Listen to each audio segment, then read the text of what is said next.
Hello everyone. Thank you for your patience. It is I, Almantas, former professor of sociology, current VTuber, old man who loves old things. I hope everyone is having a lovely time here. Hold on a second. Let me get in. I'm going to knock out this redeem while I'm thinking about it, because I want to make sure that coal balance is still here when I do it.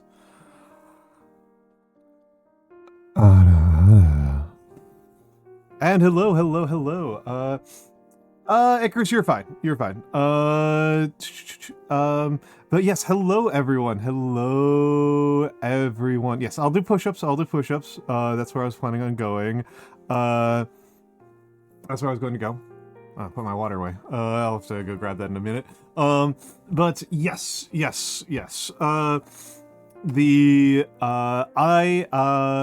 I hope everyone is having a good.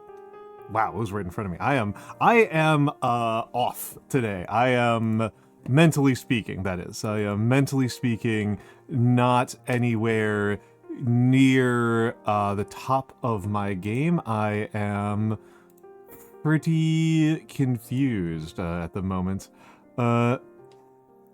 Pretty confused.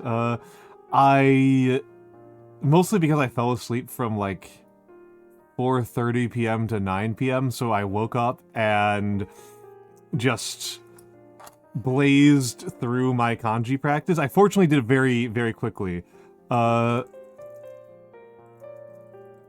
fortunately was able to do it very quickly. But that isn't the same as like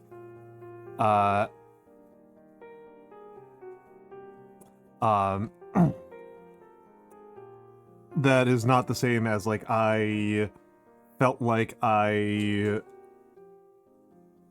don't know. I just managed to blast through it. What's up, Ash? In case people did not know this, Nocturnal Ash is the one who is responsible for this this little guy. Oh, I'm blocking my own camera. For the little guy. For our beloved little guy. Inkwell. And I'm just going through and... So, my plan today, right, is calligraphy, as it so often is. And I am just checking my guidelines to see which ones I want to use. Do I really not have a black pen? That's funny. Oh well, pencil time, I suppose. I don't have any pens inked up in black right now. So that was the C1. So I know where my which paper to use for C1 and for C2. I think C0 is a 5mm. Depigmentation syndrome. What does depigmentation syndrome mean? I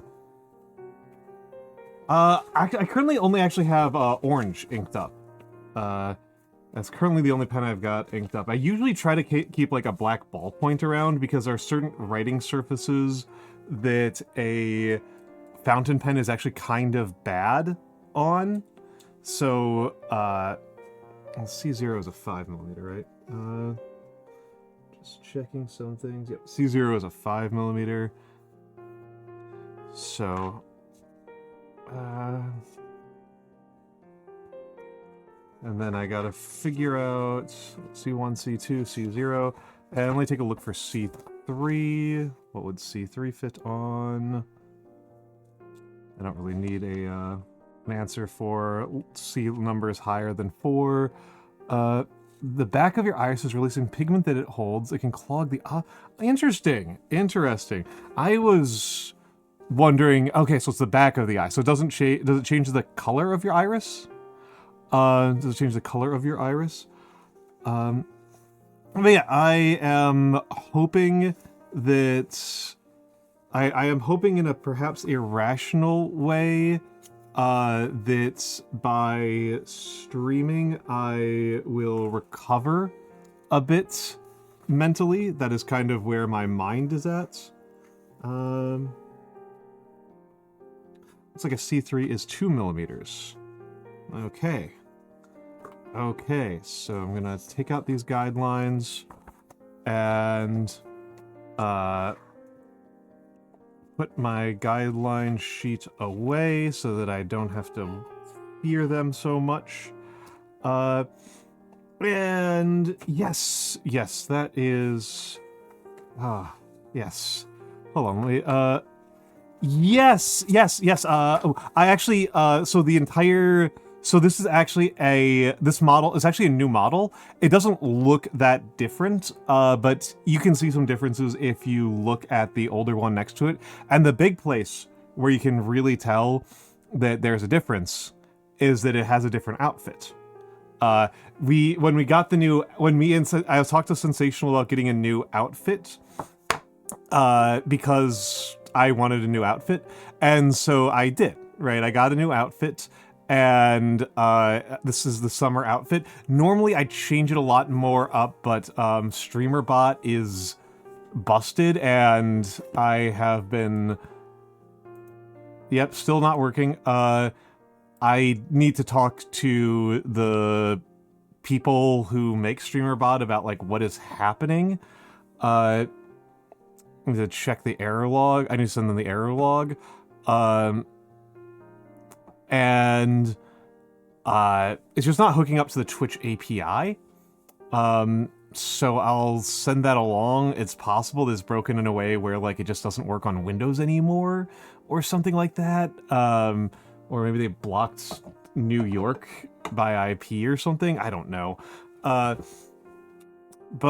possible that I will have to go over to something else. Anyway, that's kind of aside. I got a new rig. I did get a new rigging for this one, and I think it's largely better. I think it's mostly better. I try not to actually look at it very much because it makes me super self-conscious to look at how my model is moving while I am piloting it. I feel like it's...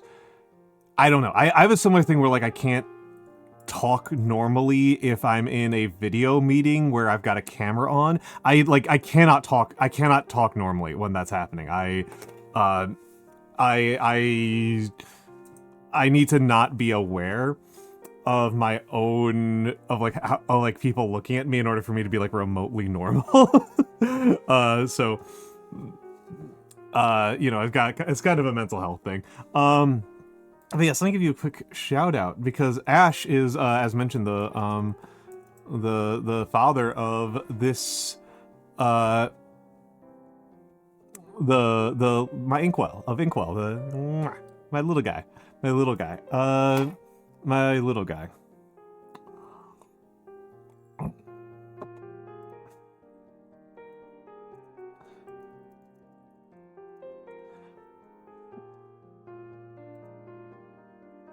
But yes. Yeah, the little guy. He gets all the pets. Unfortunately, I had to disable the pet. I had to disable the pets because, again, it's broken. I can do it. Hello, Kira. Hello, Kira Cat. Hello. I didn't actually get in the hellos. Let me go back and get in the just regular ass hellos. Hello to me, hello to Seribot, hello to Paper Clippa, hello to Icarus_Broken Mold, hello, and thank you for the watch streak. Hello to Melkor the Great, good to see you, buddy. Hello, Colbounds, thank you, Colbounds, for the Ara and the workout time. I'll get to that in a moment. Hello, Nocturnal Ash. Hello, Theo Cross Product 539. Hello, DJ Phase. Hello, Green Guts Underwriter. Hello, did I miss anybody? Hello, I said hello to Paperclip, I said hello to Dr. Lash, hello Kira Cat, and of course, hello to all of the lurkers and the VOD watchers. Yes, calligraphy-wise, I locked in pretty well the last day or two, and because I had been feeling on stream in particular like my calligraphy was really rusty, from all my travel, right? And I think I have managed to fight through the rust and produce some writing that I'm kind of okay with. So I am going to try to knock out I've got a huge backlog. I owe birthday messages to, at a very least, Vexing Cats, Utternear, and you, Kira, and a happy anniversary to Nando, Vine, Kyo, and Vivi, and Uji, my friend Uji, just got engaged. So I am going to have to take care of all of that, and I probably missed some people. Yeah, you had a birthday. Okay, I'm going to, it is time, I'm going to do 10 push-ups. Thank you, Cool Balance, for the 10 push-ups.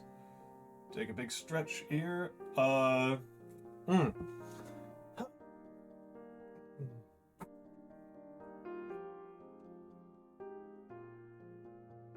Okay. 1, 2, 3, 4, 5, 6, 7, 8, 9, 10. Alrighty. Alright. Oh! Kara came in just right then. Yeah. Yeah, I just did push-ups. I just did 10 push-ups. Hello, Raiders. Welcome in. Let me give a shout-out to my dear friend Karatsun. Karatsun is a dear friend of mine. She's a goofy little crow. She is very funny. I always delight in her streams. I think I might actually be in that raid, if I can find the tab. For the Raiders, if you do not know me, my name is Almantas VT. I am a former professor of sociology, a current VTuber, and old man who loves old things. I used to teach sociology, now I mostly do calligraphy, and that is my plan for today.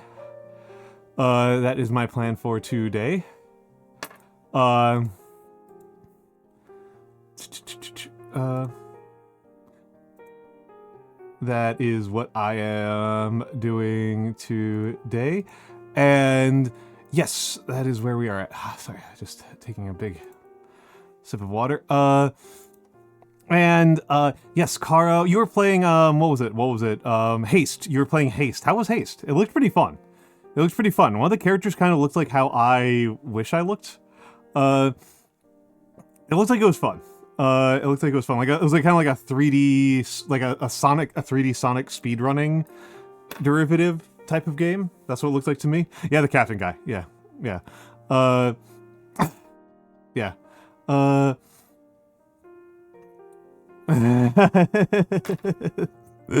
Sorry, Mimi is making fun of me in her own chat.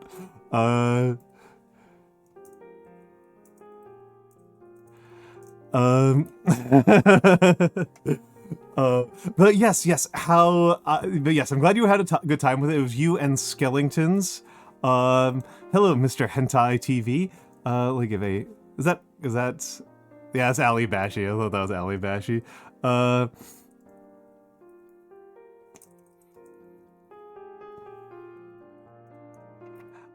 yes, but yes, I'm glad you had a good time. It's fairly late for you. But yes, it's fairly late for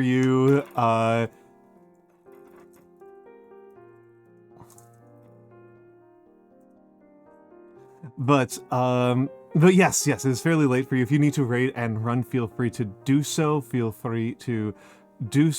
I am probably going to get a relatively quick start to streaming, to getting to the calligraphy. Like Salted Emily, thank you for the workout time. Yeah, I knew that was gonna happen. Hello, Gluella. I don't actually know if I'm supposed to pronounce that second E, but I kind of like to. All right, all right, all right. Thank you, Exalted Emily, for the workout time. I'm gonna do another 10 push-ups. I take another big sip of water.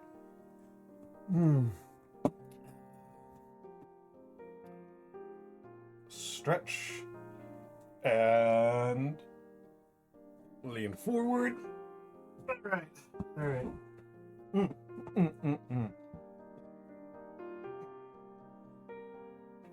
Here we go. 1, 2, 3, 4, 5, 6, 7, 8, 9, 10. Good one. Good one. Good one. Thank you, Exalted Emily.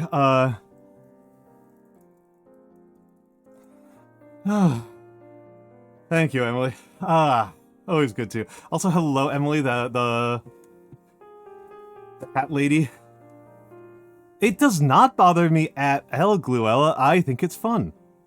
I think it's fun. Why do people keep on trying to get me to say less of their names? I like saying people's names highly literally. I think it's fun. Hello, Bug. Hello, Bug. Hold on. Mimi is live and is being a silly Billy, and is mad at me. She is going to be playing Deus Ex in a few minutes. But all right, hold on a second.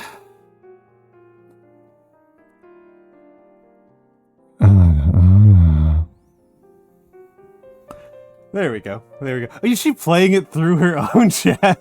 Hold on. Hold on. Are you playing that through your own chat? Yes, she is. Yes, she Stealing contents. She's a thief.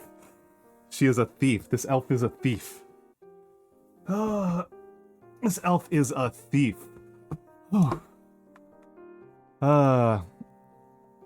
But yes, thank you, Mimi. Thank you, Mimi.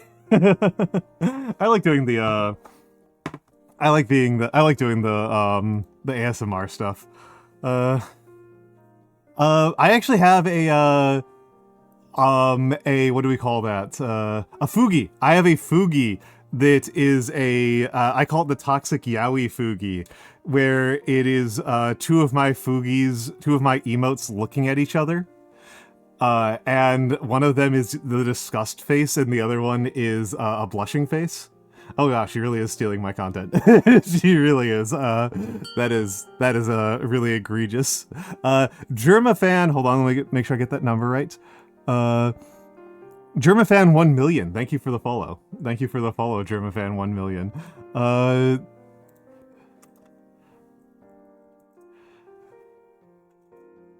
But yes.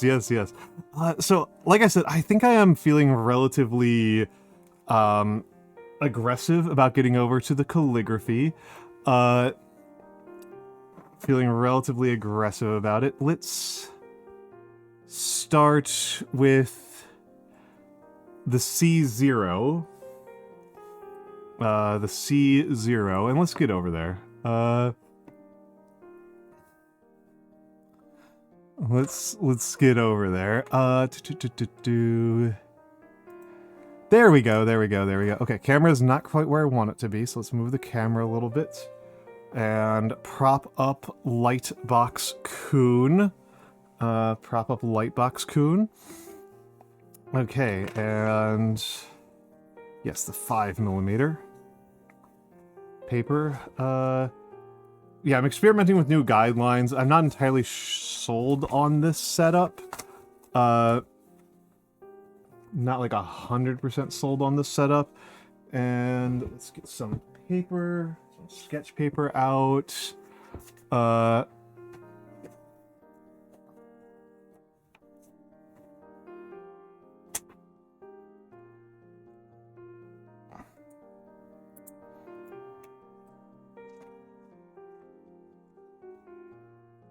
Sketch paper out, and I'm going to try to be kind of maximalist about using up the paper because paper costs money, right?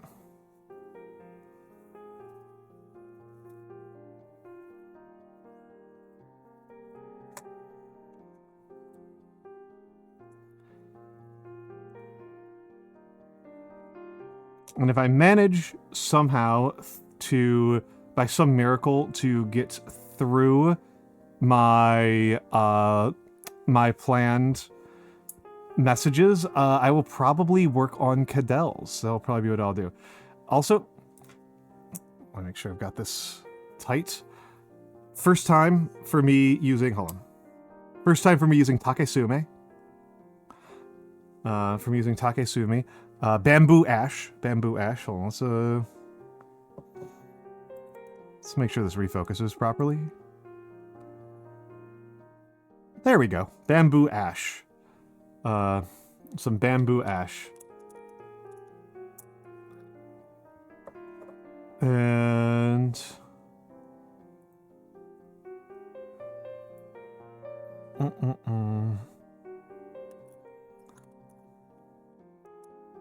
But yes, yes. Already got ink on my fingers. Off to a good start.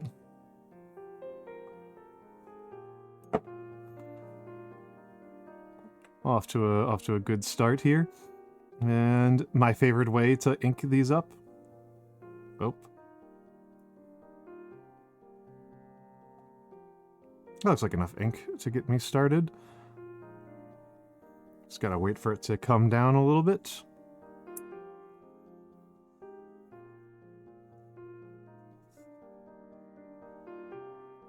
There we go. Oh, I've been using like the C3 off stream. The numbers on nibs are kind of similar. It's like the numbers on like gauges for your ear, where the lower number is larger. And I always think this is a stupid system. It is very difficult to convince me that this is not a stupid system. But people keep doing it. People keep doing it. Doing MMO dailies while you're still here? Don't worry about it, don't worry about it. A lot of people like to co-work. A lot of people like to put me on in the background while they read or take naps. I am very not bothered. Oh, everything app logo. Bug, you're so silly. Bug, you're so silly. Also, I need to pay more attention because you put me in a server for like Xbox gaming and I didn't actually follow through on like anything. So I don't know when the next one. Sunday. Okay, Sunday. I do not know that I'll be able to make that, but Sunday is because I'm actually kind of cooked this week. Because I'm actually kind of cooked this week. Other job has been killing me. And so let me... Where was I? But yeah, Bug is so cool. Bug is so cool. Bug is one of my favorites. I love Bug. She's been turbo busy lately, so haven't been able to see her as much as I would like. But on Sundays to be dedicated PlayStations. Sundays are usually not too bad for me. It's just that this particular Sunday is. What was I looking for? Oh, right.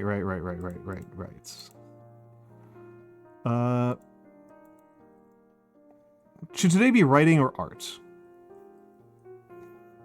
Should today be writing or art? Oh, right. No, this was the reason why I took it. Why I did that. This right here. Oh.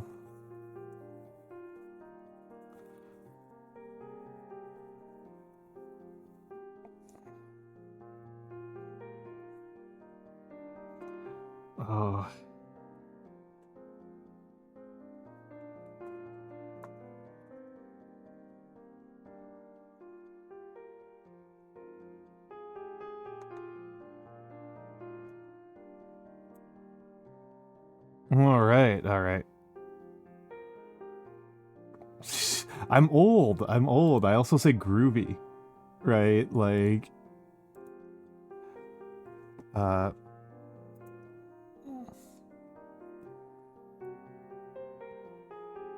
there we go. All right,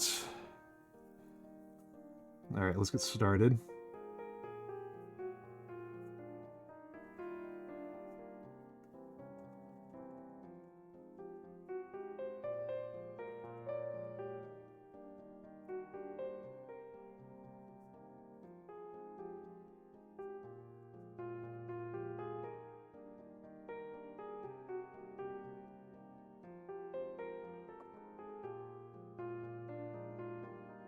There we go.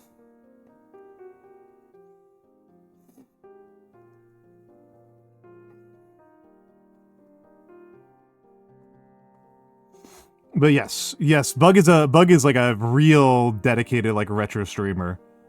Like not just like a person who happens to play retro games, but a person who's like really invested in a 2000s aesthetic, in a Bush administration era nostalgia.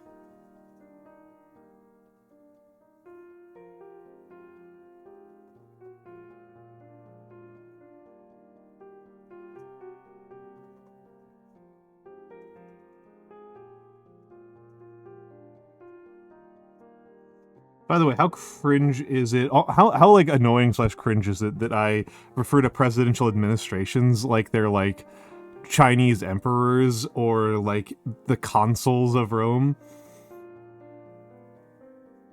Like that's like my dating system.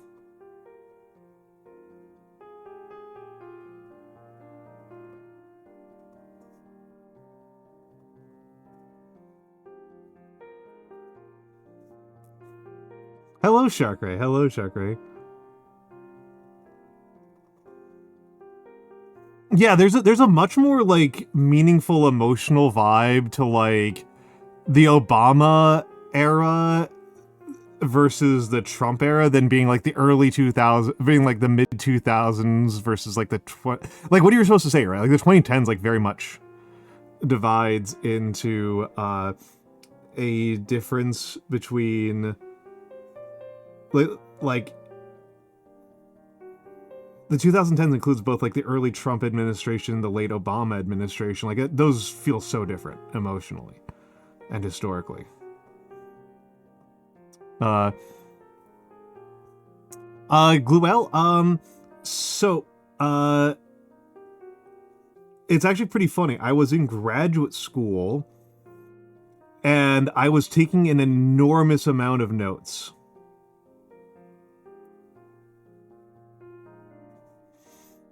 I was taking an enormous amount of notes, and like we're talking like multiple pages a day. And I decided that I want to I was like, I may as well make my notes pretty.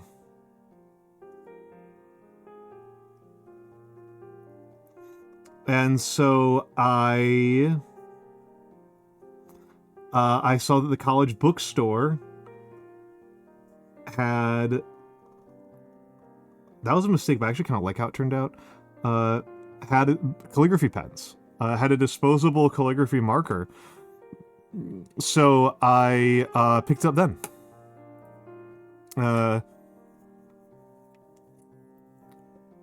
So I picked it up then, and I fooled around with it a little bit, and then I picked up a library book on the art of calligraphy, and started working from there. And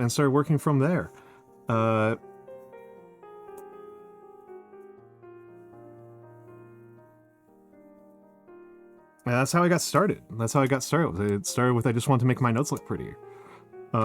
Yeah, I actually didn't take art classes for forever. Also, hello Nap. Nap is absolutely one of my favorites. Yeah, being a Harrison baby is pretty impressive. Not a lot of Harrison babies. Also, hello Sheik. Hello Sheik.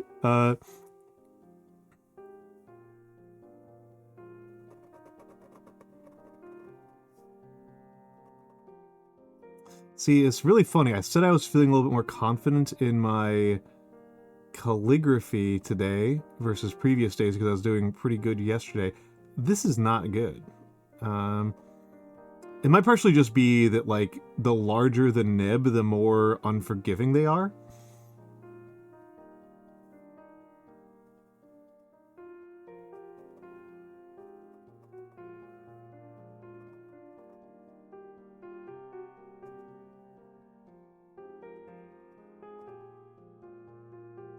Hello, Bull Moonshine.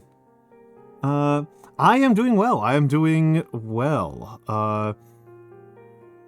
I am doing well. Gotta...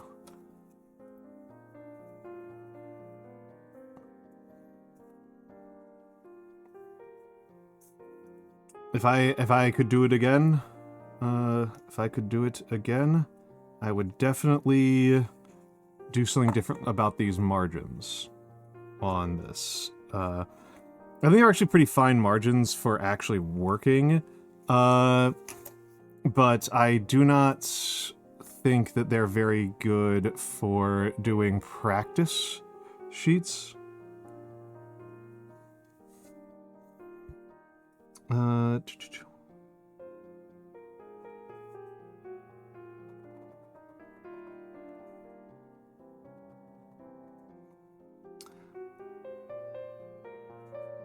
And see, I'm thinking a little bit about the process of learning new skills of late, and my own relationship with it, right? Talking a little bit with Sideria about this.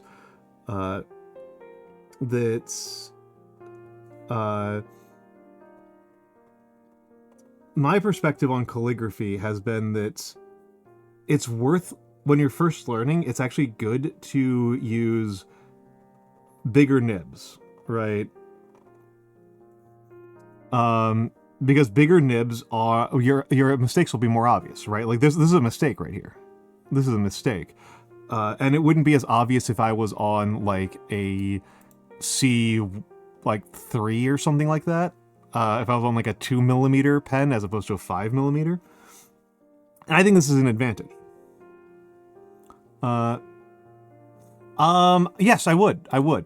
I don't do nearly as much brush calligraphy, but I would. I think this is just in general true. Like, for learning something, it's good to have something where you can tell what your mistakes are more easily. Because you don't want to repeat your mistakes, right? You don't want your mistakes to become habits. That's like the worst outcome.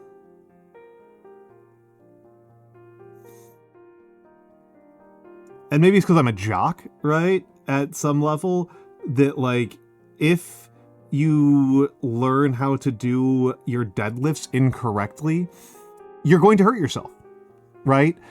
Like you need to learn what you're doing wrong very quickly so that you minimize injury.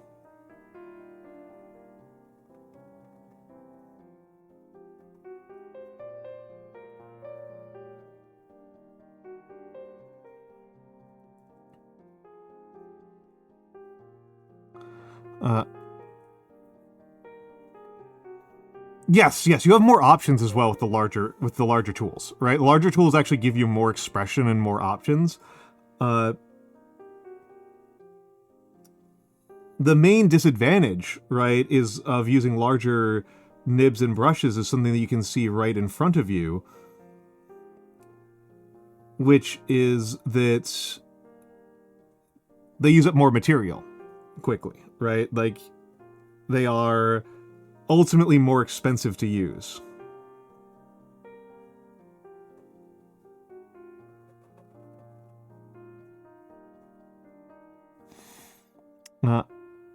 Using a brush pen? Yeah. I find that, like, the more I write things down, the worse my memory gets. But that's me, right? Like, once I write something down, it becomes like it's there. It's not in my head anymore. Which is why I find that writing down my negative thoughts tends to help.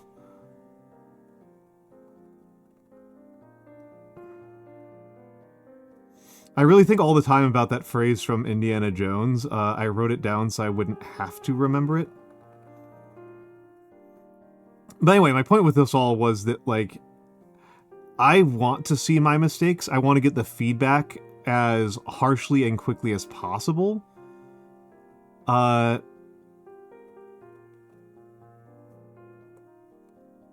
And the you know, and I was Sideri was talking about this, that like, you know, she was playing Jump King, and she was like, yeah, I'm having a nice time with this. I'm losing all the time. I'm having a nice time, because I have a dopamine disorder.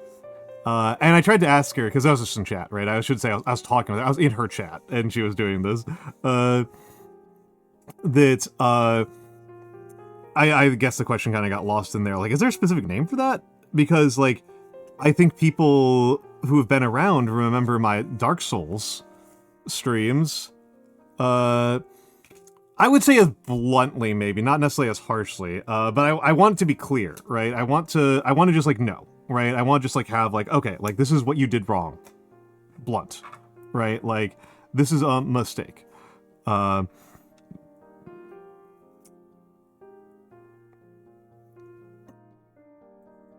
Yeah, I mean, I don't know about Sideri. I know I have horrible ADHD. Hello, Wasteland Mad God. Hello, hello.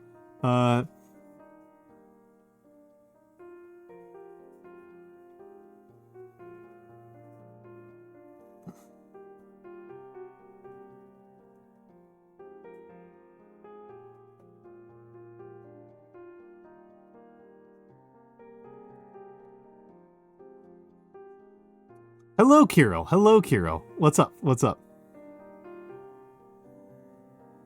Yeah, quick, bro. Yeah, yeah.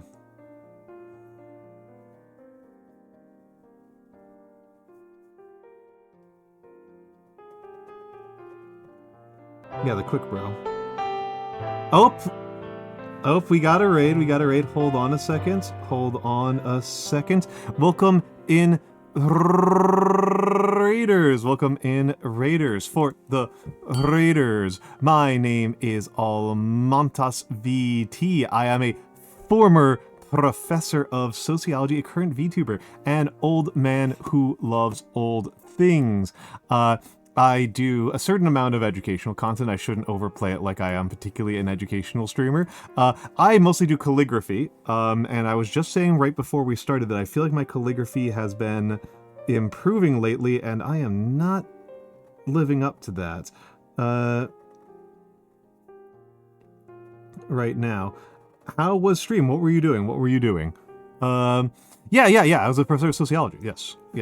Not psychology, not history. People often think it was history, because since leaving academia, I have become a lot more interested in history, and I tend to read actual, like, academic history works.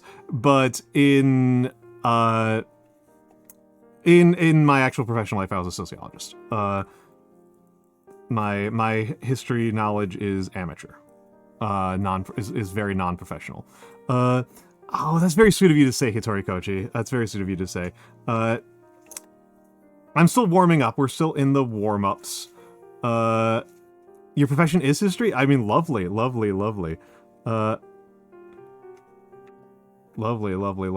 sociology is, let's be honest, a more obscure topic. It isn't on the level of, like, American studies or something like that. But history is, like, one of those topics that has been one of the main topics of the liberal arts for at least 900 years. Whereas sociology has no meaningful existence until, like, the mid-19th century.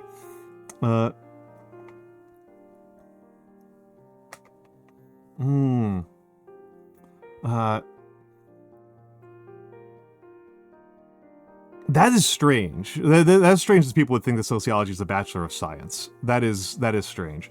I definitely, it's actually kind of weird to me that I will talk to certain people and they think, like, certain things are, like, have to be a Bachelor's of Science that just, like, don't make a lot of sense. The one that really surprised me was people thinking that math and physics would be Bachelors of Sciences, when they are, like, among the original liberal arts. Like, they're those are inside the original 8 liberal arts. Like, I don't quite know why people would think that the most canonical liberal arts of them all are not arts. Yeah. Yeah, the liberal arts were is a medieval term for the arts that you teach to people who are free, to non-enslaved people. They are designed for rulers and aristocrats and like history, rhetoric, and the natural physics and math were like the big ones. Like those were like the big ones. And yes, people get those confused all the time. I think it's for good reason. I think it's for good reason. The dividing line between the disciplines of anthropology and sociology is often not very like coherent. And honestly, people often think the dividing lines between different fields is a lot cleaner than it is. Like, there is a journal of chemical physics and a journal of physical chemistry. And like, you can't really tell the difference between those two. Like, the difference between chemistry and physics is largely just kind of, there's a boundary zone in chemistry and physics where it's like actually kind of hard to tell where the boundaries are.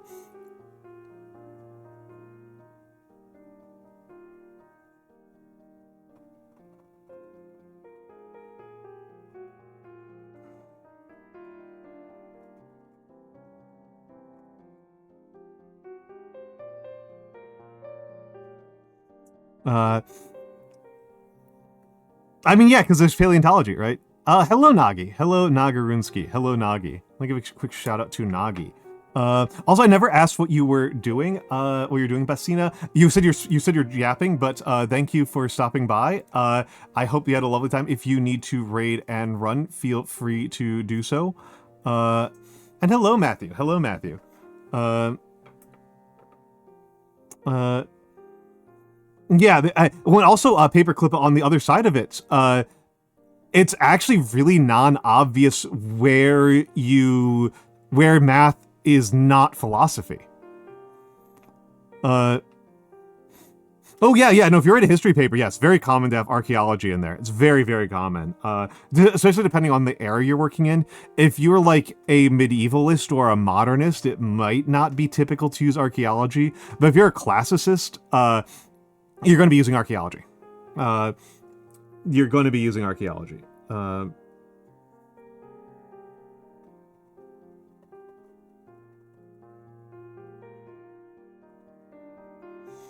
of course, obviously, it's going to depend on like the region you're in.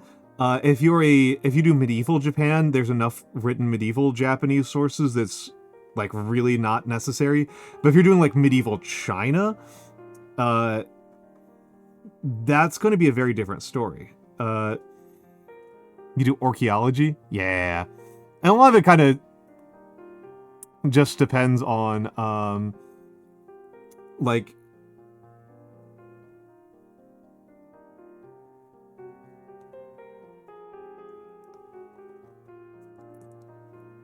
it really depends on like the nature of your sources and stuff like that. I also those people who don't know the difference. Paleontology is Jurassic Park and archaeology is Indiana Jones. That's wonderful. That's really funny. What if you're really dumb and privileged and the reality of society would make you feel bad and you don't want that? Have you considered stoicism? Have you considered investing your time in badly in stoicism, in becoming a stoic philosopher? Uh,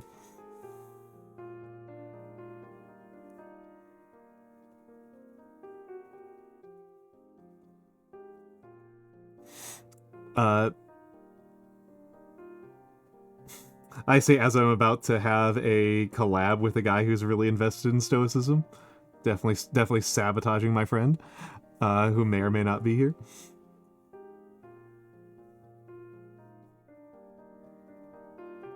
Okay.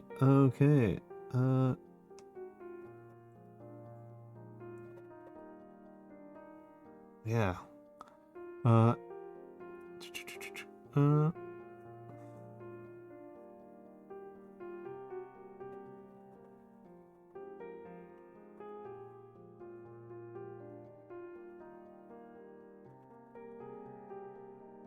we're about to get hit by ads. We're about to be ad jailed. I will, as ever, take this as an opportunity to get up and stretch.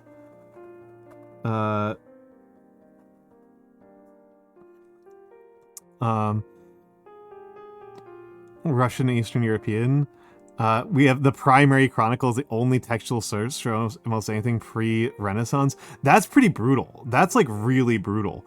We're going into ads in just a minute. I'm gonna go out, but I'm gonna finish this off with Icarus. It's worth saying, Icarus, that modern like finance bro types use stoicism as an excuse for like why they shouldn't feel bad about hoarding wealth, and that feels like, and sometimes they are a misunderstanding in some very stupid ways. The thing that's a real damning tell for stoicism is that this is also how ancient Roman Stoics used it. Like, this is how Marcus Aurelius was into Stoicism, and Stoicism was really popular among the Roman elites, in no small part because of all of the ancient Greek philosophies compared to like Cynicism or Epicureanism. Stoicism doesn't ask you to give up your privileges and power.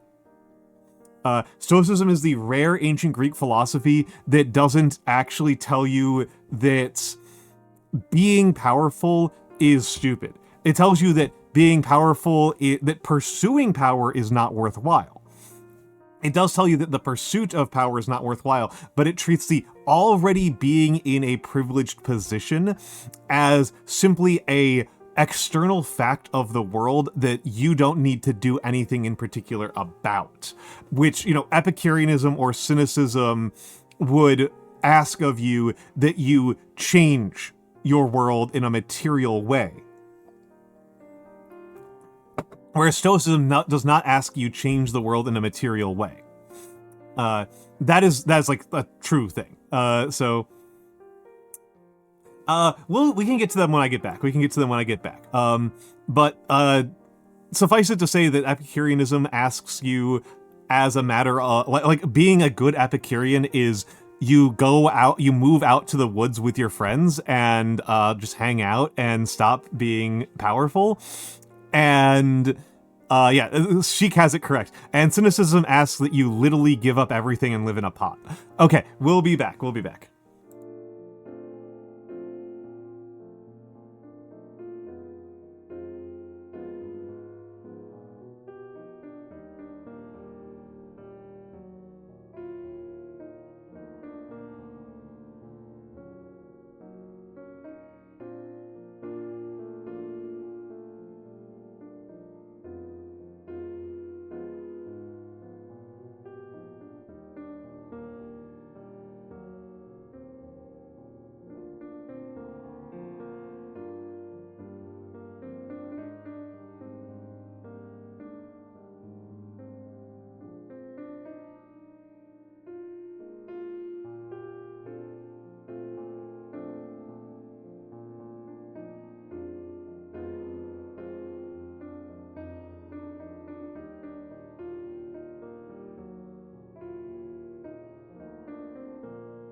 I am back. I am back. I am back. DJ Phased, thank you so much for snitching on the ads. I thought that was really interesting. I thought that's really interesting. That's really good to know. Domino's PBS masterpiece. That's really interesting.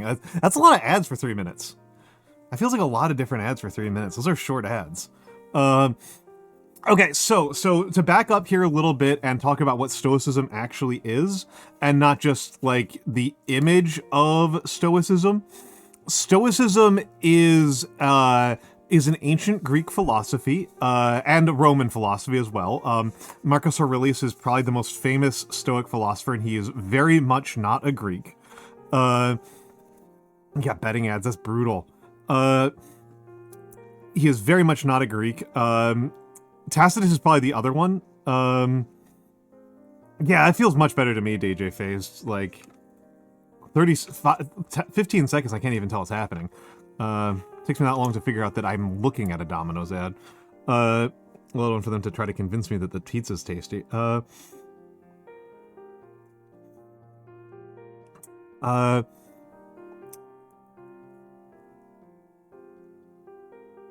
So the big claim, Stoicism, this is something that often gets missed, because we use Stoicism in English to refer to having an affect where you are unbothered by your own problems, right? Like that's how we use Stoicism in English, is that a person is stoic if they, and Seneca, yes, Seneca's a good one to mention as well. Thank you, Wasteland Mad God. So like we use it that way in English. And it's not as far from the source material as Cynic is, but it's pretty far. Epicurean's also pretty abused from the Greek term. The modern English language uses mislead you. But in the case of Stoicism rests into a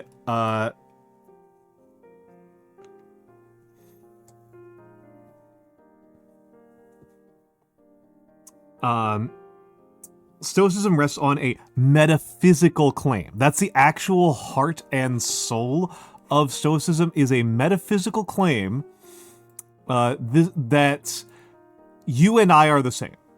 That's the actual underlying real claim of Stoicism, is that you and I are the same.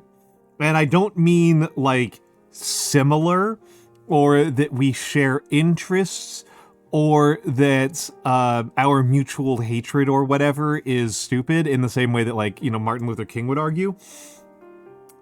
I mean literally the same.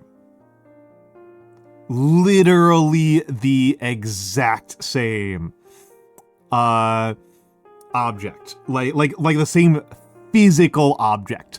The way to think about the metaphor that I was taught. The metaphor that my philosophy teacher taught me with. Some people here might be more knowledgeable. I didn't get that far in my formal education on philosophy. I spent mostly on linguistic philosophy. The way that I was taught was that in Stoicism, imagine a blanket. Okay?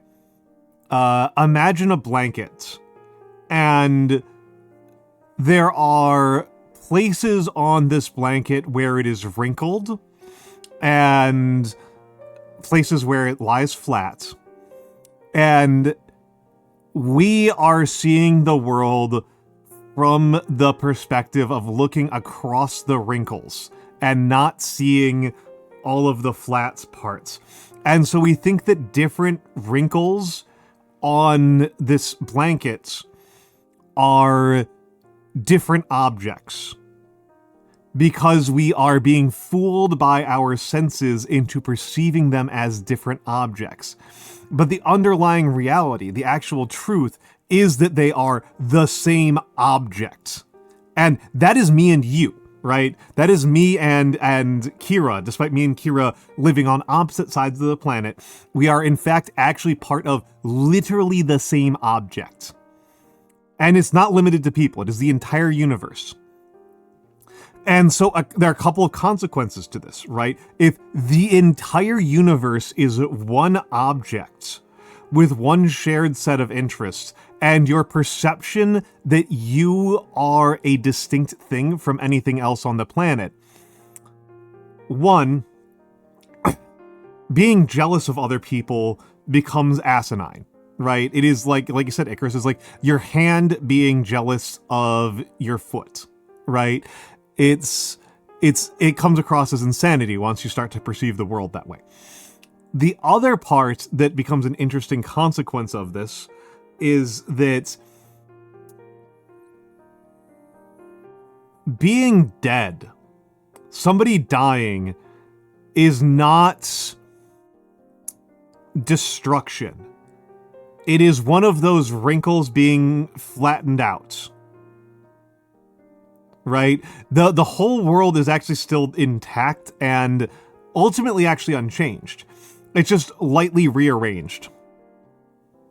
That is what Stoicism is making the claim, right? That all of the changes that you see in the world are not real changes. They are just very light rearrangements of an existing whole.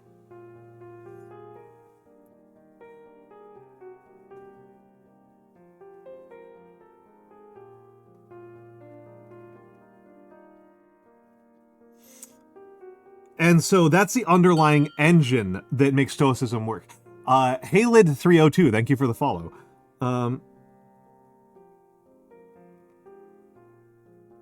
If you want a more in-depth and nuanced treatment of this by somebody who's a lot more knowledgeable than me on this subject, let me go find it.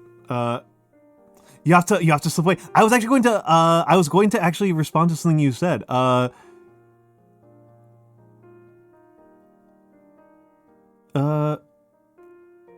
What did Kira say? I found my own experience. Well, privilege meant to justify being an asshole largely found started path. Yeah, I'll let me get this one out. Yeah, so here's the thing. Here's the thing that I think about all the time, which is that you can't. There's an H.L. Mencken quote, 19th century, not philosopher, like political pundit type guy, H.L. Mencken, that it is exceedingly hard to convince a man of something that his paycheck depends on not understanding. I kind of mangle it there because Mencken's usually a pretty good writer, so I definitely mangled that. So to rephrase that a little bit, people in general find it really easy to pick and choose the stuff that they learn about the world so that it doesn't interfere with their existing sense of concepts and self. That is like the big thing, is that people do not, if somebody wants to be rich and privileged, they are going to find ways to justify and rationalize that, and you can't like educate them out of it. So this is, again, like I said, Stoicism is this philosophy that actually has some kind of terrifying consequences if you take it very seriously. But one of the other consequences of it, or like I said, one of the other consequences of Stoicism as it's generally understood, even by people who are quite knowledgeable about the subject, is that being the emperor of the Roman Empire is not a big deal. It doesn't require that you act any more. It doesn't require that you use your position as emperor to free slaves or particularly treat anybody any nicer than they would otherwise have been treated. Wisdom is just a kind of internal process of accepting that you are going to die one day, and that is not a big deal. And if that's all you need to do, that's a lot easier. That's actually an easier pill to swallow than actually, like, liberating your slaves. Anyway, I'll let you go, Kira Cat. But yeah, this is the appeal that Stoicism has had for thousands and thousands of years, right? This is a thousands-year-long process of Stoicism being used to make the comfortable, okay with their comfort. Okay, hold on, let me see if I can get your name right. Welcome in AXCVBGS-Z65TGFDE2. Hello, hello, hello. Let me grab the video. It's not, it's Esoterica. Esoterica Stoicism.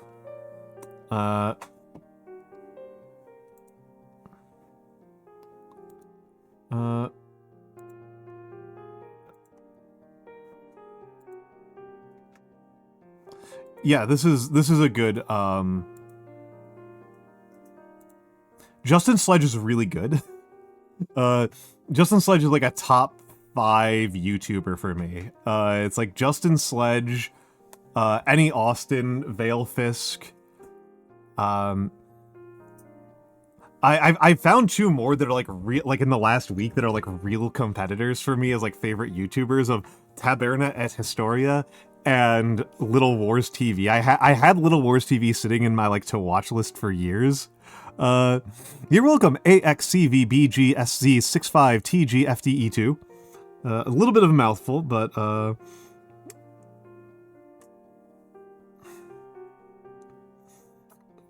it's important, right? To not... I think it's rude to make fun of somebody's name just because you're unfamiliar with it.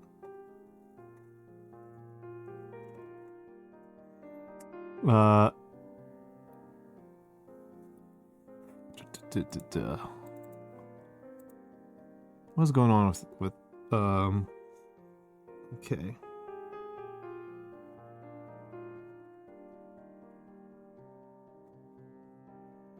What am I pausing on? What am I pausing on?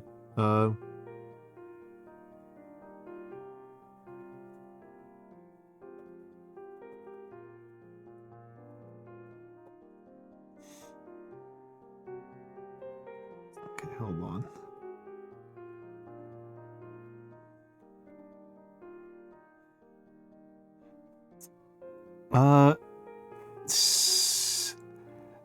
What's your setup in the scriptorium? So, I am simply writing on a regular-ass wooden desk. A pretty cheap one, if I have to be honest. I'm writing on a regular wood and metal desk, and I have a light box. I call him Lightbox Coon. That's a Gringotts underwriter suggestion. And Lightbox Coon is propped up slightly by my wallet. I find that creates a pretty comfortable light angle for me. And then I have a sheet of guidelines underneath the sheet of paper that is clipped to it with 2 paper clips. And then I have this is a speedball nib holder and a speedball C0 nib right now. The ink is Iroshizoku Takisuma. That is bamboo ash. That's what I'm writing with. The camera is an iPhone X, I think, that I have suspended on a spring-loaded arm that is clipped to a bookshelf, not my desk.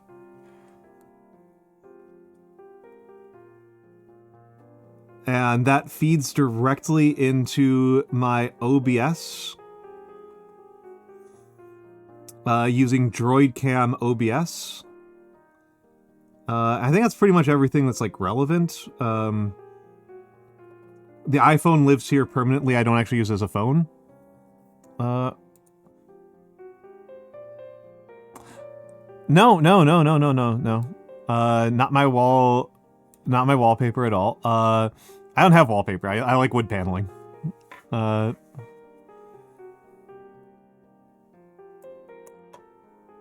No, this is down. This is down. This is facing down. No, I mean, thank you, Icarus. Thank you, Icarus. It was, I think I mentioned before, I'm having a pretty bad day, so,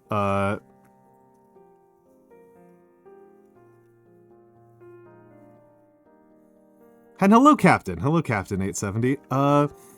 I have been studying calligraphy at some level for like 15 years, and I'm only now really starting to feel the pull of marginalia.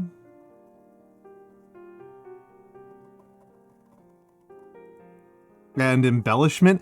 I think learning illumination is going to have to wait until after that. Illumination is actually a somewhat more narrow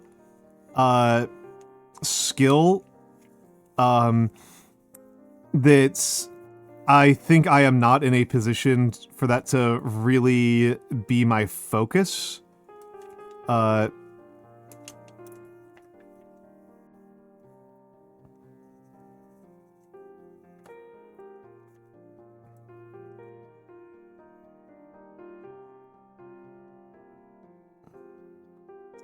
Because illumination is just the part where you get gold down on the page.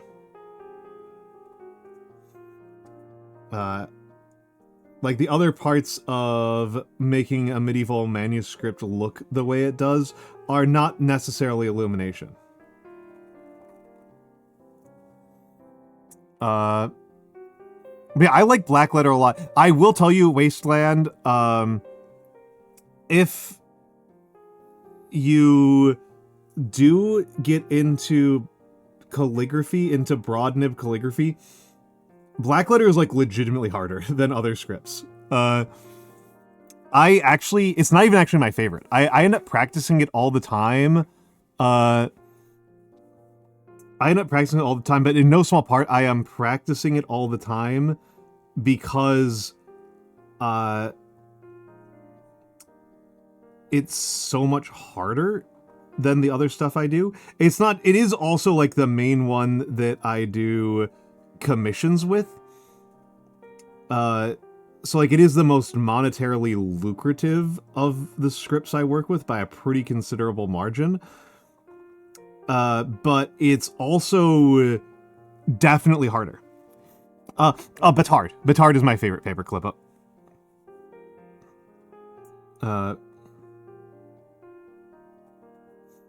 I like Batard the most.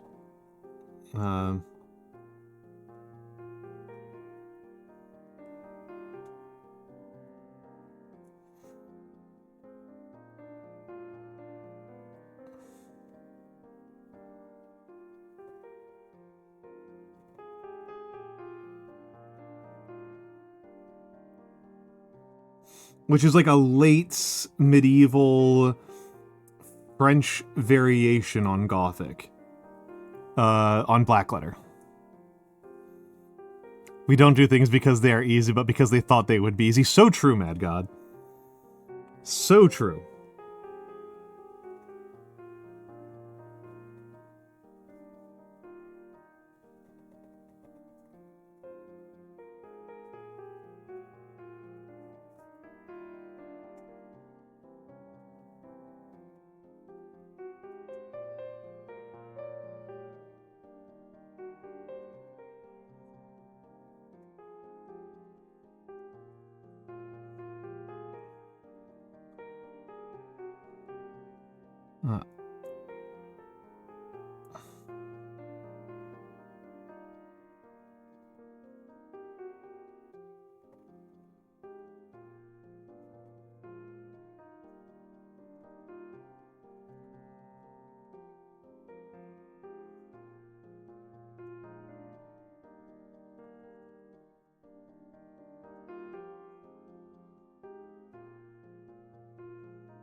Eyeballing my guidelines right here, but I think I can manage it for one letter.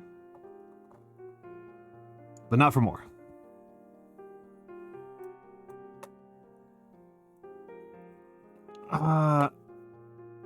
bit of the Voynich about it. I can see that. I can see that. I haven't studied a lot of time the Voynich. So Epicureanism is a philosophy. I'm less familiar with Epicureanism than I am with either Cynicism or Stoicism, but it has always had an emotional appeal to me. I will admit that. Other people in chat might know more. If they do, please feel free to chime in.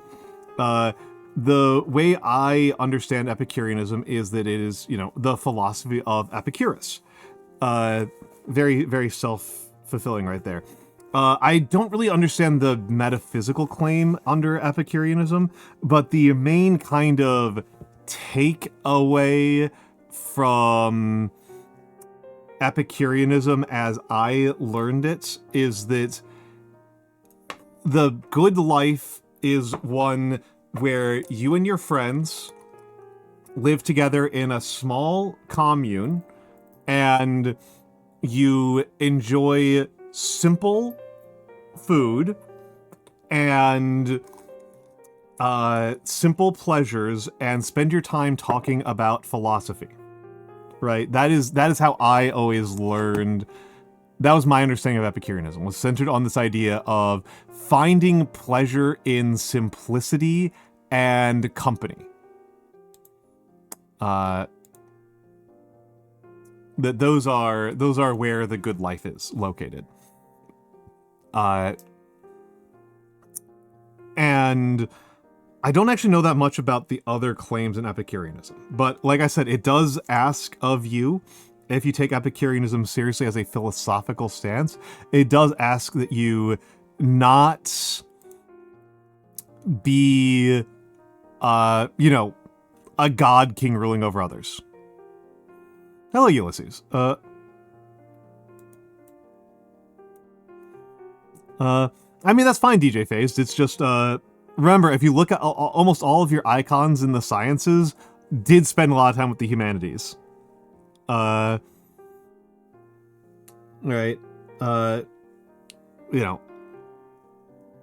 Einstein and Oppenheimer and all those guys, they were big fans. And I think it's very interesting that this got all the way up to, like, oh, the right way. Epicureanism is a philosophy of just, like, endless indulgence is kind of how we use it in 21st century English, which is not very, I don't think that's very reasonable. Oh.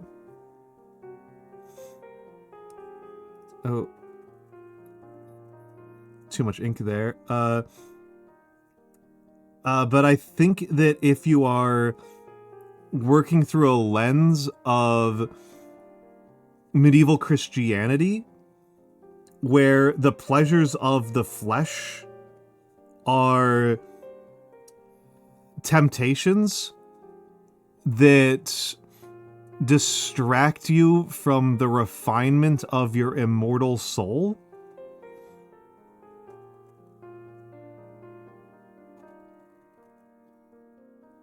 then yeah. You study Taoism, but that's about it. Ulysses, almost all of my redeems are broken. Functionally, all of my redeems are broken. So, yeah, they're pretty much all disabled because I can't get them to work. I am sorry. But the pleasures of the flesh are fucking based. Well, I mean, the medieval Christian perspective, right, is that the pleasures of earth are trivial compared to the pleasures of life everlasting, right? That if you focus on the refinement of your immortal soul and on doing good acts in this world as it exists, hello, Panda Hero Roo. Hello, Panda Hero Roo.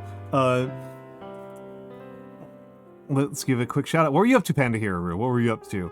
For the Raiders, my name is Almontas. I am a former professor of sociology and a current VTuber. I do, well, calligraphy. I do, well, calligraphy, what you see in front of you. We are still doing the warm-up sheet. and then I'm going to get to the real task after I finish it up. But what were you up to, Panda Hero? What were you up to?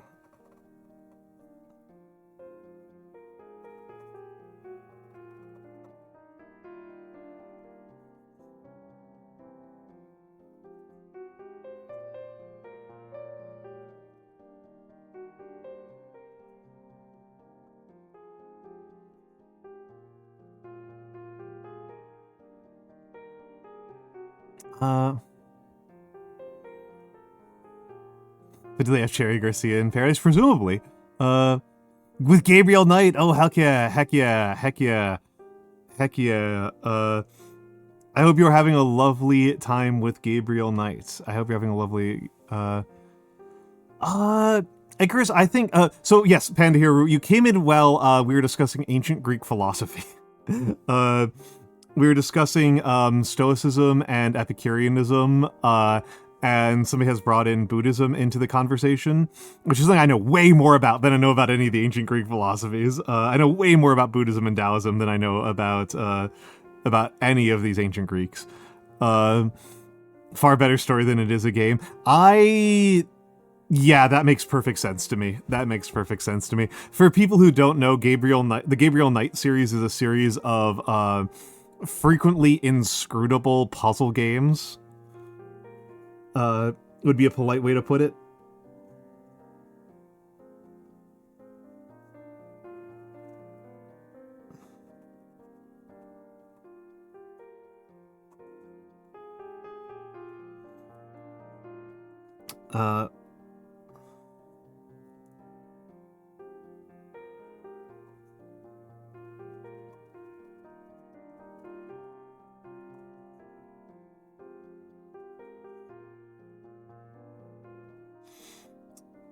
And to people who say that it sounds Buddhist, Terakawa Hana, it has been a minute, my friend. We just got a raid from Panda Hero Rue, so hold on, let me get you the shout outs. Welcome in Raiders, welcome in Raiders. Okay, Wasteland Mad God, have a good night. It was lovely having you here. Let me shout out Terakawa. What were you up to? What were you up to, Hana? What were you up to? Terakawa Hana, what were you up to? What were you up to? For the readers, my name is I forgot my own name. My name is Almonta VT. I am a former professor of sociology, a current VTuber, an old man who loves old things. I mostly do calligraphy, as you can see here.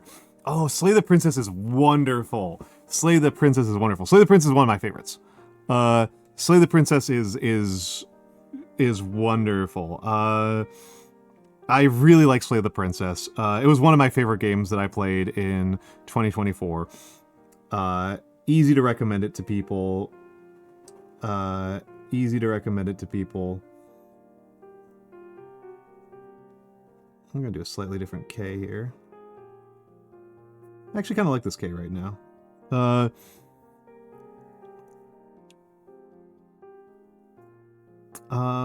And yes, you came in while we were discussing some ancient philosophy. We've gotten kind of on a track of talking about Stoicism and now Epicureanism, and presumably we'll talk a little bit about Cynicism and Taoism, because there are relationships here. The idea of slaying the princess. The game is designed to deal with that, Icarus. There's the game is in fact designed to deal with that. If you cannot tolerate slaying a princess at all, that is in fact something the game is developed around. The game is ready for you. They have anticipated you. Stoicism is one of the worst understood ideas in modernity. Yeah. It's well. Here's the thing, right, Terakawa. I played Pristine Cut. Yeah. Sorry. I will no sell jokes like nobody's business. I will fully walk face first into a joke.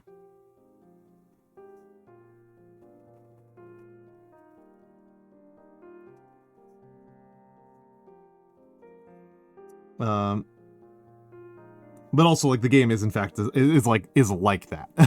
Is like that. It's a really wonderfully well written game. I really like Slay the Princess.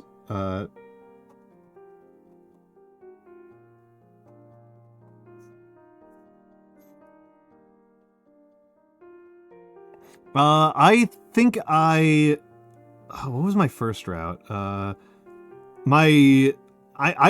spent the first time I played it like being very much I think my first playthrough of it, I just did whatever made the narrator unhappy. I think I just did anything that made the narrator unhappy was like kind of my strategy.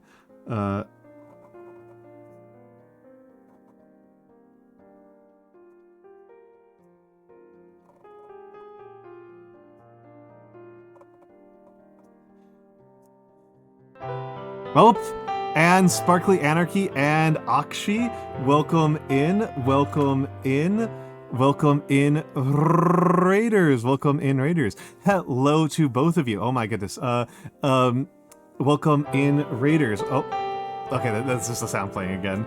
I cannot shout you guys out fast enough. So Sparkly Anarchy, hello, hello, hello.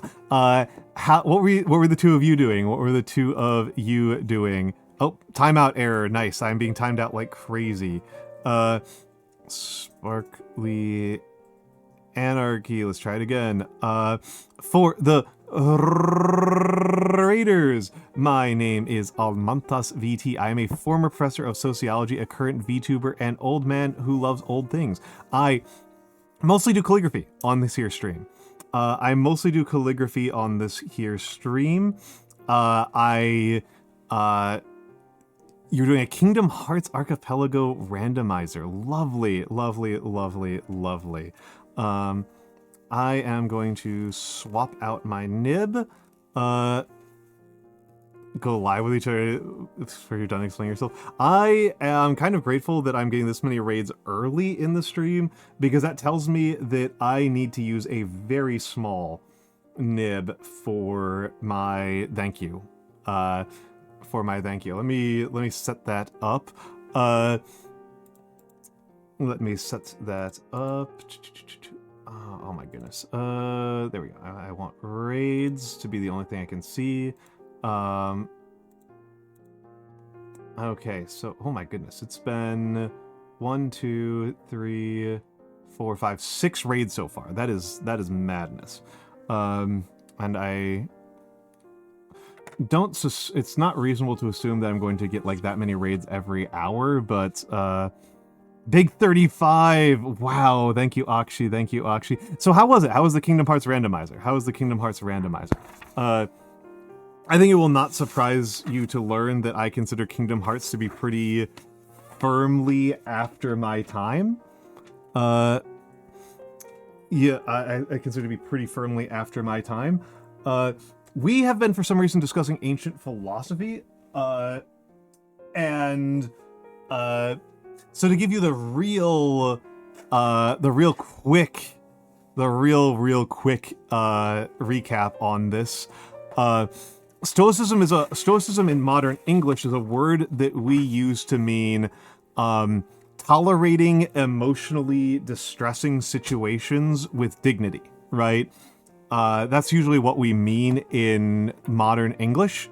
But in ancient Greek philosophy, Stoicism rests itself primarily on a metaphysical claim, right? I always try to be clear about this one. A metaphysical claim that you and I are the same.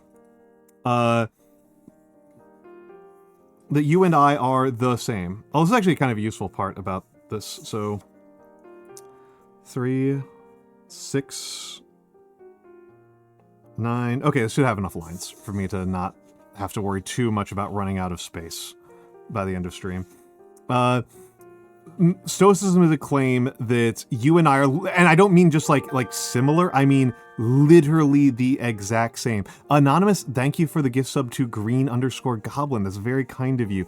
This is a viewer-supported channel. I am not backed by any particularly big money interest. I'm not backed by anybody other than myself. So any money that people give me is really helpful. Let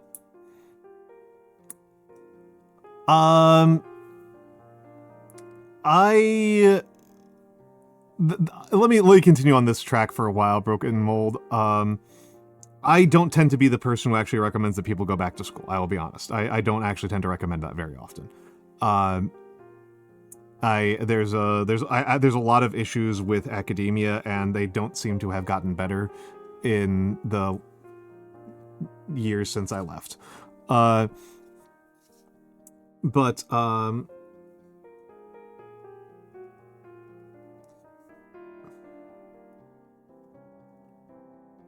yeah, so when I say the same, I literally mean the same objects. Like the belief that you and I have that we are different people is an illusion to Stoics. Like that is an illusion created by our sense perception and their limitations. And so this has some consequences. The big consequence is that there are two big consequences. The first is that envy and jealousy are just foolishness. They aren't merely like emotions that are bad for you, they are stupid. If you are feeling envious and jealous of people around you, that is because you don't understand the world.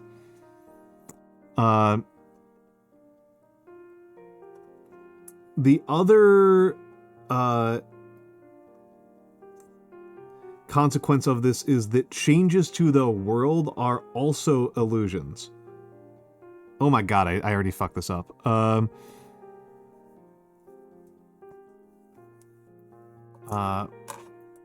already fucked this up. I'm just gonna use that as a scrap paper later tonight, but I already fucked this up. Apologies for swearing. I am trying to swear less, and I am very much failing at it.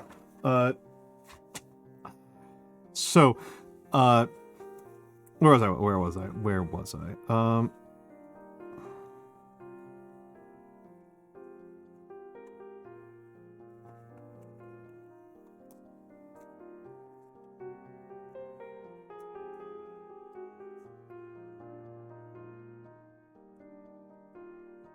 And so this is why Stoicism actually does, like, there's a perception, right, that Stoicism is the preferred philosophy of rich assholes. And the thing is like, one, a lot of these guys don't really understand Stoicism very well, because again, the metaphysical claim is really important. But on the other hand, yes, that is also something that has been true of Stoicism for thousands of years, is that it is a philosophy that appealed a lot to aristocrats and like ancient Roman senator types, because it didn't ask them to do anything different with their lives. If being a slave master and being a slave are actually the same, and your perception that you and the slave are different people who have different interests is just an illusion, then you're free to keep enslaving them. Right? Like, that's... so you can see the appeal here. If you're a powerful person who owns a bunch of slaves, you can see the appeal. Right? You can see why this would be a more comfortable philosophy than a philosophy that asks you to give up slaving people.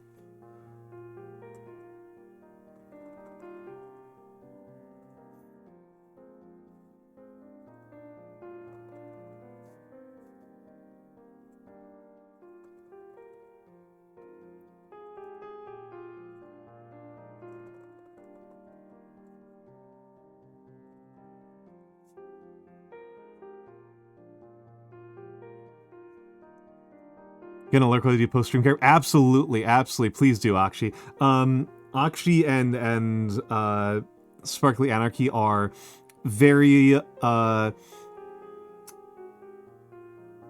They are loyal members of this community.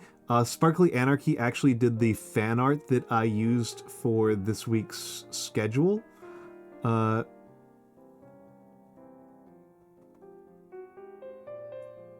Which we'll get to look at later. This week's schedule is so fucking busy. It's so busy. Solace Fern, thank you for the follow. Very kind of you. Very kind of you. I appreciate it. If you, and obviously raiders, if you need to raid and run, feel free to do so.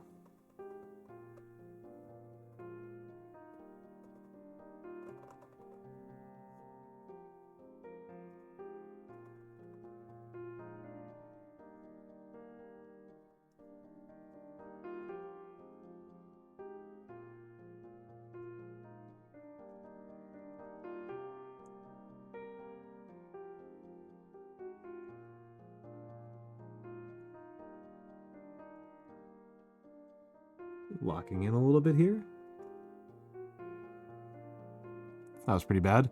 What kind of pen is this? This is a Speedball. This is a Speedball.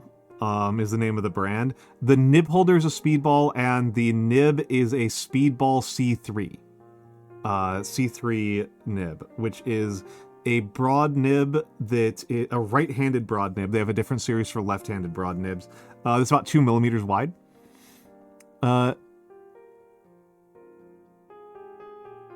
Yeah, this is the thing that's like very different about ancient philosophies, Terakawa, right? Is that like ancient philosophies are generally like entire systems that are claims about not just like emotional states or even about like physics. They are claims about both emotional states and about metaphysics, right? It's everything. It's everything, and it's not really separable. Our experience of as being people who are post-scientific revolution is very different.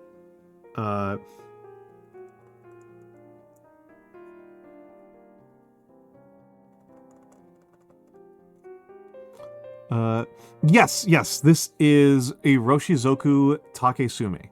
A Roshizoku has been a very kind, brand to me in terms of how their inks have behaved. I know apparently some people don't like Iroshizoku, which always surprises me. Every other type of ink I've had has been really frustrating.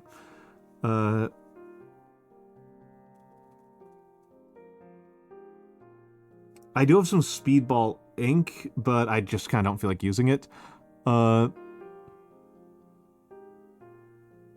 Also, hello, Robert Brown. Yes, physics style natural philosophy, yes. The splitting off into different divisions into different disciplines is something that came quite a bit later, right? It's something that came quite a bit later in history, right? Like intellectual pursuits have gotten more and more specialized as history has progressed. Which is partially just a matter of the nature of research. It's accelerated a lot since the 19th century, but so is the rate at which we publish major works, right?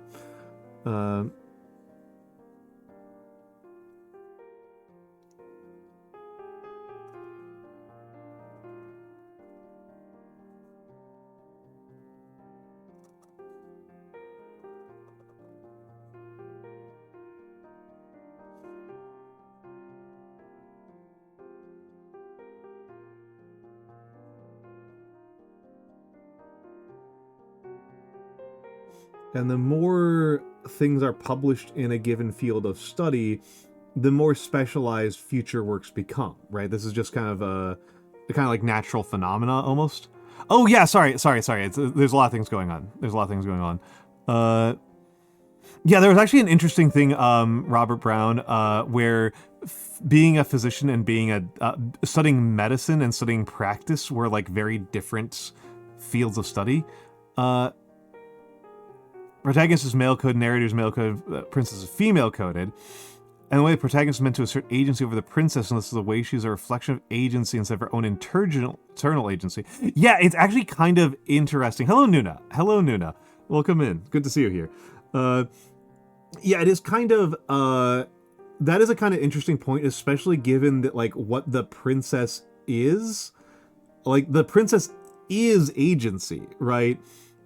The princess herself is agency, and the protagonist is like defined metaphysically by the absence of change, right? He's anti-agency. He's stoicism. He's not stoicism. He's stasis, right? He is stasis. But the princess is seeding her existing I would say he's not pushed to be stasis. He starts as stasis. He is stasis given agency. He is the concept of stasis given agency. And the princess is seeding her agency, even though she is ultimately about change, to stasis, right? I think that's kind of interesting.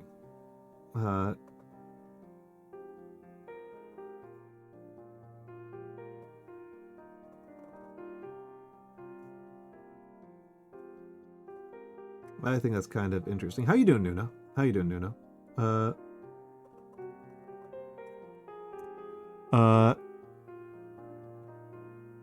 Yeah. No, the narrator has a. I think the narrator has a pretty twisted logic. I understand where he's coming from, but I think it's a pretty twisted way of viewing the world. I'm glad that nobody has the narrator's power in real life. So tonight, working on a couple personal projects. Oh hell yeah! Oh hell yeah! We love a good personal project here.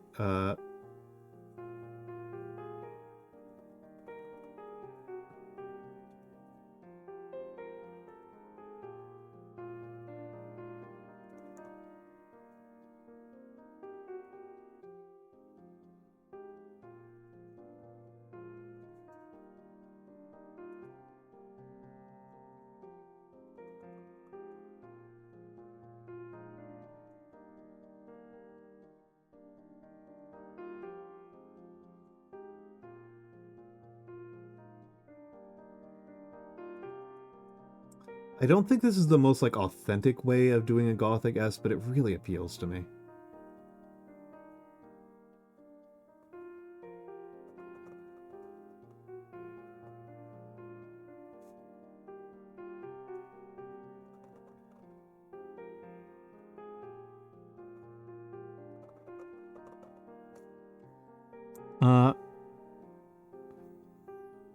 Men a lot more agency, especially. Yep.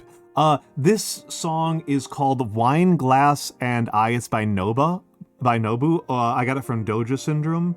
It is. There should be a link in my about section to her site. Was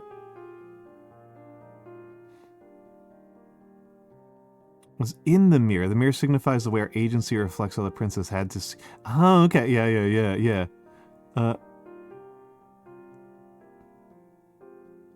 Thank you for the reminder. So much. I mean, it's worth pointing out, as I like to say, and as I was saying with Mabel earlier today, like, you're always learning, right? Like, you are always learning, and it's actually kind of useful that we've got Nuna here, right? Nuna's actually a very good example of a person who has an enormous amount of knowledge that overlaps very differently with mine, that I don't have a ton of overlap with. Nuna knows more about guns than like anybody else. Nuna knows an outrageous amount about small arms. And I bring this up because I don't. I know a little bit about small arms. I think I know more than most Americans do about small arms, but less than the average, like, gun guy, right? And Nuna's an exceptional gun guy. I think I know a modest amount about small arms. And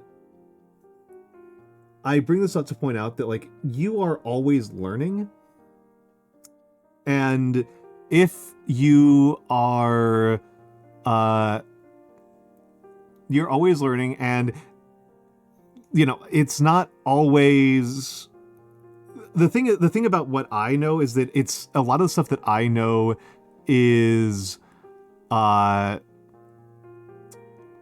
stuff that I think people tend to parse as more prestigious, which has very little to do with whether or not it's more knowledge. It just has to do with like the way that our society has coded reading history books. Right? That's really kind of what it's been. I think if you approach the world with curiosity and a critical mindset, you are going to be as knowledgeable as anybody else given time. So otherwise it's just age and experience, right? If you mostly seek out things that like flatter yourself all the time, you're going to be in trouble. But if you try to allow yourself to be open to learning new things, particularly about other people. Exactly, Tara. Exactly, Nuno. Yes, absolutely. I mean, Hana, I worked in the social services. This seems quite a bit longer than I expected it to be. Looking at it, the room cry. Also, hello, flipped out mouse, a green creature and a wizard cat that introduced me to you. Yes, absolutely, thank you. Of course, I love those two. I love both the wizard cat and the green creature. They are both lovely people. I am a big fan of both of them.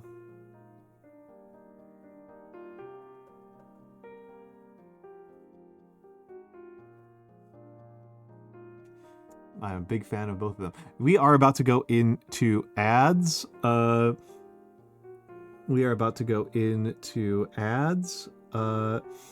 yeah, like people, particularly like when you study anthropology, it becomes really obvious that like knowledge is a pretty weird thing to think that people just have more or less of. I don't know that much about my local plants, right? I don't know that much about my local plants. I don't know a lot about, native fauna. And those are like really important things for a person to know in most points in history, is to know things like, excuse me. To know things like what plants are edible around you and stuff like that. What are medicinal herbs versus poisons?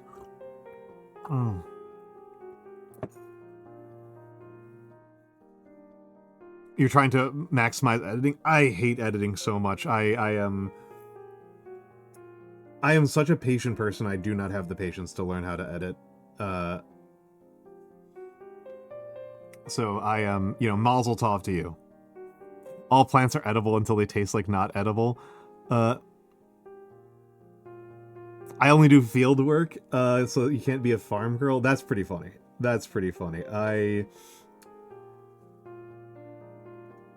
I do not, well, because like so few of us are farmers these days, right? Like my mom's old enough, right, that she grew up on a farm, right? She grew up as a dirt farmer,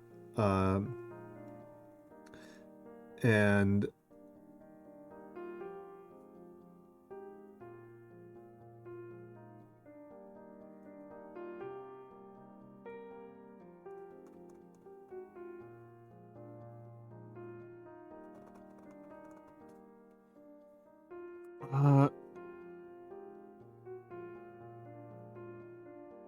it's all a journey. That's completely correct. So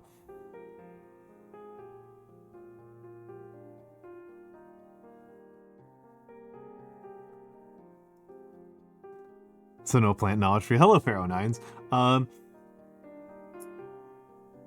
lot of people like the idea of being a farmer, and I cannot lie, it definitely has an appeal to me. Every single time somebody breaks out some fucking AI slop and tries to convince me that it's cool and not cringe, I am like, please give me a bucket of pig shit. Like,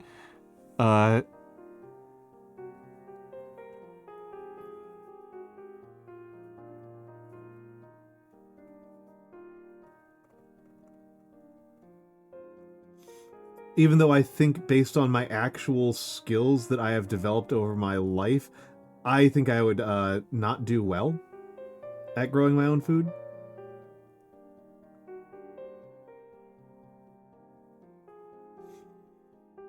That's a good age. That's a good age. Okay, we are going into ads.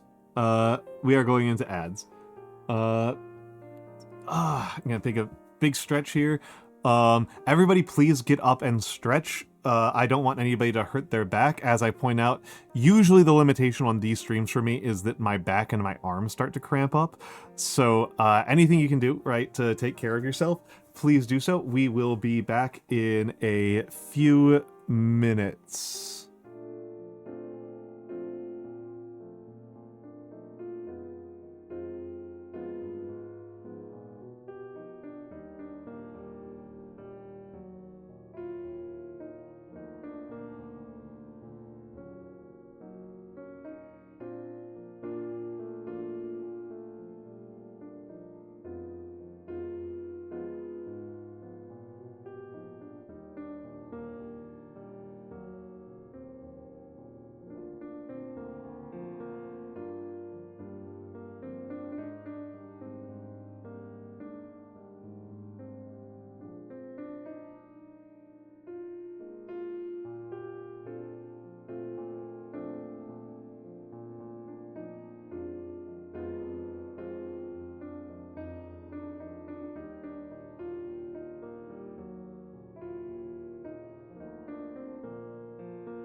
And I'm back, and I'm back, and I am back. We still haven't even gotten to the main event here.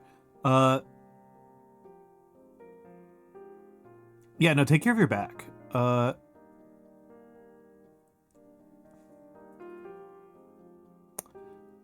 Farm chores, how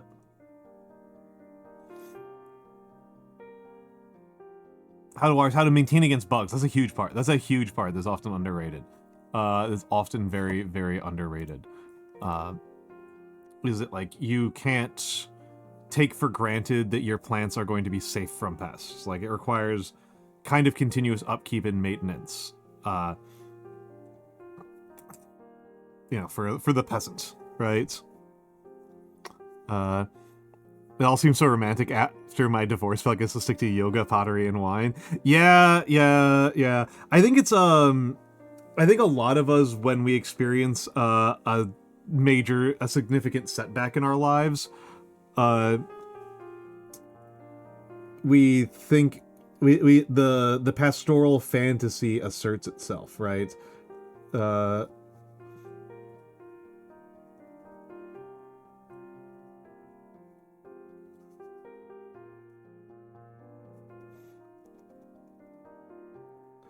And there was a really good thread on Blue Sky about interrogating the pastoral fantasy from an autistic lens.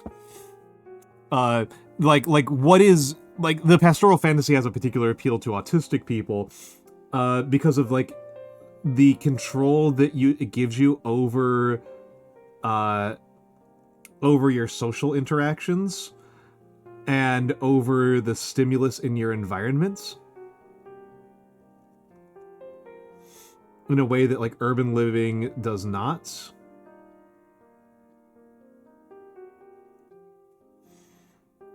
I thought that was pretty interesting. You fancy some magically become a dragon girl? Yeah, that makes sense. That makes sense.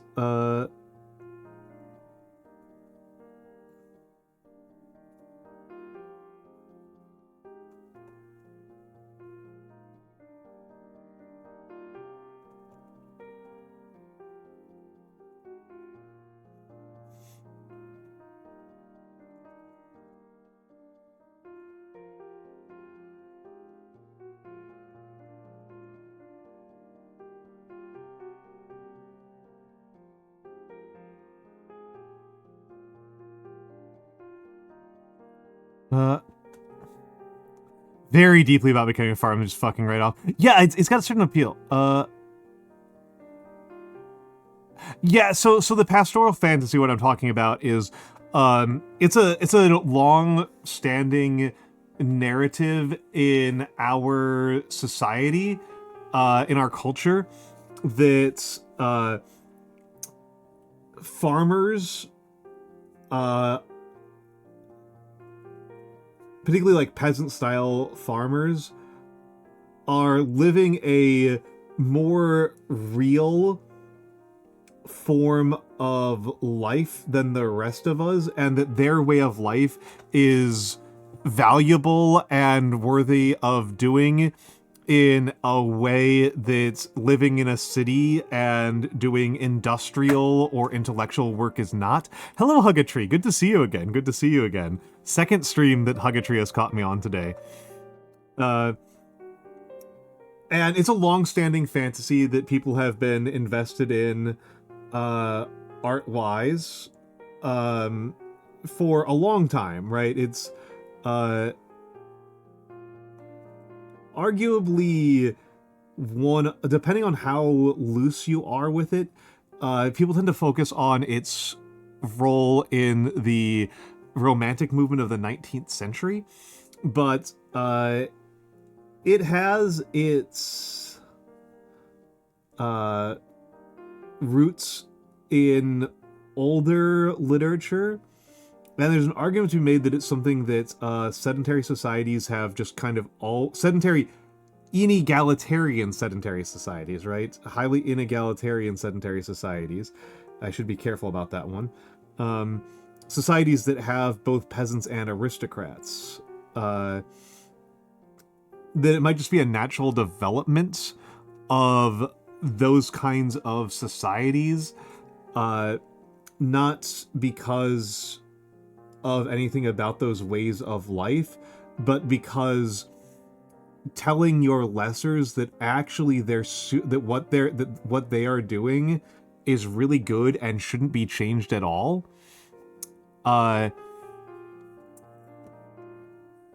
That if you tell your peasants that, then like you might be making them a little bit less likely to be mad at you.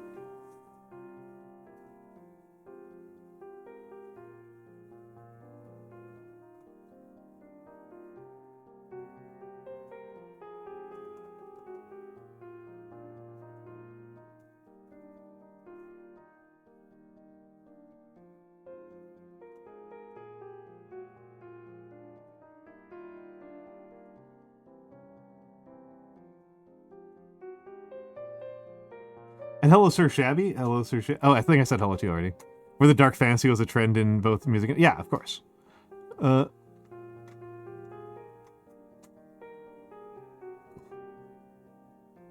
I go on intellectual tangents like this all the time. This is like how I live, flipped out mouse. This is the main thing I talk. This is like the way I talk on stream. This is a very normal stream. This is a very normal stream so far.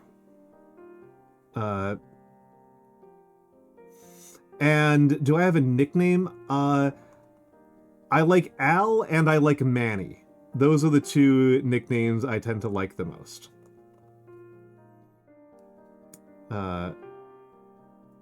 Both of those I like.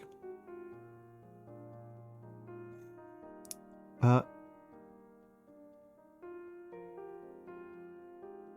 on a second.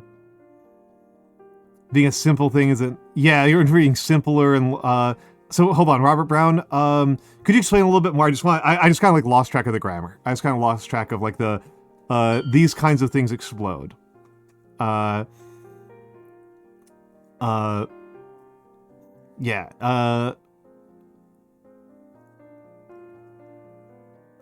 This is black letter, Terakawa. This is black letter. Black letter or Gothic, or Textura Quadrata. Depending on the source you're reading. All these kind of mean the same. All these kind of are... There's like minimal difference in those, but all those would describe this. Black letter, Gothic, Textura Quadrata.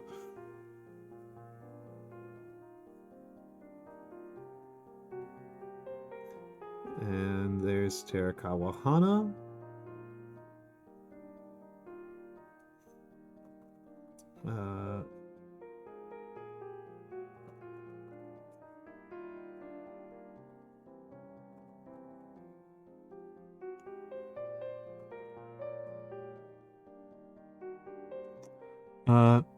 Yeah.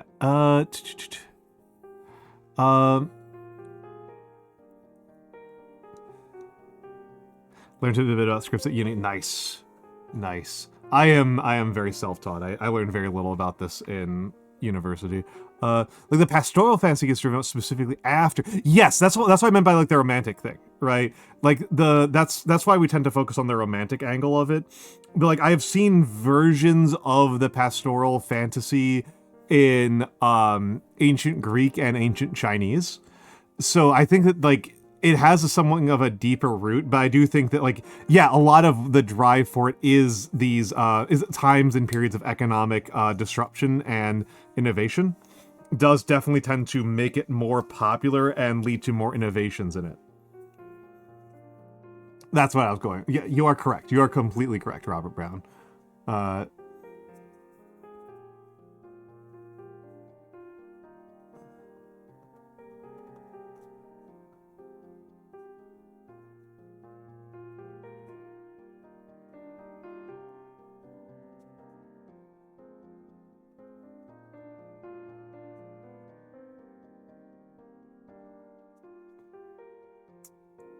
This might actually be one of the best capital S's I've ever written. Jesus Christ. Yeah, they did have bigger farms as well. Yes. Yeah.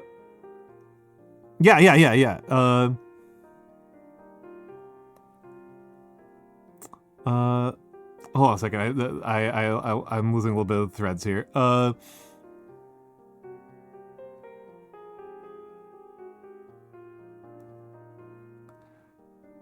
Yeah. Some kinds of, yeah, it definitely makes it more appealing, right?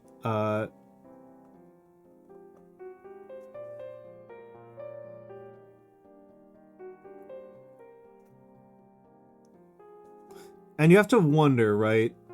How much this is about, like, you know, people trying to manage their sense of economic precarity by indulging in fantasies that the past was better than the present. And of course, you know, right, like, people have always been doing that, right? Like, we cannot go far enough back in history to find people who aren't doing the, like, this is what they took from you. Yes, and I'll post it on, yeah, you absolutely may, Hana. And I will also be posting it on Twitter and Blue Sky.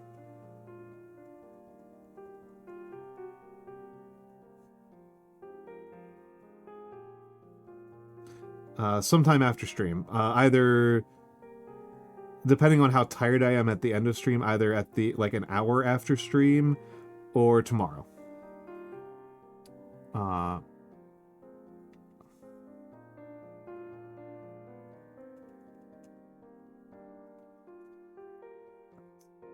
I mean to post to, like, the same night, but it really does depend on how exhausted I am. Because a lot of times when I end stream, I just, like, immediately shut off the computer.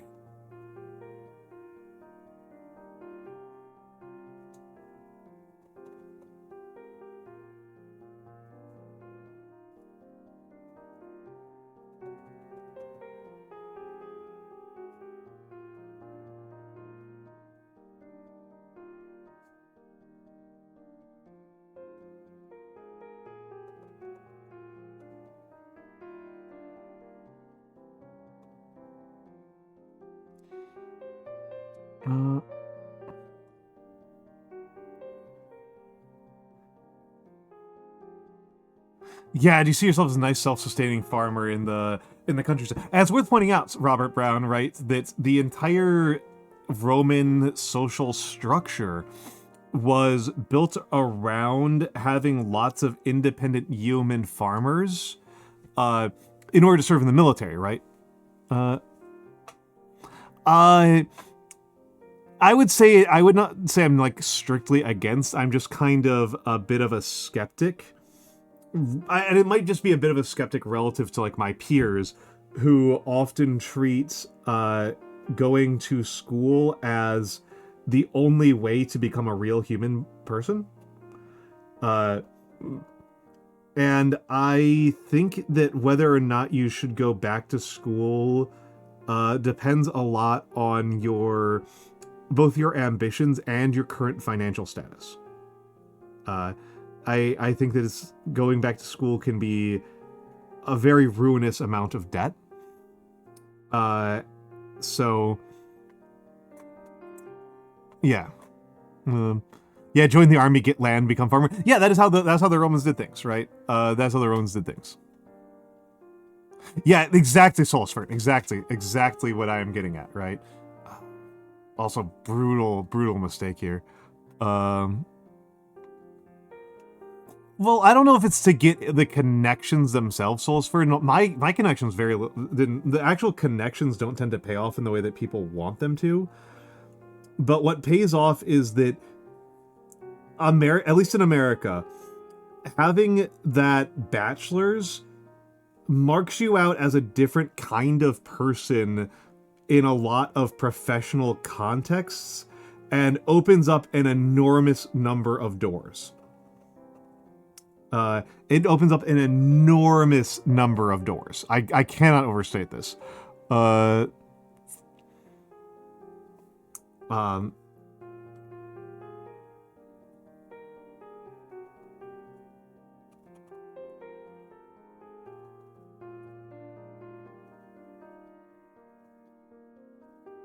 People perceive you so differently with a college degree versus not. And I do not endorse this. I am just saying that this is the thing about how America is structured.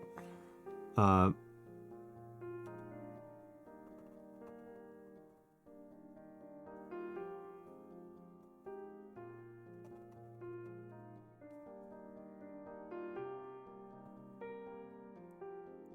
And I will also say that I have different opinion between going back to college versus going to high school, back to high school, / getting a high school equivalency. If you do not have a high school degree, get one. Like, get one. I do not. I don't care. Like get it. I don't care. The not having a high school degree is so incredibly limiting. It's so brutally limiting that it's genuinely hard to overstate. I don't think it really did that, Robert Brown. I think that college degrees have actually for a longer time than that been a replacement for aristocracy. For having an actual meaningful class system in the United States in a way that like the British have. The big one that I like to point out on this one is that the military being an officer generally requires having a college degree. Being in a way like that's like where the difference between college and not college asserts itself the most strongly, is if you join the military. If you join the military in the United States with a college degree, you can commission rather than enlist, and commissioned officers, the only time when you are a commissioned officer that you do not outrank every single enlisted man regardless of their experience is during officer candidate school. Once you finish your officer candidacy, you now forever and no matter what outrank every enlisted man permanently. Like it's so that's like a big deal. So I would also say that if you are considering going back to school as a non-traditional student, I found my non-traditional students to be phenomenal. So that's my first thing to say. I found my non-traditional students to be absolutely phenomenal. I thought that they were some of my best students. The other thing I would say is that the whole like poverty draft thing doesn't actually match up with the data very well. That's been known for a while. I mean, certainly Terracal for graduate school. Certainly for graduate school. For undergraduate, it's a little bit more complicated, but for graduate school, it's absolutely it's absolutely just about stubbornness. Being stubborn is the qualification. Okay, where did I put the C0? There's the C0. There's the C0.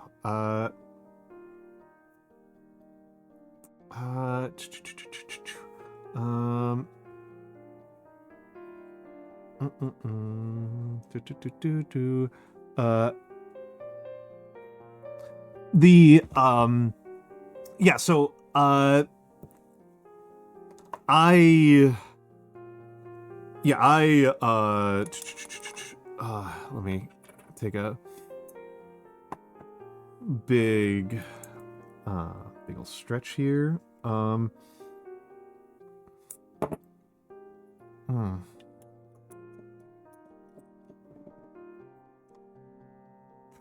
I got so much ink over my hands. Christ.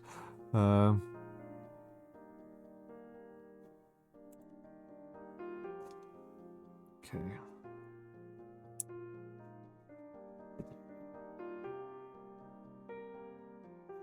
Let's see how long the phrase "happy birthday" is. I really should have printed these landscape, and I'm honestly considering like already reprinting them in a landscape form, and maybe changing the ratios a little bit because I feel like the X height's a little bit high. I almost think it should be this is 522, and I kind of think or I guess 252. I'd kind of prefer like 242 or even 243.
There we go.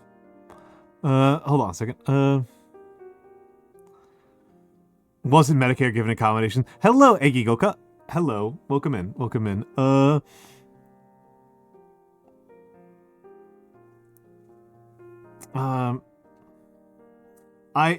My main thing I would kind of say if you are considering going back to school, anybody who's going back to school, is that if you're American, right? This is an American thing.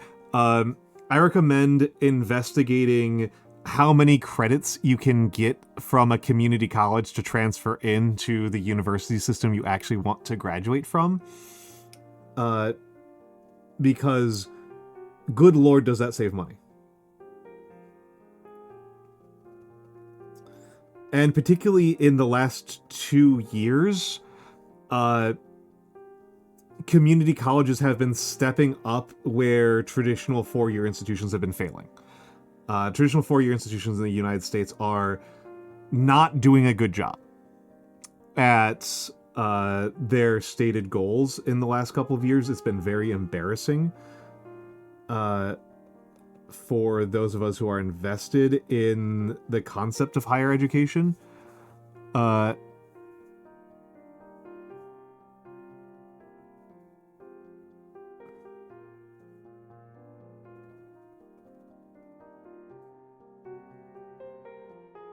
That's interesting, Robert Brown. I hadn't heard that ever before.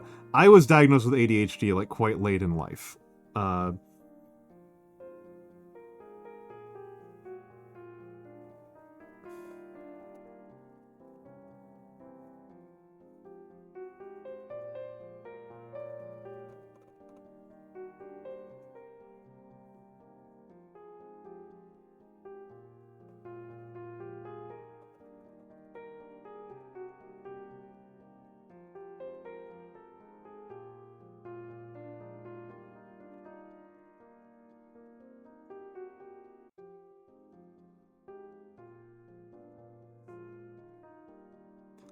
Some reason, incredible. Yeah, Solus Fern, that would be really smart. That would be really smart. Yeah, that would be really smart. I went through a full 4-year.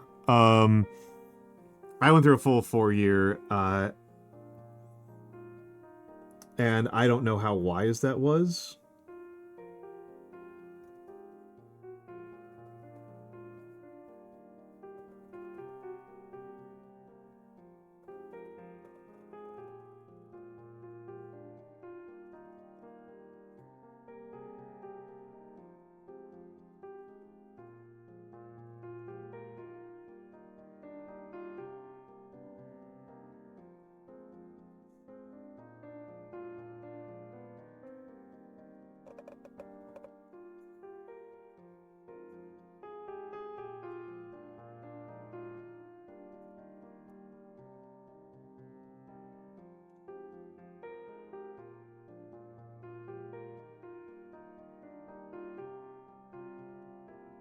There we go. There we go. Oh, foster. Yeah, that's gonna add a lot.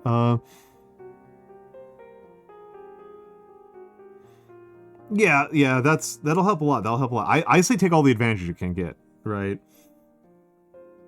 I say take all the advantages you can get. It's not like those rich kids aren't going to, right?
Okay, I'm just gonna actually get on the second line. Oh,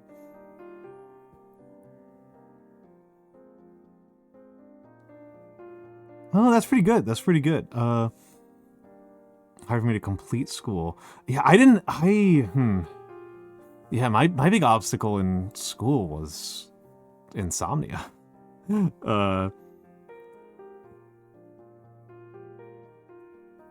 Doctors don't like being told the diagnosis. Yeah. Yeah. Yeah.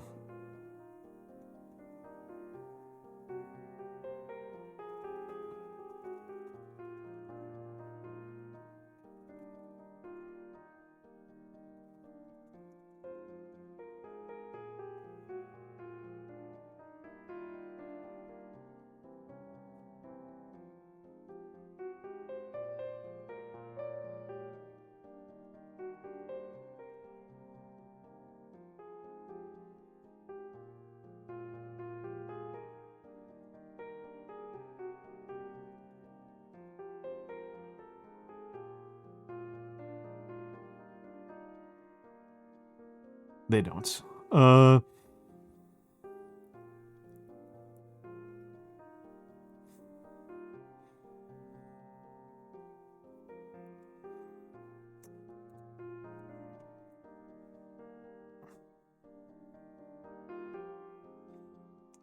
Yeah, yeah, yeah.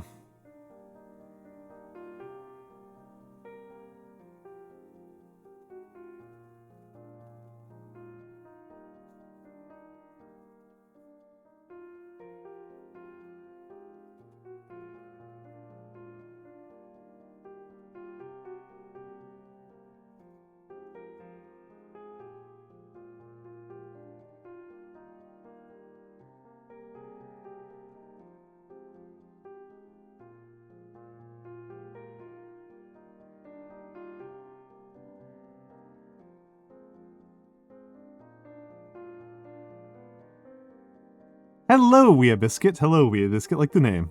Like the name. Like the name. How are you doing? How are you doing? Okay, let's...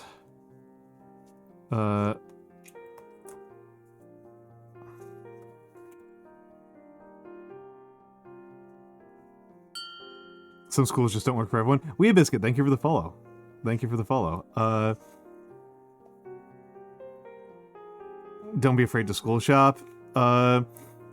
Yeah, I have family members who absolutely went to the wrong school. Right, who just full on they went to the wrong school. Like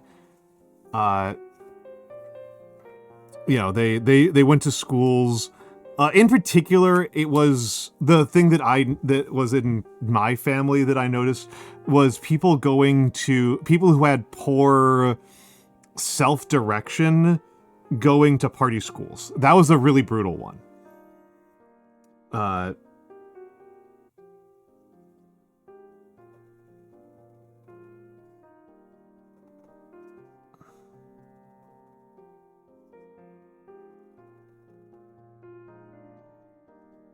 That's the one that really got some of my family members.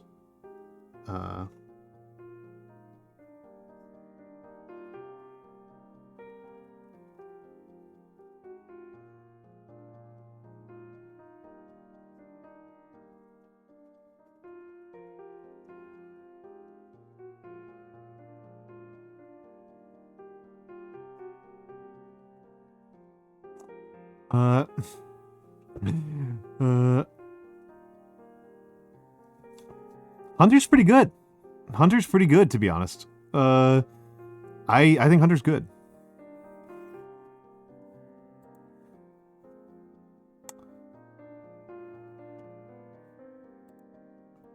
Well, I was thinking more. I was not thinking so much about keeping yourself on track so much as like, if you have a bunch of homework due, and somebody invites you to a party, what do you do?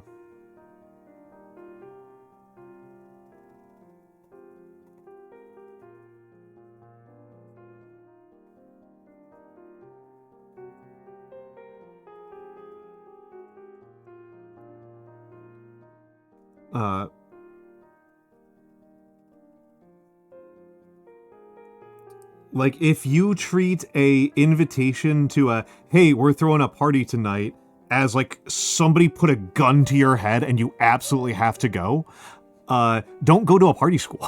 You will fail.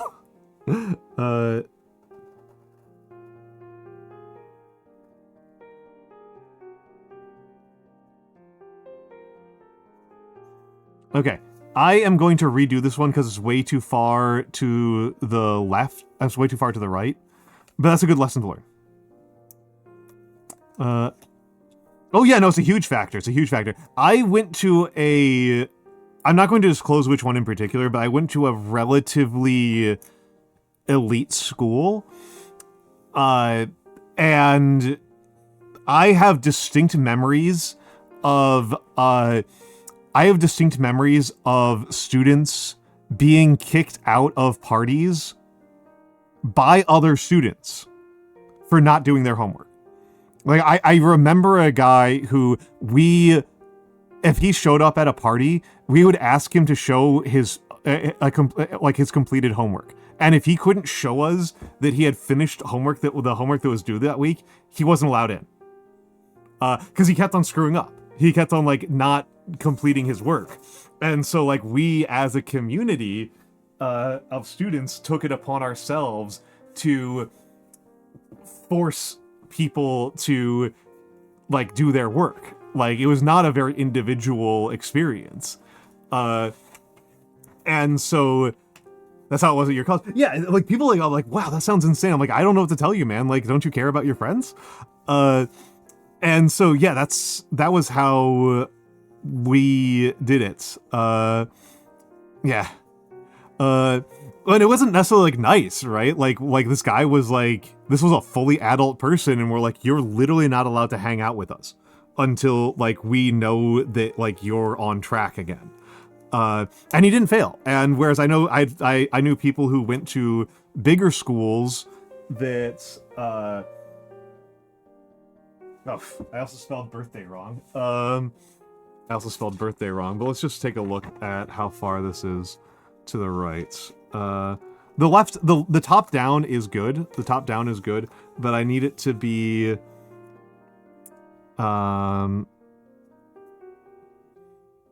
let's say another 2 inches to the left. Another 2 inches to the left. So practically over here, actually. Practically over here. This should do it. This should do it. And yeah, like I said, it was that's the sort of thing I think is actually I genuinely think that's actually really important. If you are a person who's very extroverted and really thrives on like being around people all the time, a commuter school might be a dangerous place for you. A commuter school might not be setting yourself up for success. To use a kind of obvious example.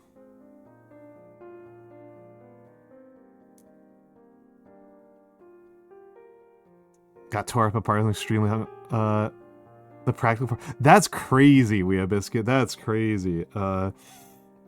That's crazy. Mm, mm, mm.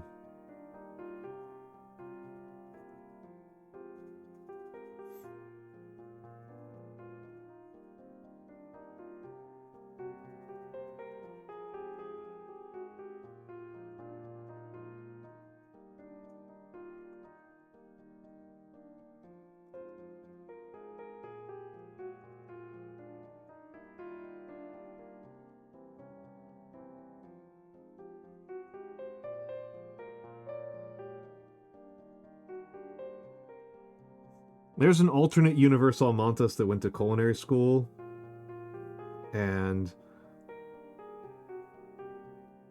I'm not particularly jealous of this alternate Almontes. That seems like a mostly worse lifestyle than the one I wound up living.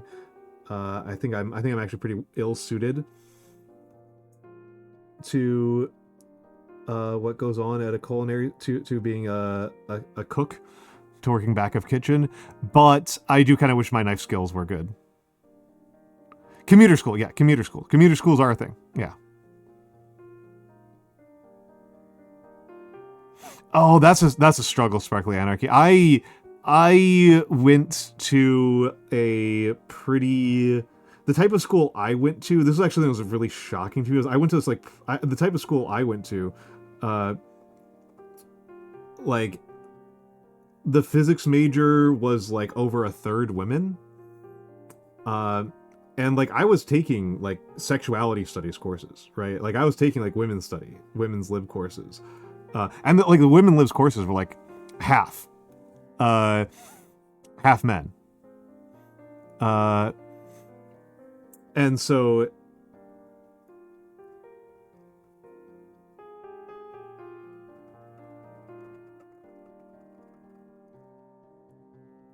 like when I talked to people like at other schools, I'm like, oh yeah, like the feminist studies courses were like all women. I'm like, what are you talking about?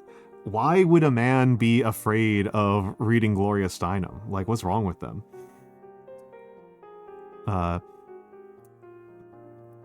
Oh, and why is that bad for extroverts? Because the way the commuter school is fundamentally structured at a very basic level discourages people from hanging out with each other outside of class. If the way that the school is structured is that everybody shows up to class and then drives home, like, you're only going to have whatever social network you had before. The first woman who graduated with a physics focus at my community college. Yeah, it's like, again, like I went to a different sort of school, right? I went to a different sort of school. I think the first woman to graduate with a physics degree from my school would have probably been in the 1920s.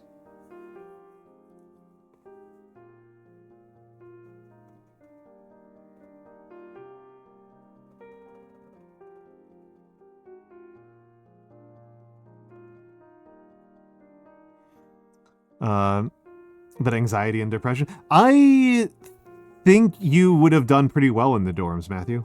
And not just because I have like a lot of affection for Hunter. But like having met you, I think it would have actually been pretty nice for you.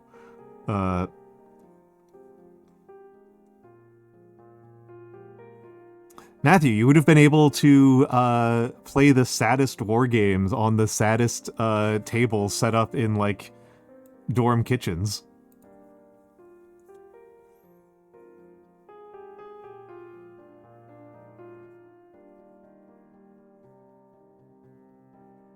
Oh, also Matthew, this is just a Matthew-specific question.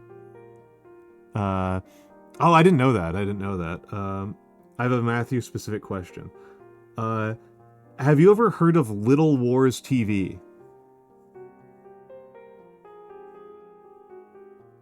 Oh, don't worry about Flipped Out Mouse. Don't worry about it. I don't think anybody's lesser here.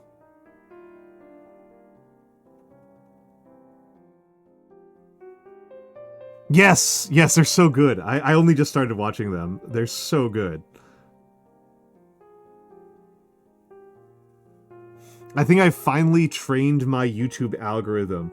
It has spent years trying to get me to like 90% of the videos they show me on YouTube are like lore explainer for Sonic, and I'm like, I don't care.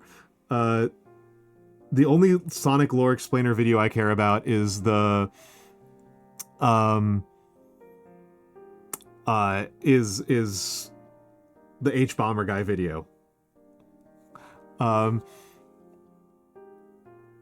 let's talk in DMs, Matthew. Let's talk in DMs. Uh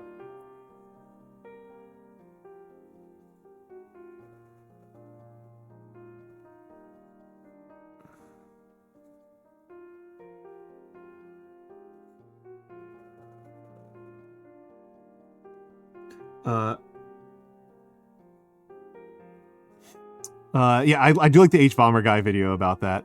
Oh, this is frustrating.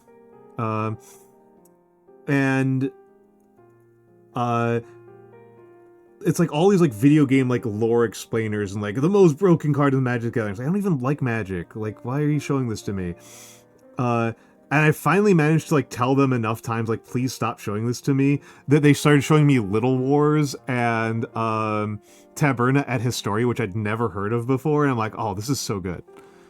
This is so good. Taberna at Historia is amazing.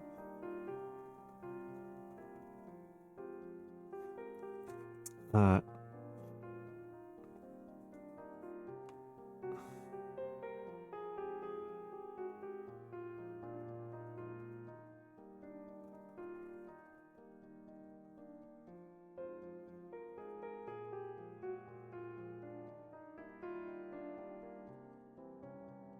uh,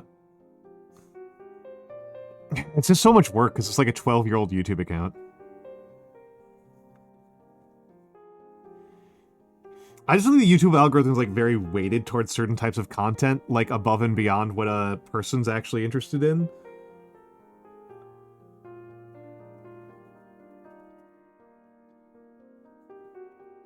At least we're no longer in the era where like no matter what you watch on YouTube, it sends you to Ben Shapiro.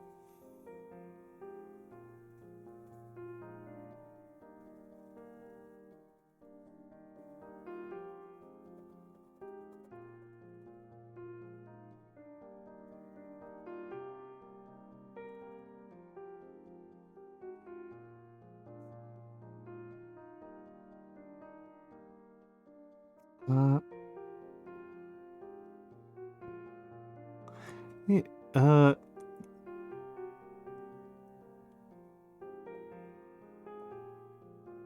they really tried to push Shapiro. It was crazy. Yeah,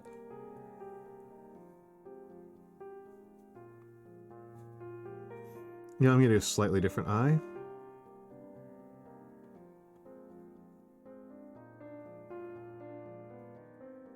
Okay. Oh, that's a great question, Wea Biscuit. I've got no idea. Um, I've got no idea. Uh,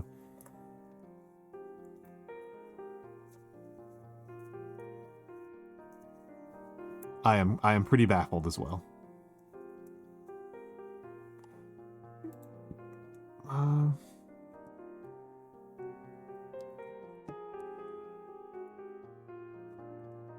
Okay.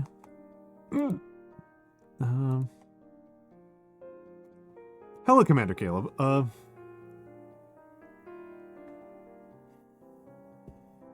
Yeah, he's not a person who's like a deep thinker. Let's put it that way. He is not a critical engager of ideas. He is I think another phrase might be a credulous rube. I think a meaner way to put it would be he is a flatterist. He is a sycophant. Something I have very little respect for.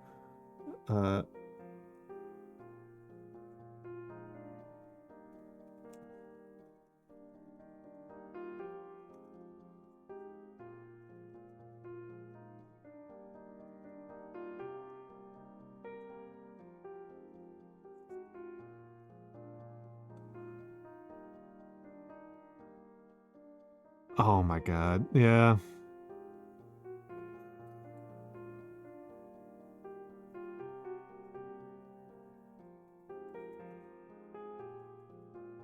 Yeah, folks, don't buy Cybertrucks. Like, they're really dangerous. I think the Cybertruck is like on track to be like the most dangerous car made in the last like 60 years or something like that. Like, don't buy them.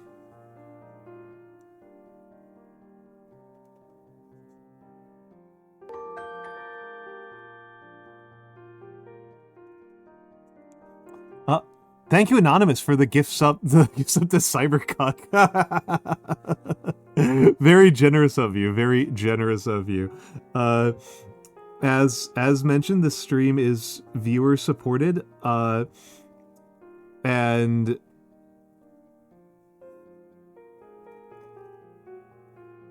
I rely very much on your charity and your kindness here. Yeah, don't engage with the Cybertruck. Whatever distance you currently have from the Cybertruck is probably too short. You probably want longer. You probably want a longer distance from wherever you're currently standing to the nearest Cybertruck.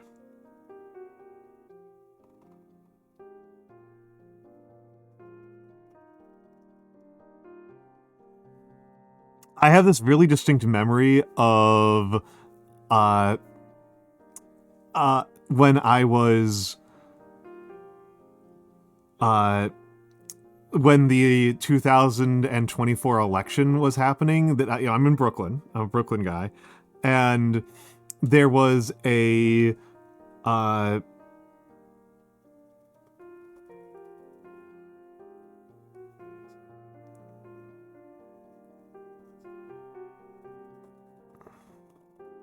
and on the day of the election was the first time I had ever seen a Cybertruck inside New York City. And I reacted to it. I had the same like emotional association with that as like I imagine what a Roman priest felt like when they cut open a goat's belly and all of the guts were black.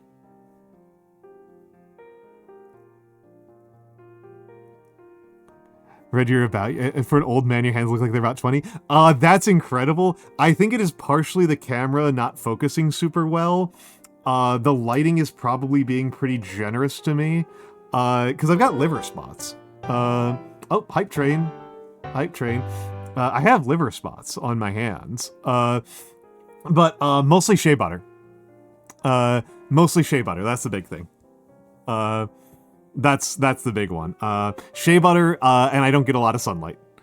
I do wonder how much like a combination of hydrating and a vegan diet really matter from a skincare perspective. I do know that compared to a lot of people my age, I look a lot younger because I never picked up smoking. Smoking was just never one of my habits. I think that's actually like one of the biggest things.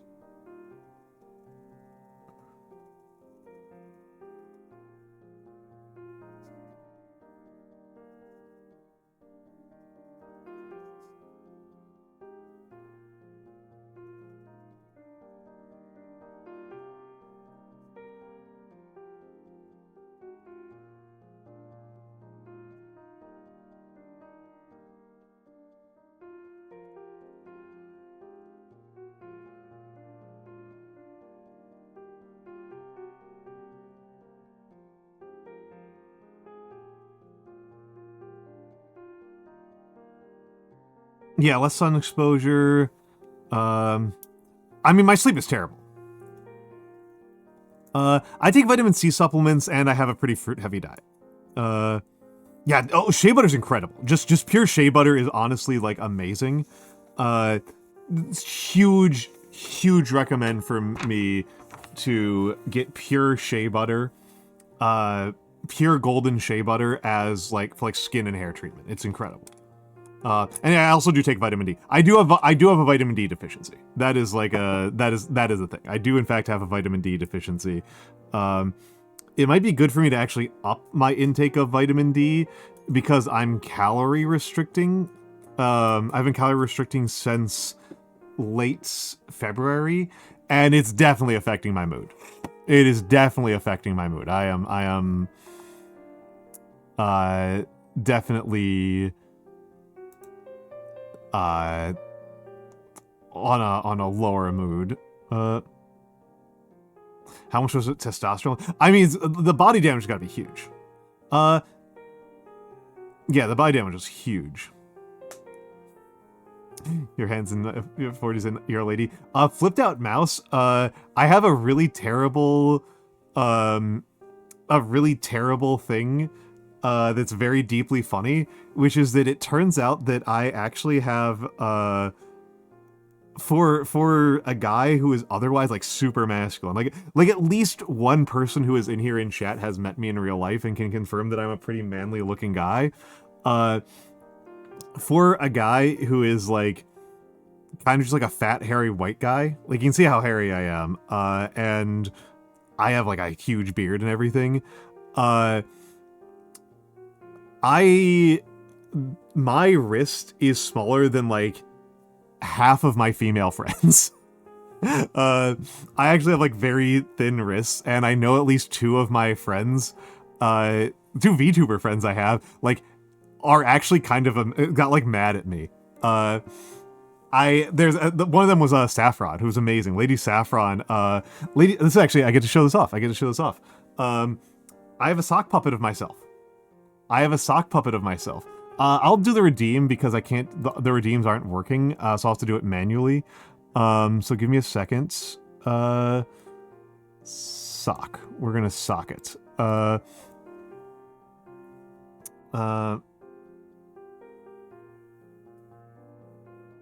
Yeah. So I've got a sock puppet model, but I also have a sock puppet, an actual literal sock puppet, and both of them were made by my friend Lady Saffron. Both of them were made by my friend Lady Saffron, and she, I sent her my measurements for her to make the sock puppet. I made the same, I had to give her my measurements, and she literally came to stream and asked me to measure my wrists live on the air because she couldn't believe that my wrists were as thin as they were. And so I had to pull out a measuring tape and put the measuring tape around my wrist and measured it. And yeah, it's correct. I was right.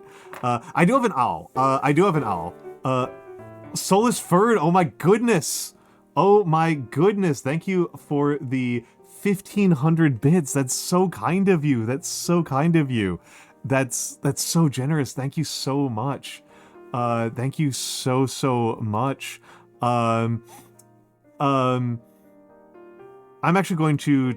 I can't do an ad break because the ad manager's busted. So we're going to be going into ads. Oh wait, no, I can snooze here. I can snooze via chat. Sorry, I got tilted. Without reason. Let's see if the snooze actually goes through. It doesn't. I'll try it again, but something went wrong. Okay, we're going into ads no matter what. Matthew, the owl picture. That's actually my hand. That's an all from my. I took a picture of myself IRL. That's very sweet of you to say, Solisford. That's very sweet of you to say. I'm streaming a lot this week, so I have a lot more opportunities. Okay, we're going into commercials. Please, everybody, stretch, hydrate, etc. Please take care of yourselves. Spelled commercial wrong. Commercial 180. Okay, we'll be right back.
All right, I'm back. I will say, yeah, Popeyes, TurboTax, and Twitch Turbo at least like make sense. Yeah, those like those ones are actually like somewhat coherent. Uh, I will say that on the subject of the ads knowing what you want, I have never quite um gotten over how goofy sorry when I was on Facebook, right, which is supposed like Facebook's whole thing is that it is selling you targeted ads. Facebook's whole thing is it's selling you targeted ads, right? And my Facebook account, the only information Facebook actually has about me is that I am vegan, right? That's the only thing they actually know about me. They might know my birthday because like they need that or something, but like it's that's the only thing that they really know about me is I'm vegan. I'm in like 5 different vegan groups on Facebook. I still get I haven't been on Facebook in years. I have not used my I have not checked it in literal years. I closed mine down years ago because it was professionally a liability. Because Facebook is just a professional liability, period. And so many ads for Arby's. And it's like, guys, like, the only thing you should know about me is that I'm vegan. Like, you should be sending me, if you sent me ads for like Gardein, I would be like, I already know what Gardein is, but at least it's something I'm interested in.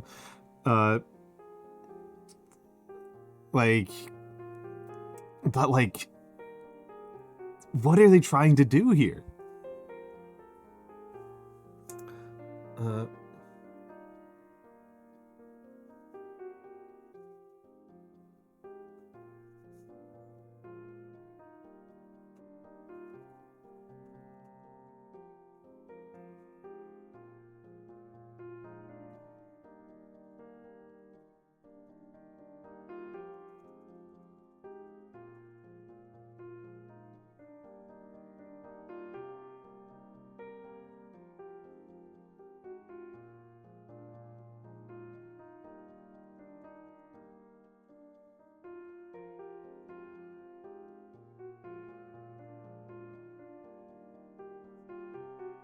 Yeah, vegans like Arby's, yeah, right? I will. YouTube and Amazon have gotten a little bit better. The two of them seem to have figured out a little bit. YouTube has been like the last like week has like been actually recommending me videos as like, oh yeah, I'm interested in this. And Amazon has taken them like almost 8 years of me ordering these kinds of things regularly to figure out that I do in fact like buying variety packs of various types of vegan snacks. Yeah, Arby's out here. Yeah, they don't actually expect us to show up. They're just doing it because they're just doing it out of pure hate, right? They're just doing it for love of the game.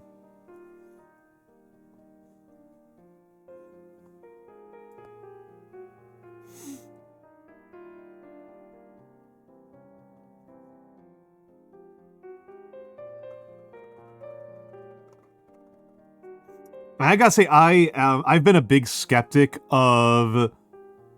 They are not good at programming. Flipped out mouse. They are not good at programming. They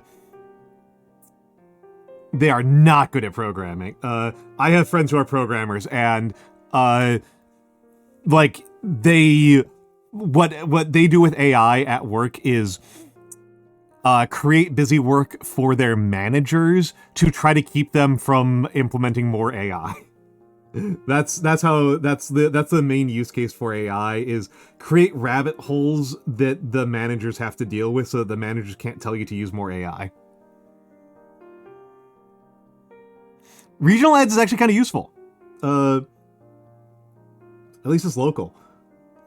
By far the best personalized advertising I ever saw was Pandora.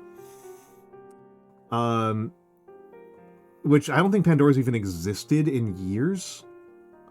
But Pandora ads were actually really, like, I was like, oh, hey, this makes sense. Because Pandora would send me ads for albums and tours by bands that I was listening to.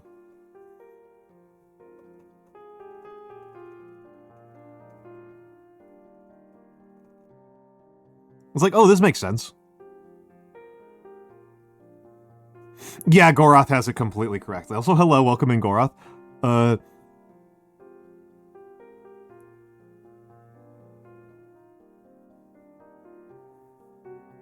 Luxury is mentioned near constantly. That's pretty funny, Sparkly. That's pretty funny.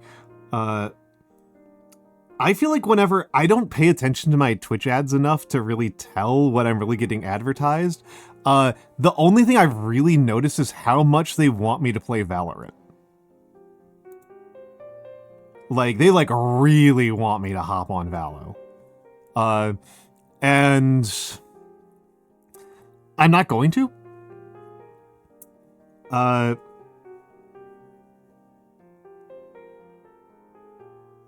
Because it's got kernel level anti-cheat. If Valorant drops kernel level anti-cheat, I will consider it.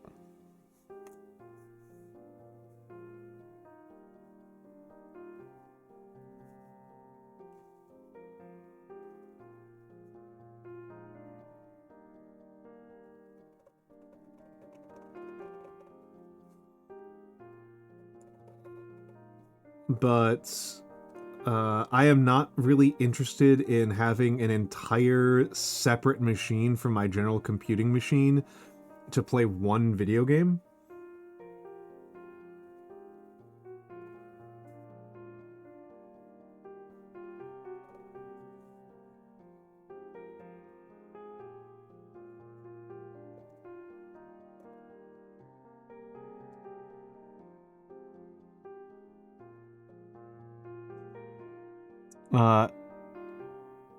Only reason I keep Windows around, I haven't found out how to get Tarkov to work in Linux. I keep Windows around because my sound mixer that I use for OBS I can't get to work on Linux. There's also a Linux OBS problem with custom browser docs. So that's why I keep my I keep my Windows around primarily as a stream PC. But for general use, I'm on Linux.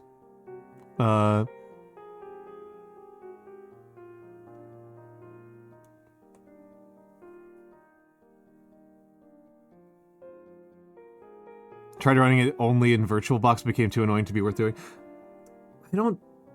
Man, I feel like people do not have good experiences with League.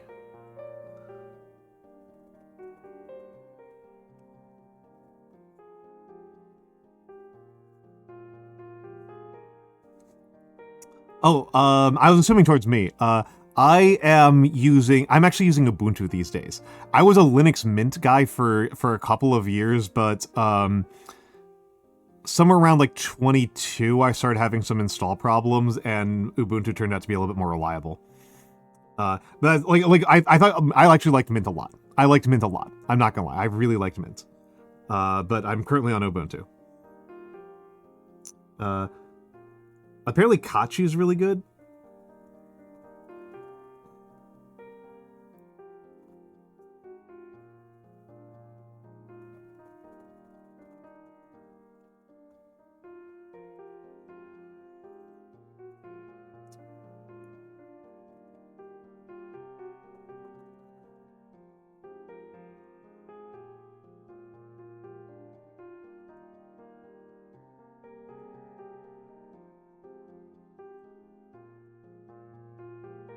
Or they won't ship with proprietary software. I don't know. The computer that I bought had like a Windows 11 with extra special double plus AI integration.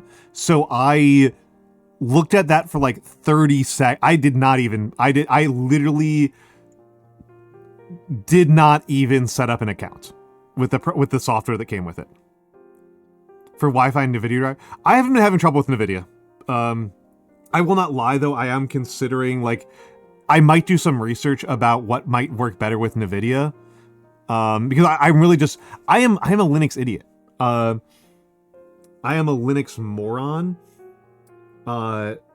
So I am using the distribution. I am choosing my distributions based on like user friendliness, not based on capabilities.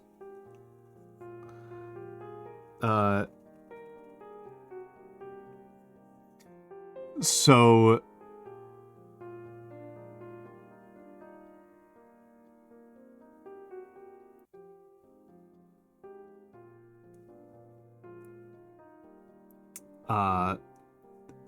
like I could almost certainly do better, right?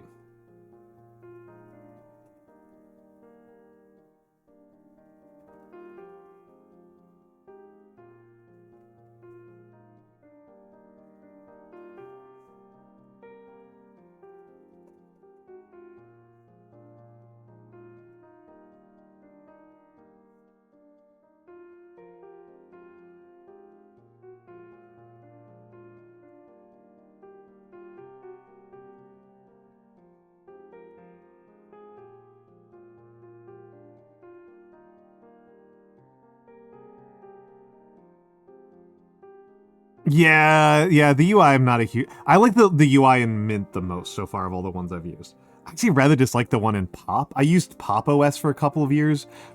Did not like it very much. The Pop OS UI is very like... It feels very like Macintosh to me, which is like perhaps the meanest thing I can say about a UI. I do not like Apple UIs at all. I think they're shit.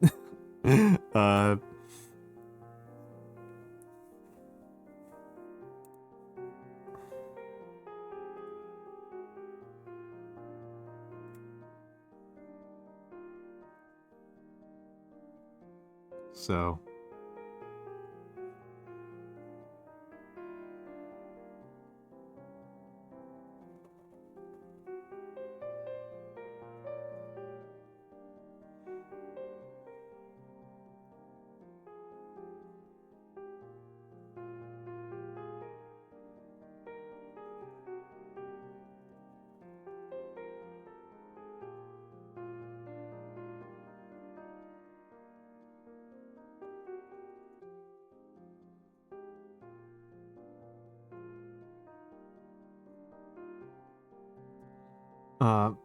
but yeah, I have not...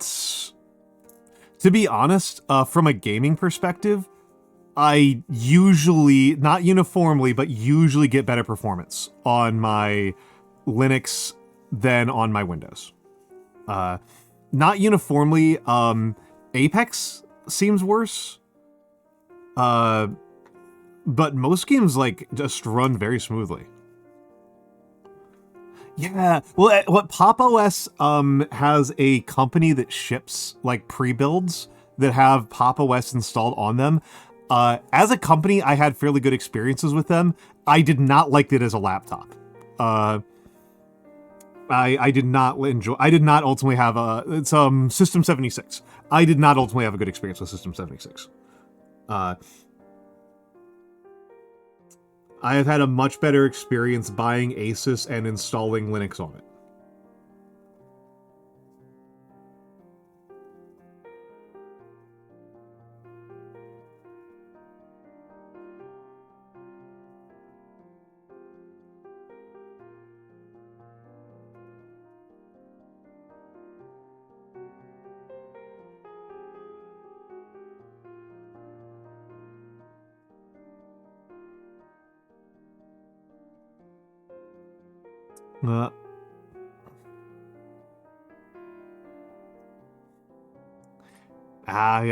Yeah. I like I said, I'm not a computers person. It actually really kind of disturbs me when I tell people I use Linux and they assume that I'm using Linux because I'm like a super computers guy. It's like I'm really not. I mostly like the main thing I do on the computer is listen to music, write write like text documents, and read PDFs.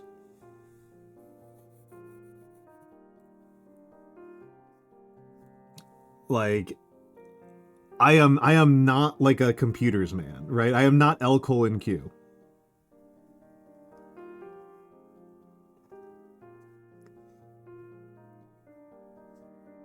Or Tayamichi, right? There are people out here who are like computers people, and I am a person who happens to use a computer. Oh, L:Q. I am sorry, Anonymous. I have to give you the way that you. Wait, hold on. Is that the actual? Have I been spelling? That's a different person. I am sorry. I am sorry. That is a different person. That is a different person. Let me make sure I get the right shout out here, because his spelling's a little bit weird. Thank you very much for the gift sub. But yeah, I'm gonna give the shout out to him because he's one of my favorite streamers. Colon Q.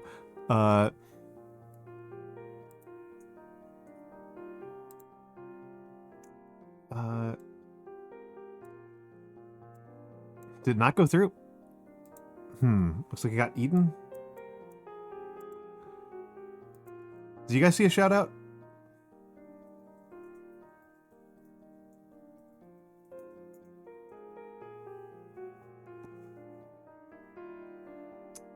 Where is it? I'm just gonna have to link to it.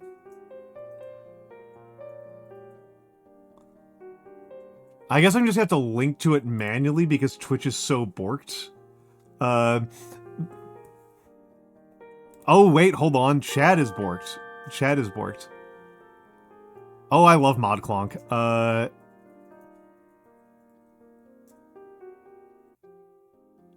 Did that one go through?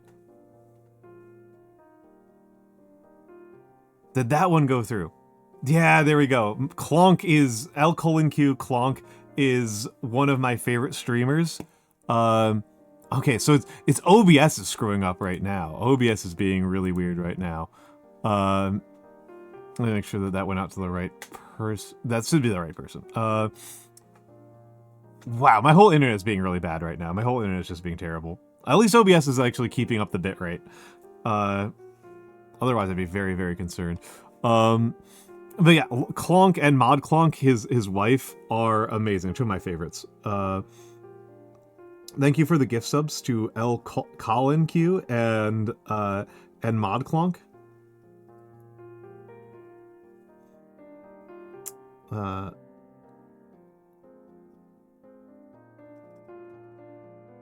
Thank you very much. This is a viewer support channel, and Anonymous, you are doing a lot to support it. It's very, very generous of you. I am very happy. I'm very happy to have you. Hello, Strutter500. True. Expired, rotted. Yes.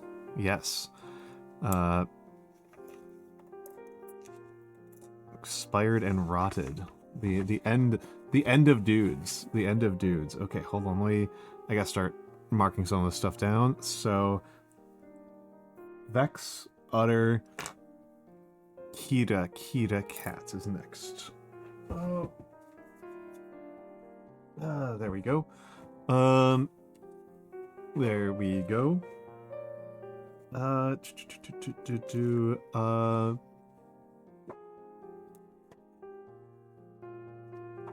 What is going on with my internet? I guess I should just be really glad that... You know what? I usually listen to music via YouTube, but I'm going to stop doing that because it's just not working. You haven't achieved Lich status yet. I have not. I have not. I'm still alive. It's like, I'm still alive.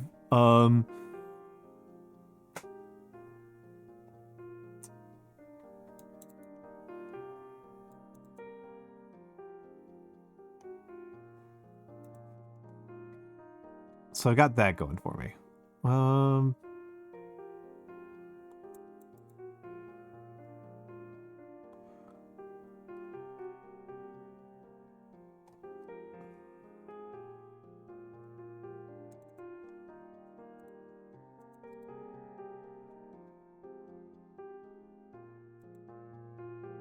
Hello, Ion. It's so good to see you, Ion. It's so good to see you, Ion. I am not hoping for life, for eternal life. I am not planning on that. That is definitely not part of my plan. I am planning on enjoying my final rest. I am planning on enjoying my final rest in its completeness. That is my intention. Is that when I'm gone, I'll be gone.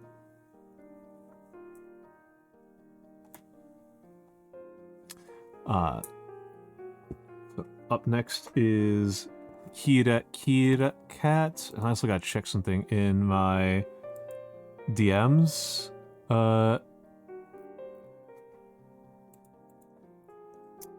Nan...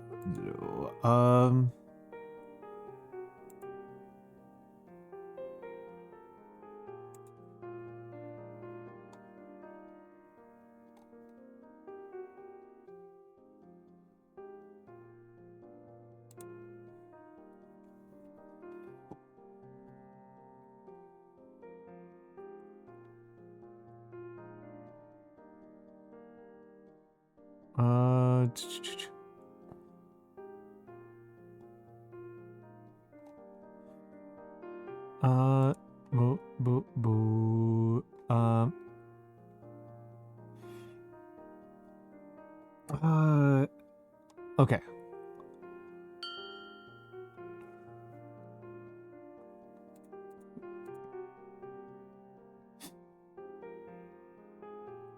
Oh, crap. Hold on, I just realized I have to change something.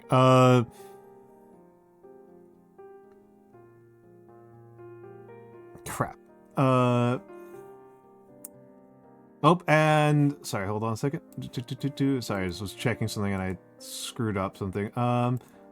Akachi000, thank you for the follow. Thank you for the follow. Very kind of you. Very kind of you.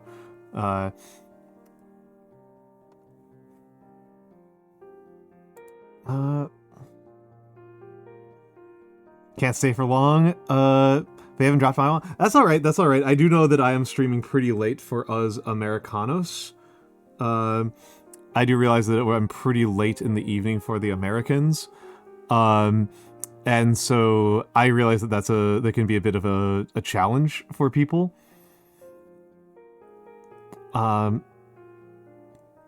Okay, let's...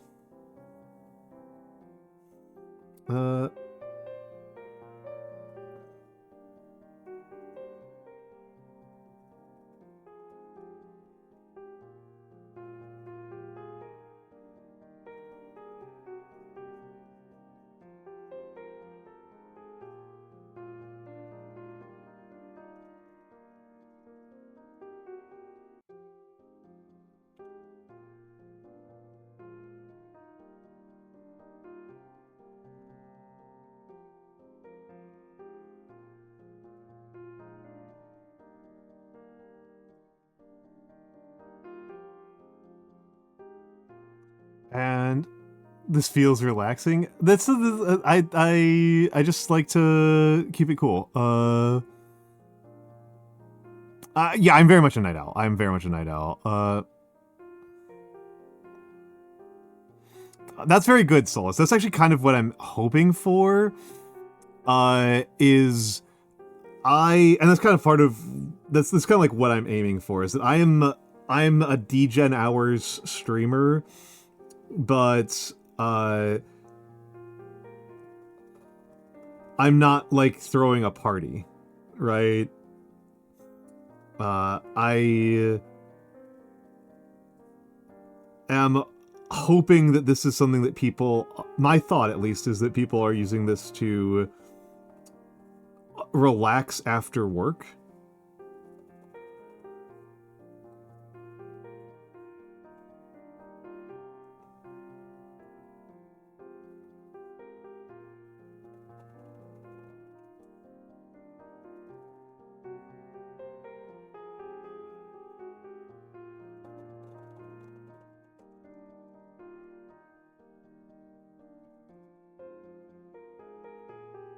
Oh, that's very sweet of you, Akachi. I hope you enjoy it. I hope you enjoy it. Um, I hope you don't get too turned off when we get when we're a little bit more rowdy. I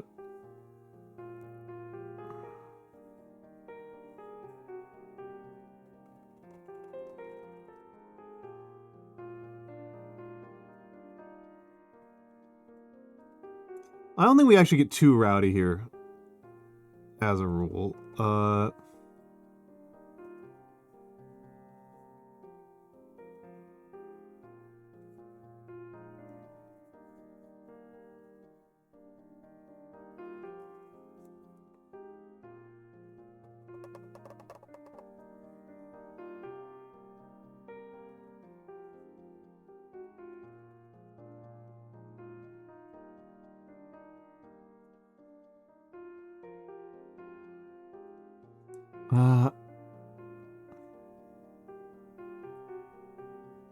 See the fact school stuff? Ooh, interesting. Yeah, I like those. I like those. Listening to build a TV frame out in the garage and watch work on the bike. That's fair. That's fair. A lot of people do work. A lot of people do like co-working to my streams, which I find pretty funny.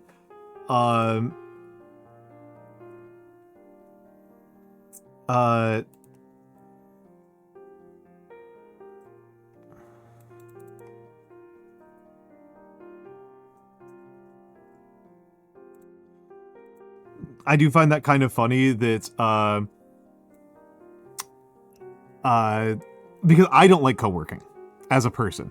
When I'm co-working with people in real life, I'm actually deeply annoying.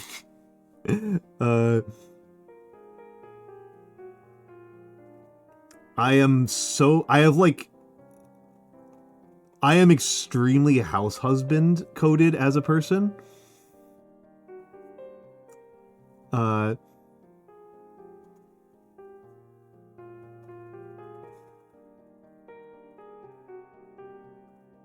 And so like when I am like if people are trying to co-work with me, I feel like I owe that, I have to like be looking out for them, right? I feel like I need to be like, hey, do you need a drink? Like, do you need this? Do you need a snack? Is there anything I can get you? Terrible coworker. Terrible coworker. I'm just I feel like I'm like letting people down. I feel like I am letting people down if they are just vibing. If I am around people and they're just vibing, I feel like I'm letting people down. Yeah, I make everybody cookies. I make everybody cookies or bread.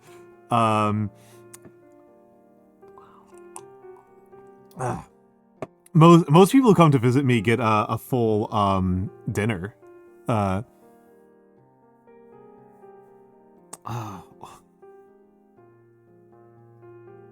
Hold on a second here.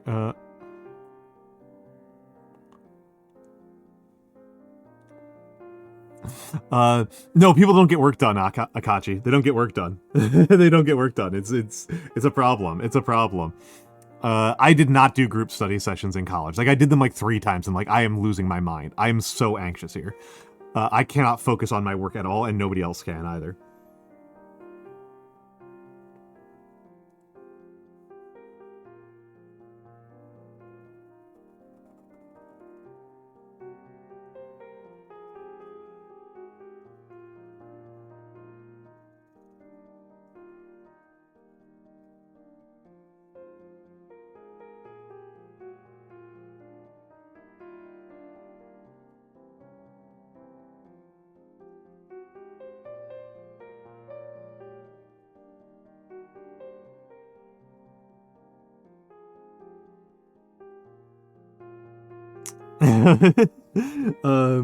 No, I definitely got it was definitely like, yeah, we can't study with Al.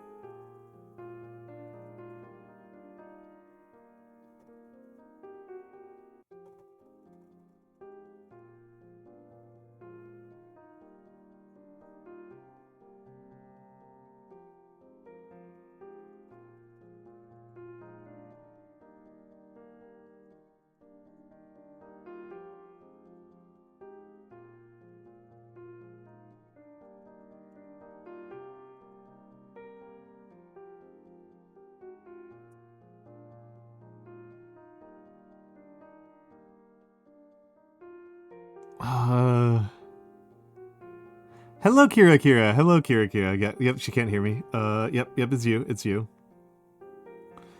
It's you. I'll be sure to zoom it out when I get there, when I finish it.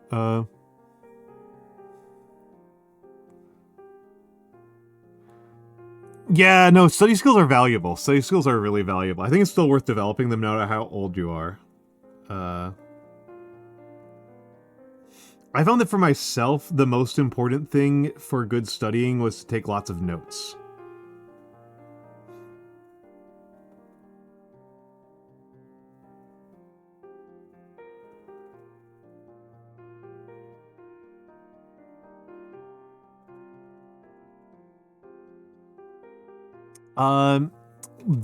This up here is Gothic. This down here is Batard.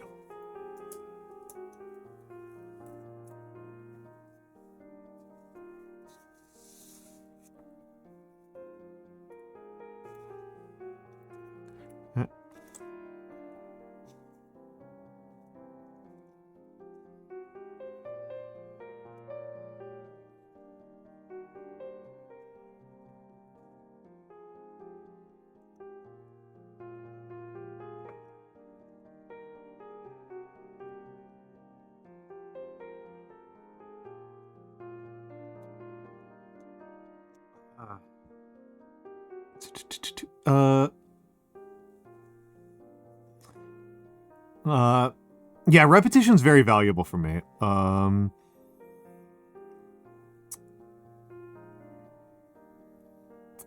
am actually a big believer in repetition in education. Turn 20 on Friday. Wow, yes, you do have a while to learn. I genuinely forget that there are some people who watch my stream who are under the age of like 40. I kind of assumed like everybody, like the youngest people in here were like 35.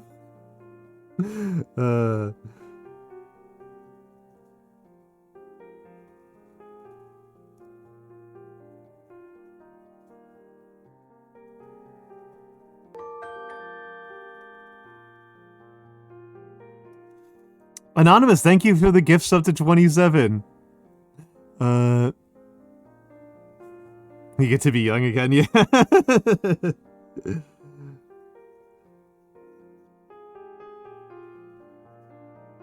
Anonymous is 27. If true, that eliminates some potential suspects.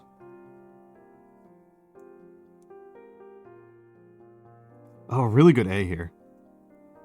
He'll be turning 32. Oof. Hey, like I said, I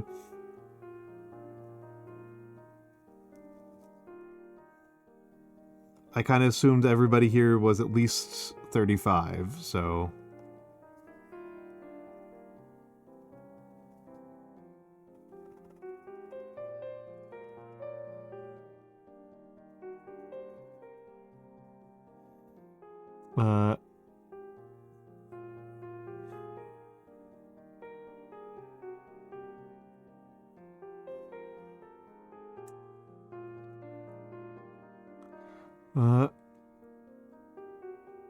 let's dip off a little bit more of that.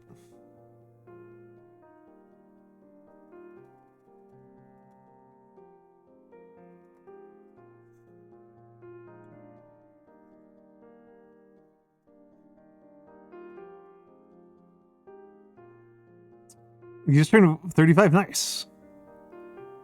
As soon as your advice will be used for that many more years. Yeah.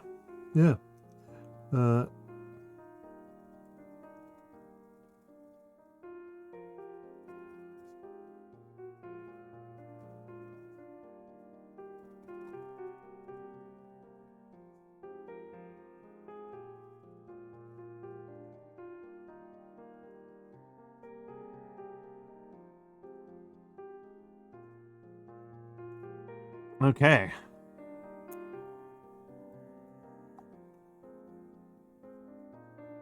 You know, let Kira get a good look at it.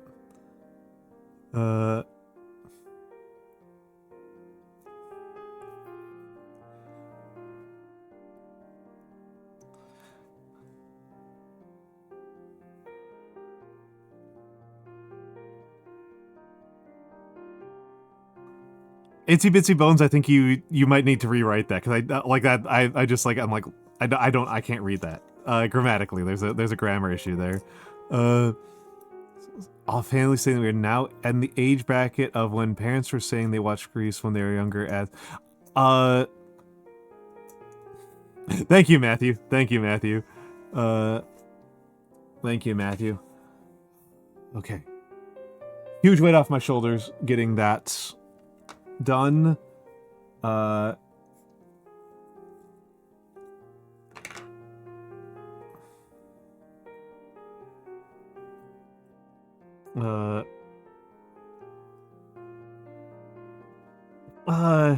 And I mean, don't worry about it. Just, I would say, you know, you live your life at the age that you currently are, right? Like, you live your life at the age that you currently are. Sooner or later, you'll be old. And I don't know. I feel like it's not a big deal. Yes, I do. I do take commissions. Hold on. I'm so annoyed about my bot not breaking. My bot being broken, because this is one of those things that should be sent pretty regularly. I do take commissions. Be warned, I'm a little bit slow because I'm a bit behind on commissions. Because I spent the first 2 months of the year traveling, so I didn't do any of that. I didn't finish any of my commissions for the first 2 months. I'm still playing catch up from then. Still actually technically playing catch up from some December work. I should be able to bang out most of the backlog this week, though, to be honest. I think my calligraphy is much better than it was a few weeks ago. I felt like I was really rusty for a little bit there, and I've just been shaking off the rust, and I feel like I've kind of gotten to the point where it's acceptable. I'm feeling more acceptable now.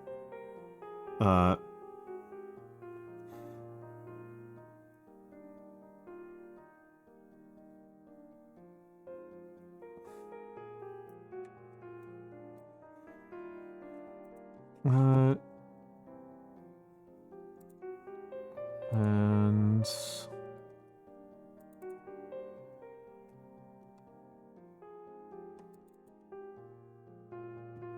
Oshi's birthday is coming up soon. Okay. Make sure you give me at least like more than a week, because it'll take me like at least a week to get to it, if not more. So apologies on that one. And if you ask for Cadell's, it'll take a lot longer. Cadell's like really eat up a ton of time. I'm probably massively undercharging for them, given how much of a time commitment they are. But I'm hoping that once I do them, that if I do them for a while, it won't be as much of an obstacle for me to do them going forward. But yeah, Cadell's are a real time sink for me.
All right, have a good night, Matthew. Have a good night, Matthew. Thank you for stopping by. It's always a pleasure to have you here. It's pretty friggin' late for you. You should have been a while ago. Yeah, $3 per word, which is, I think I'm charging about market price. Not everybody uses the same pricing schema among calligraphers. Some people do it by page, which feels insane to me. I don't think anybody's doing it by letter.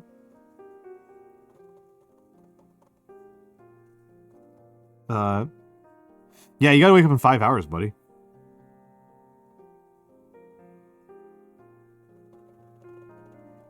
Have a good night. Thank you for stopping by.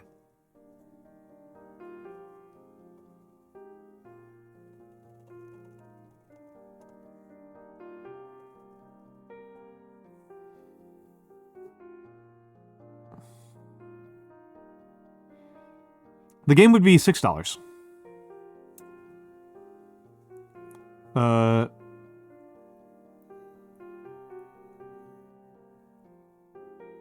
Something that's 8 words long would be $24 dues. Yeah, we're not like my brain wants to charge per letter because that's a much more useful, that's a much more like accurate quanta to me, but it's I am pretty sure it would drive customers completely insane. So I don't.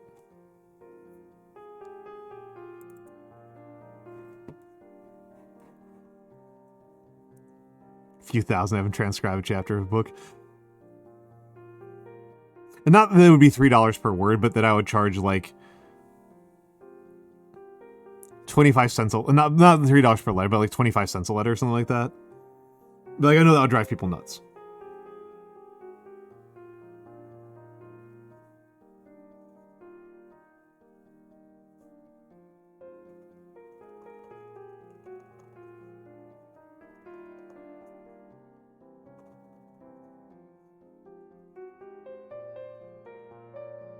Wrong letter. Yeah, that's 3 letters. Yeah, by the hours. Like, I mean, by the letter would make it more accurate to like by the hour, right? Spelling mistake, major spelling, not even minor spelling mistake, major spelling mistake. Well,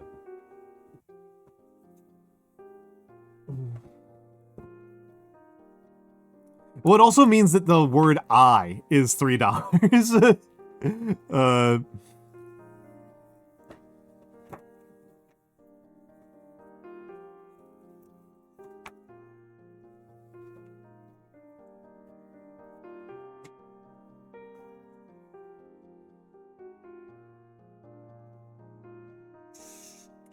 That's Robert Brown. The reason why I don't do that is because it's too complicated. The reason why I'm doing Word is to keep it simple for the customer. If somebody really wanted to game it, like whatever, but I'm not too worried about that. To be honest, I just kind of accept it.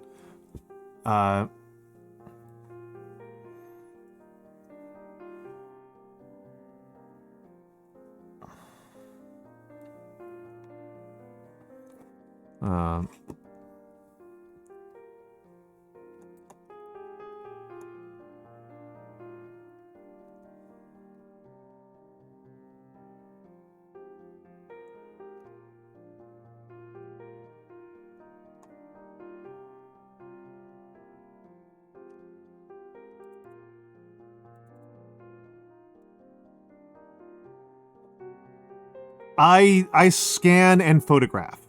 I might mail. I do bring my calligraphy with me to conventions in case I see people there. But I don't currently have a good system set up for mailing stuff out. Because the big problem is like, if somebody has a solution to this, I'm willing to listen. I don't know how to mail something out without doxing my address.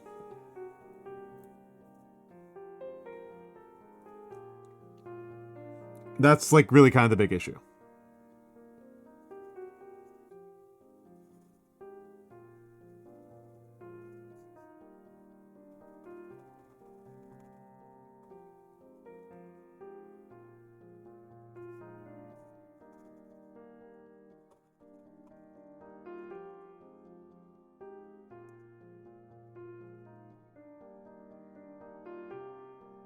Yeah.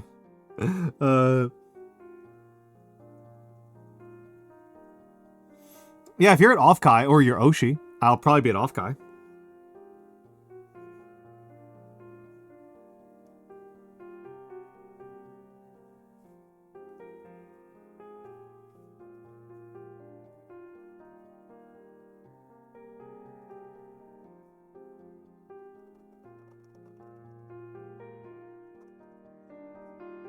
Uh, who is your Oshi? I might know them, right? Like, I'm not like a super big VTuber by any stretch of the imagination, but VTubing is also a very small world. It's like I do know quite a few VTubers who are quite a bit bigger than me.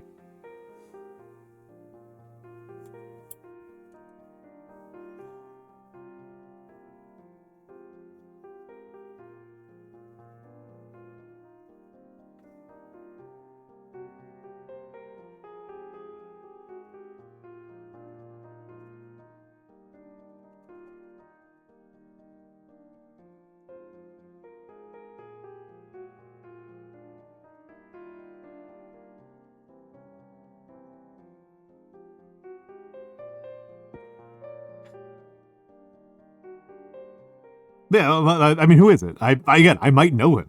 Like, uh,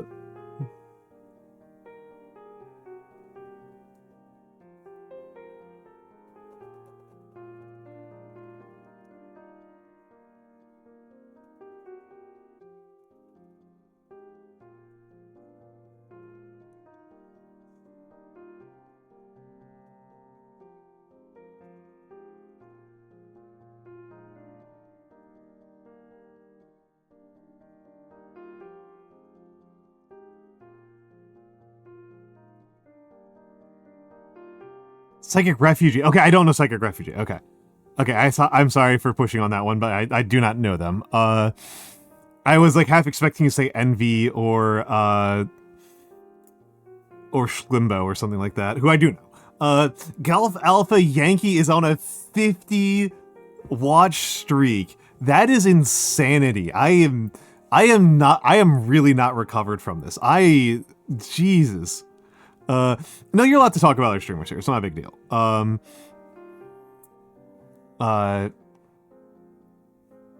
That's not a big deal to me. The Golf Alpha Yankee, welcome in. Thank you for the 50 watch streak. Holy moly. Holy crap. You're going to be racking up a bunch this week because I'm streaming like a lot this week. So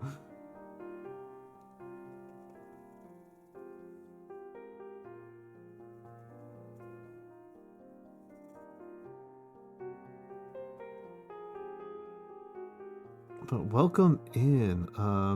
I am pretty confident Golf Alpha Yankee has the biggest watch streak. I don't even think it's close. I don't think it's even close.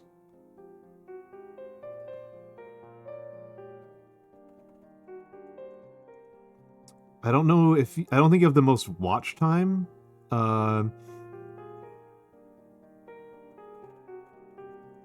Then again, I don't know because you're pretty quiet. I didn't even know you were here until you were in like the 30s. You didn't say anything until you're like 35 watch streak.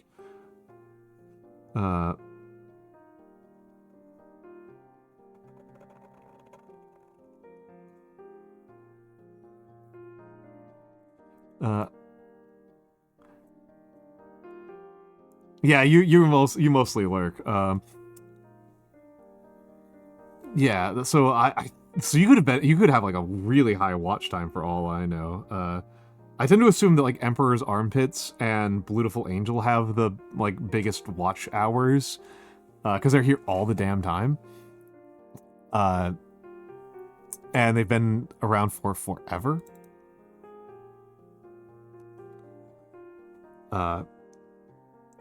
Particularly Emperor's Armpits.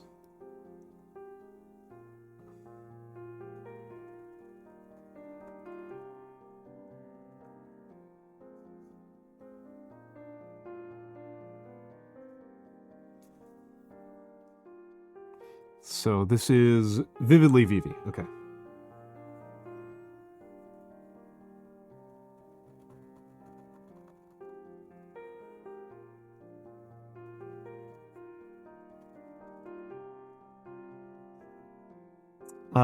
Okay, also, I am going to admit defeat here. I'm going to do a brief admission of defeat here live on the air. I don't know what to do for my next subathon. I don't know what to do for my next subathon. I'll probably post about it on the Discord, but I think I have to solicit suggestions for some subathon ideas. Because I feel kind of a little out to sea. I like doing subathons. I've really enjoyed them in the past. But like I'm looking at it and I am just like confused. I'm just like, I need to do another one. I should do another one. Probably not like super soon. Probably May.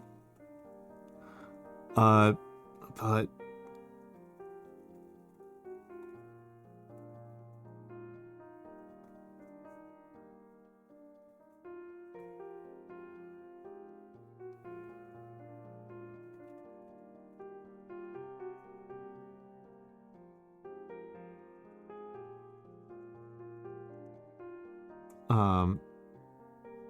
but yeah, I am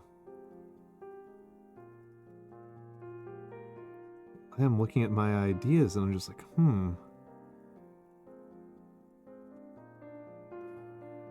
the big thing that's kind of holding me back, at least in terms of like structuring the subathon, is that my last, like heavily last year around this time for the month of March,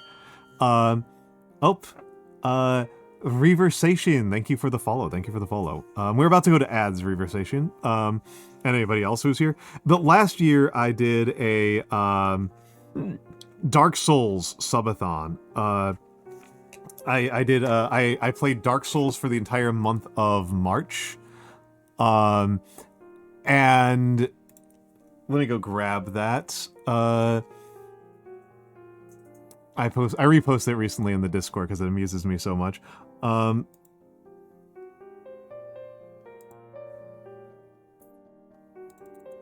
Then in case anybody has not seen this, not any extra for me to hand it to Cass, though. You might need to I might need to figure out how to coordinate that. I will not, if I'm just hand delivering, I'm not going to charge extra for that.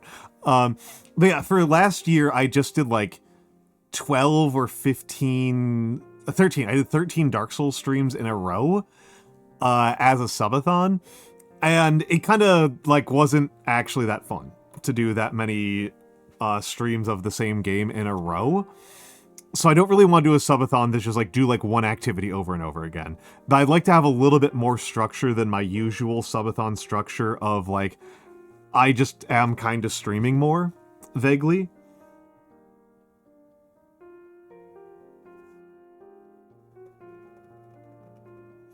So I'm not quite sure how to thread that needle.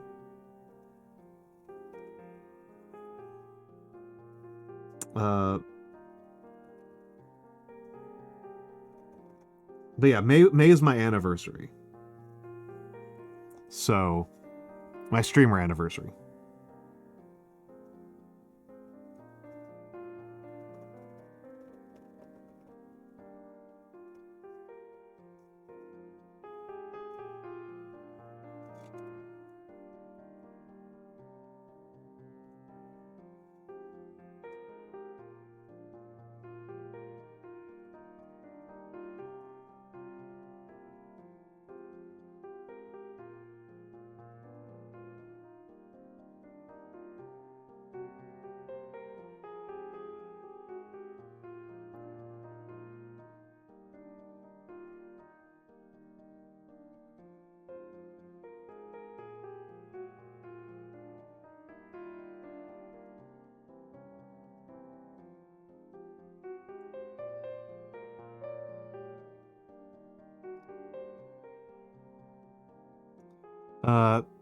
Oh, I like bulldogs. I like them. I've done them before on stream.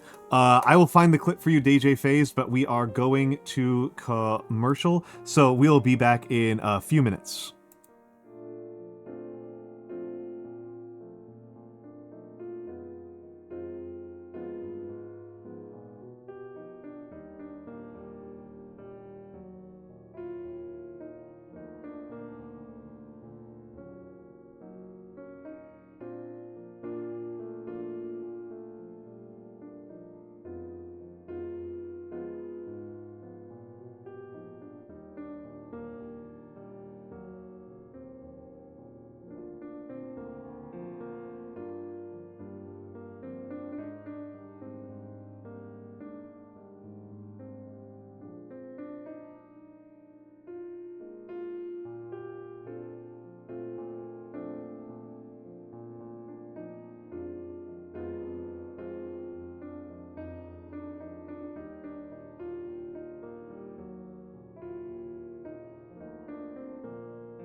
Ah!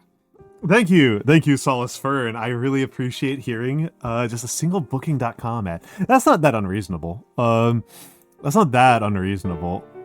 Oh, thank you for the 1,000 bits, Raver Session. Thank you so much. That's very kind. That's very kind. And hello, Pepper Pepper. Hello. It is good to have you all here. It is good to have you all here. Oh my goodness, thank you for the 1,000 bits. That's so helpful. Bits are wonderful from my perspective. They give a much better return for the cut that Twitch takes is much better as far as I am concerned, which I appreciate. And yes, DJ Phased. DJ Phased, I am from like a habaneros family. I am from a habaneros family. My spice tolerance has fluctuated quite a bit over the past couple of years.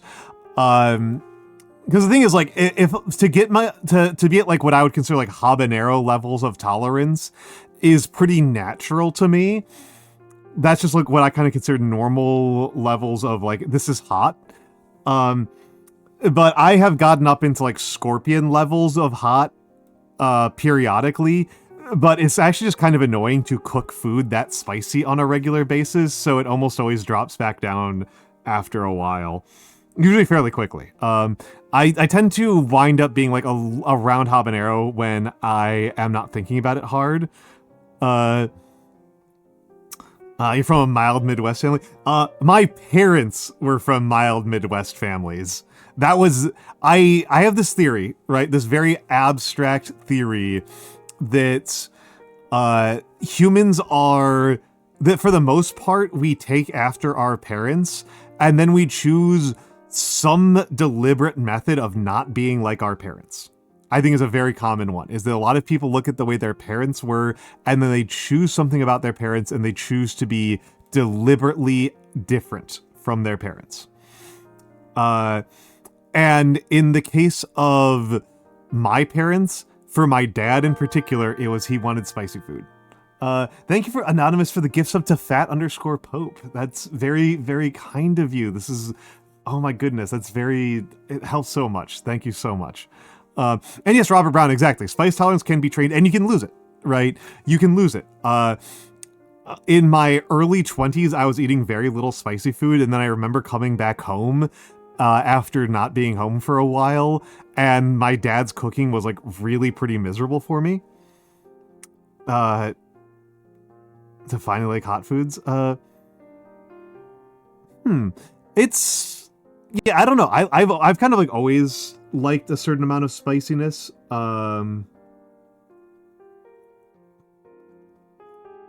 I wonder if it's related to, you know, dopamine irregularities on my own end, and how much is like culturally trained. Like keeping on the jalapeno range. Yeah, DJ Phased, I was 19 years old when I learned that habaneros are supposed to be spicy. I thought habaneros were just supposed to be oily.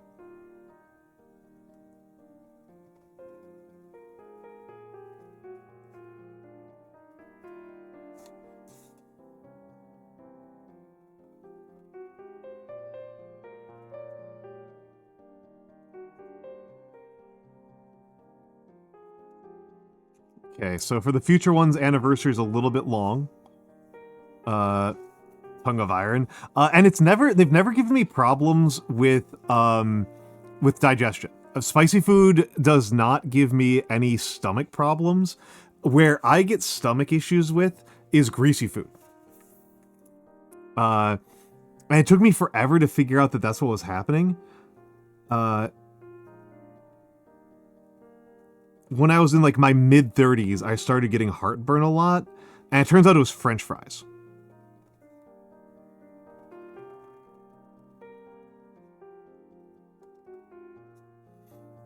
Hello, Asim! It's good to see you, Asim. Speaking of unks, speaking of old men, how are you doing?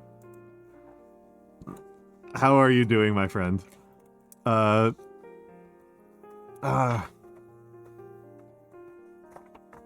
You might enjoy Asim that yesterday I got to antagonize your sister really badly.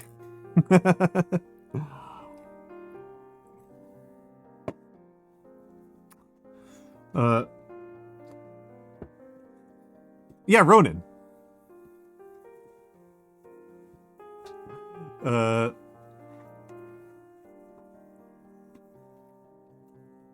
When we raided Ronan last night, I used the, instead of using my usual raid emotes, I used the chest burst emote, and it pissed her off. And she was even like, Almontes, I have to ask you, did you choose to, use this emote specifically because of me? There is a wrong answer. And I was like, absolutely, 100%. Absolutely did this on purpose. And she's like, God damn it. Just... Welcome back, Wasteland. Welcome back. Okay, we've gotten through 4 out of 8. Just to harass her with my emote. That's amazing, Asim. That's so good. She hates it so much. Let me give a quick shout out to Asim. If you are more of a weeb, but also an anime fan, Asim, correct me if I'm wrong here, but you have been involved in the fan translation, in doing, like, anime fan translations for, like, decades, right? Am I remembering correctly? That's something you, like you've been involved in for, like, longer than many Twitch users have been alive? Yes, okay, I did remember that correctly. Yes. Yes. So if you like both old men and you're a huge weeb, unlike me, check out Asim. Check out Asim Immortus.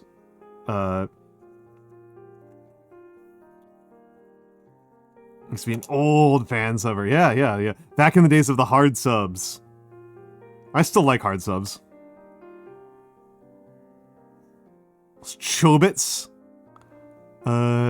Chobits is a long time ago. I think Chobits may be one of the first anime series that I remember watching and being like, no.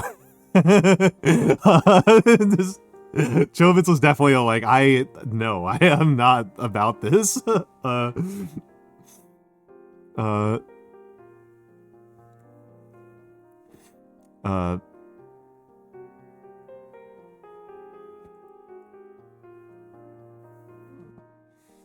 I only got as far as, like, realizing that the on button on the robot was the clit, and, like, how much time they spent building up to that. That I was just like, okay, this is not for me. The on button was a bad yeah, that kind of, like, killed me. And then I like, looking back on it, like, Chobits, it's like, it's about Galatea, right? I'm not wrong in thinking that, right? That this is a Pygmalion story? Okay. Yeah, so it's about Galatea. Okay, I was like, yeah, I was like, that is what this is about, right? Like in retrospect, like, that doesn't mean it's like a good. That doesn't necessarily mean it's good, right? That doesn't mean like they did a good job, but that is, like, kind of what it's about. Okay.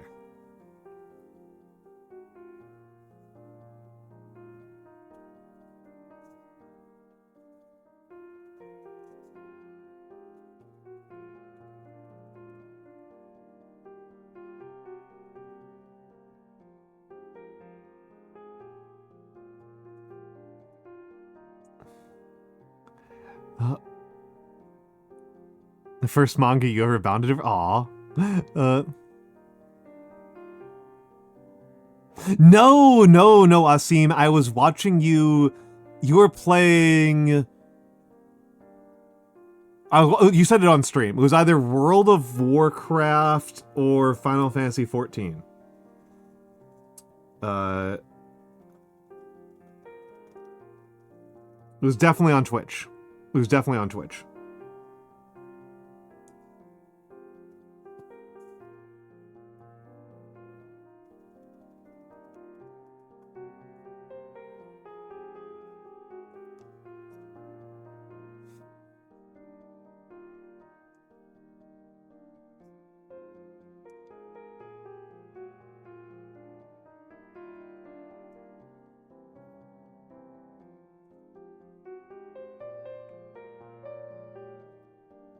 I know some people who do fan subs.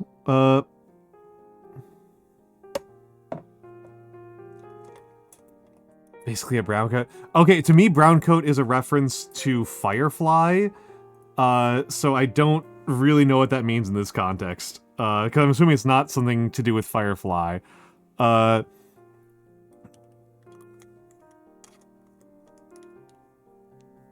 You love Crunchyroll only because there's some screw. Yeah, because Crunchyroll right now is has been brutal with like subs and translations. They've been absolute assholes. Thank you, Anonymous, for the gift sub to Fansubber. Fansubbers are kings.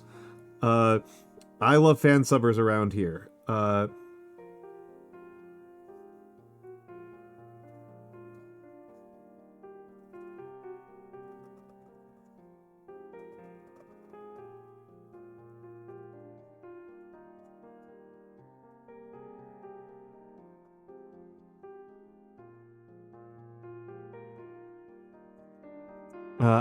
Oh, Firefly. Okay, yeah.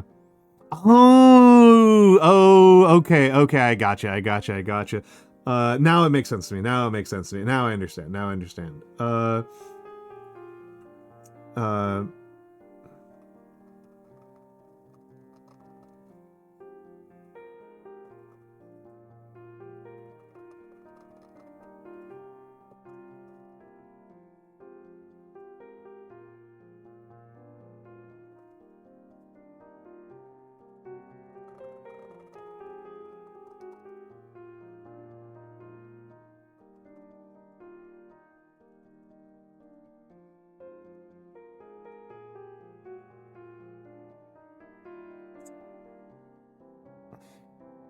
Yep, it's really scuzzy. Hello, Skull. Let's see.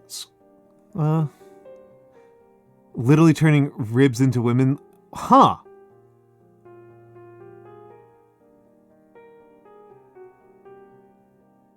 Oh, fan dubs is a different question. Sorry, Shark. Yeah, fan subs is just writing. And there's obviously questions about, like, whether or not fan sub writers are good writers. I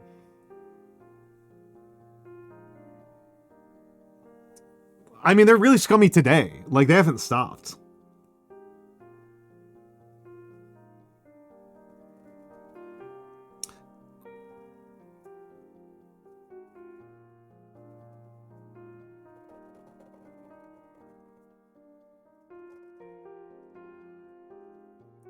Yeah, fan dubs I have less to say about, because, yeah, fan dubs will often be of pretty rough quality. I actually kind of want more of them. I actually kind of want more people to do fan dubs, because at least that's, like, funny.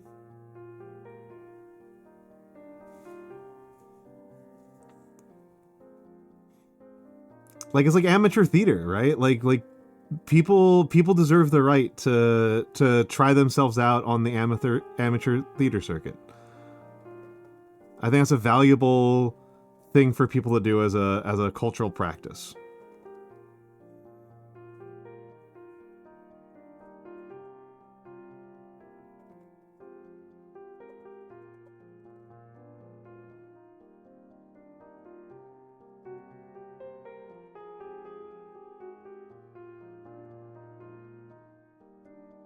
Who is this for? This is going to be for Nando. The Ghost Stories dub is super good. I mean, the honest truth of the matter is that, like, so one of the things that was like a really funny thing to me is I have really bad hearing. And so I always prefer watching movies with closed captioning.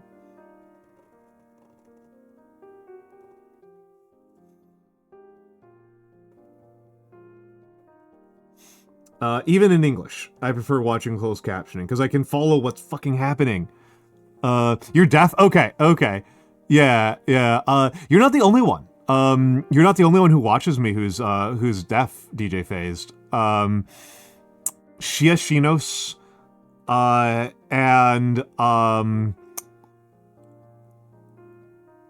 Archie Rex are both deaf. Shia, I think, is... I don't know quite how hard of hearing Shia is, but Archie is going in for cochlear implants soon.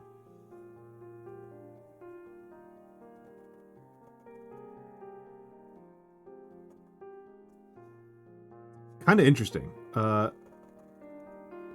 I don't know how obvious it is to other people that, like, I don't have good hearing.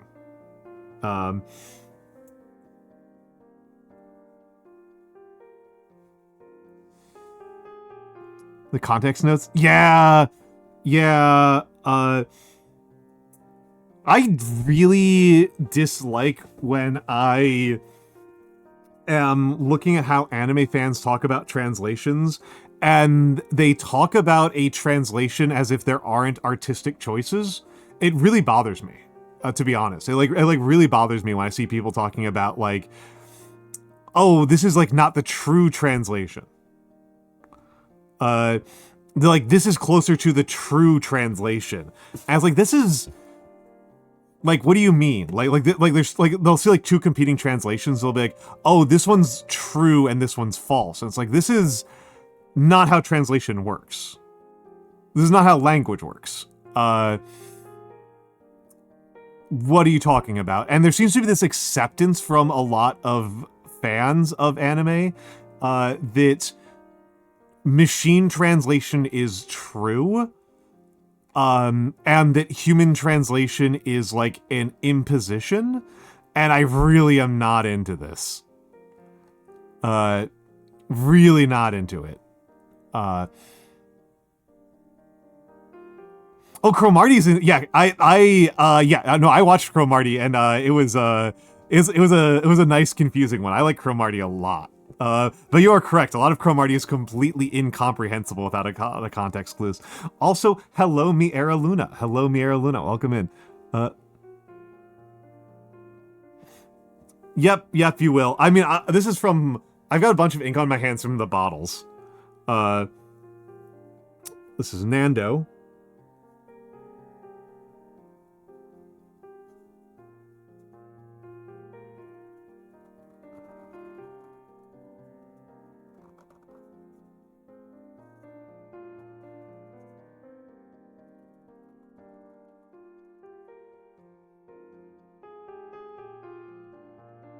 This less biased or false. They don't tend to say the words machine translation, Scaldy. What they are saying, though, is that there's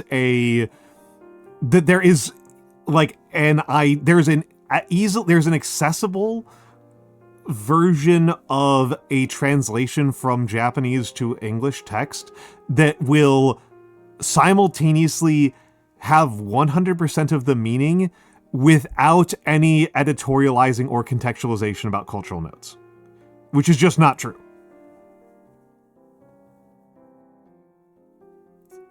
They think that all languages are actually just English in code, is actually probably a simpler way to put it. Is they don't think that Japanese and English are different languages which have different meanings and context. They think that Japanese is just English, but spoken by other means. That seems to be... That's the only way that what they're saying makes any sense to me. And it does not... Yeah, it doesn't make any fucking sense. Because otherwise it doesn't make any sense to talk about, like, a true translation, right? I mean, honestly, the thing that bugs me is that, like, I actually kind of do want a translation machine that just translates each word into its most common dictionary definition in English translations. Because I know enough Japanese grammar that I would be able to just face tank the grammatical differences. But that is how we do translation in, that's like a little bit how translation works if you read Ancient Sumerian translations, because Ancient Sumerian is almost never translated for English speakers. It's translated between people who speak varying levels of Sumerian. And it's for academics, right? It's for academics to converse with each other. So you'll see a translation where it'll have like parentheses in like 5 different words in a row.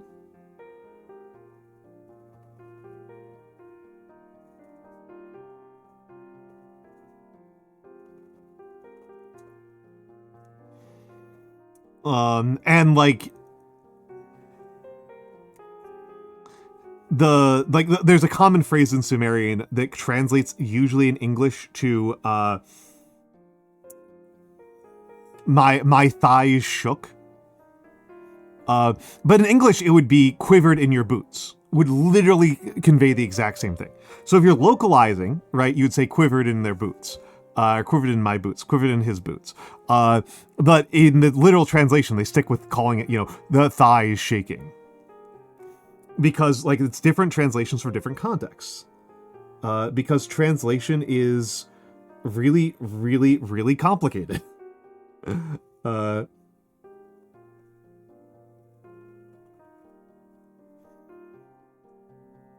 different languages are, in fact, different entities. Wow, I thought Nando was going to take way longer to write.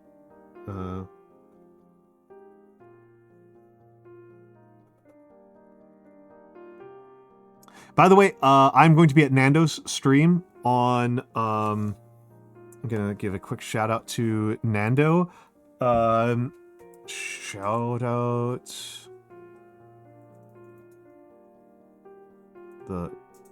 The Nando VT. The Nando is a dear friend of mine. I'm going to be on his anniversary stream on Saturday. Did that shout out go through? I'm really... Good lord, Twitch is just failing completely. No? Oh, come on. The Nando VT. Good lord. Went through for several people, but not others. Oh my goodness. No, so yeah, Twitch, it didn't go through for me because I've got my own window open, but like it's just loading. It's just loading.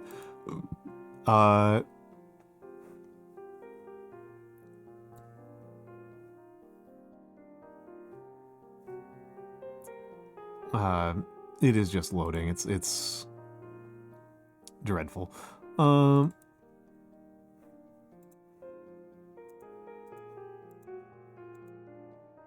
Let's play those. Yeah. I don't see it either, Wea Biscuit.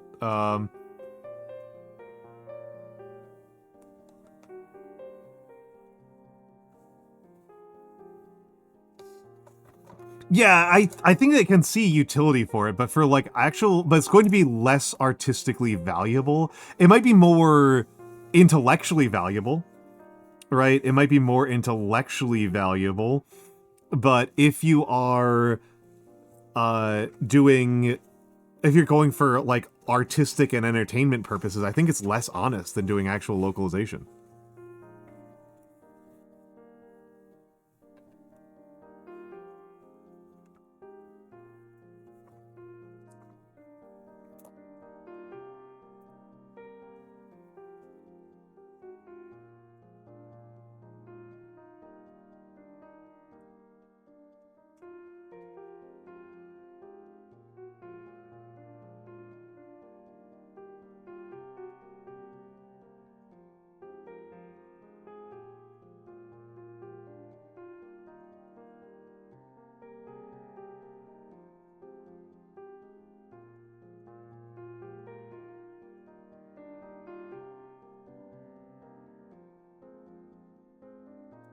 I'll actually tell you one that I think is one of the ones that's always been like my bugbear for a couple of years now. It's my like go-to example is in early part 2 of Chainsaw Man. There's a part where Asa and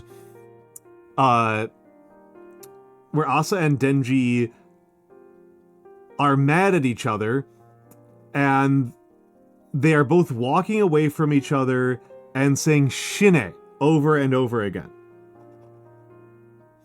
And this is translated in the official translation as "die" over and over again.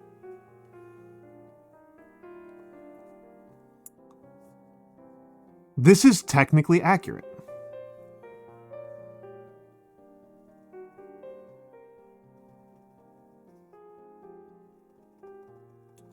That is technically what they said. They said the imperative form of to die.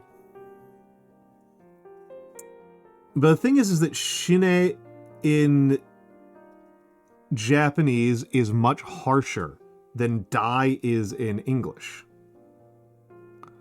Hello, Galaxy Wolfstar. It is a much, much harsher term. And if Asim's here, he can back me up on this one, because his Japanese is much stronger than mine is.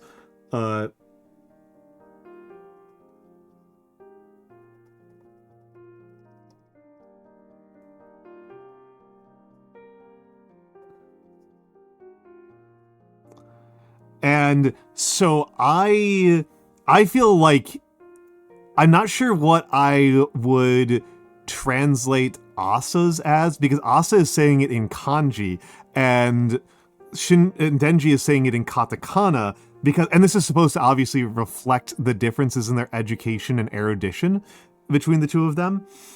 But I am pretty sure I would have Denji doing a Jesse Pinkman style "fuck you, bitch." I think would be an appropriate translation. And I think for Asa, I would probably translate it as like "suck my cock." Would probably be how I would translate that.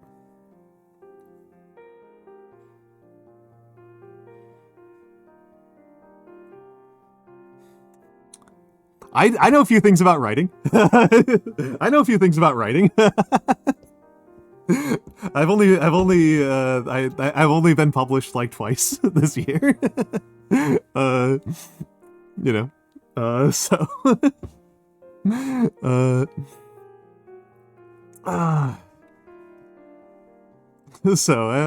that it's supposed to feel so much harsher than like die does. Die, two teenagers walking away from each other saying die makes them sound like middle schoolers.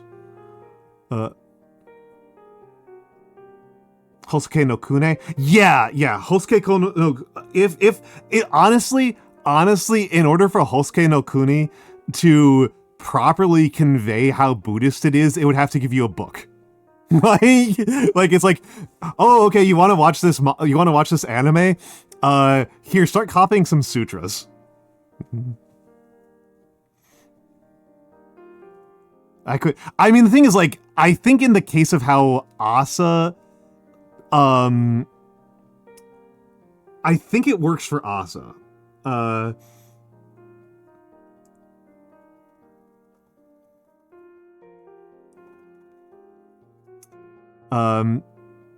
Because it's not just like about seriousness, it's also that like Asa's kind of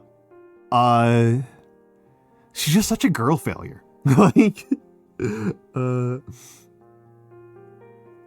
Like she fronts so much.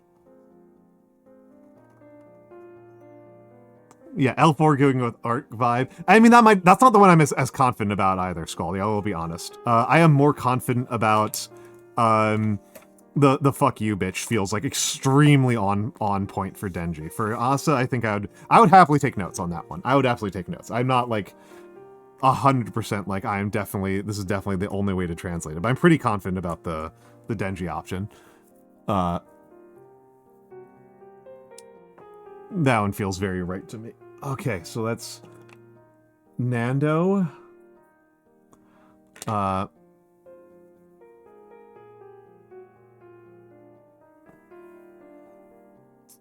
Something comparing fans translations, yeah, that's understandable, yeah, because it's like Hosuke no Kuni is deeply Denji should probably be Denji should sound like Jesse Pinkman. That is like the English language of Denji should basically be Jesse Pinkman.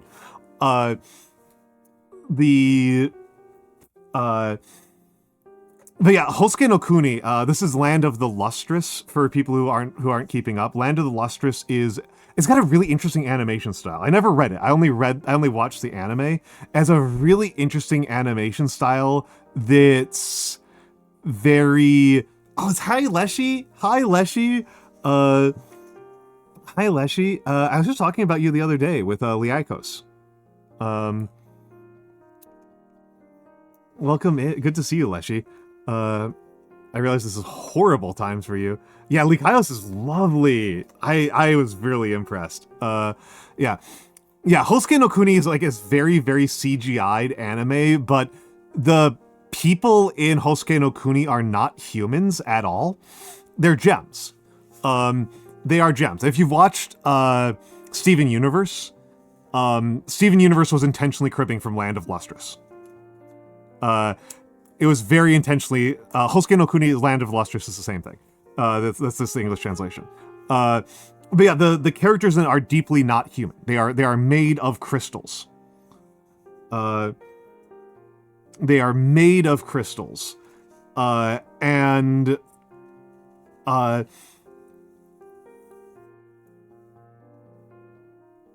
it is an intensely Buddhist work.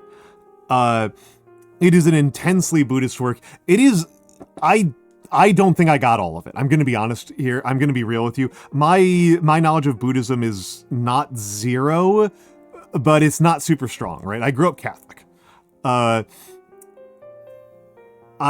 can kind of get general concepts in Buddhism. But like I don't have I'm not that deep with Buddhism.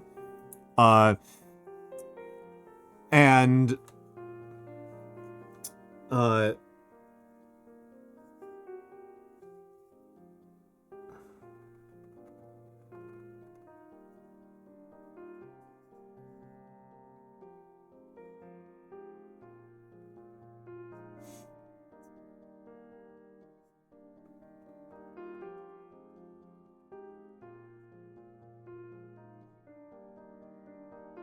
this is a bad one, bad H.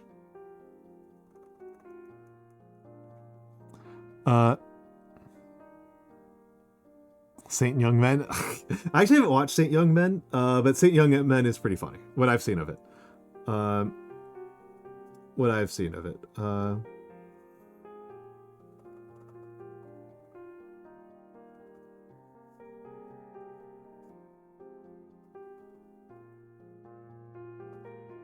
I must say that I almost feel like I have to like apologize to you guys, to you chatters, that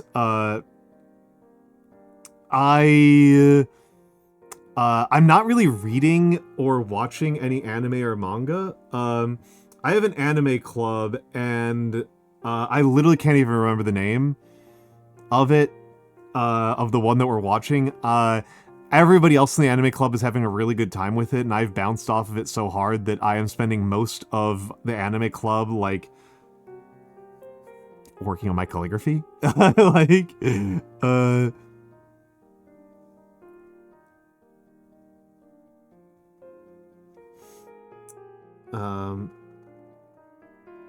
some sort of like cyberpunk apocalypse thing.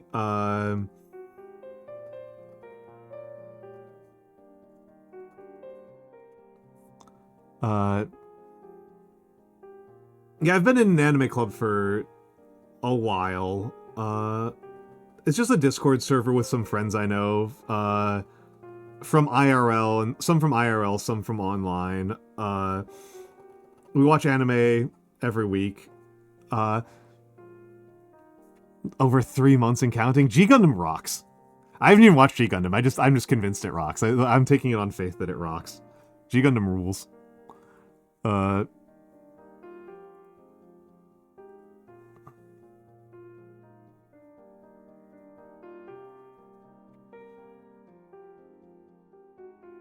interesting.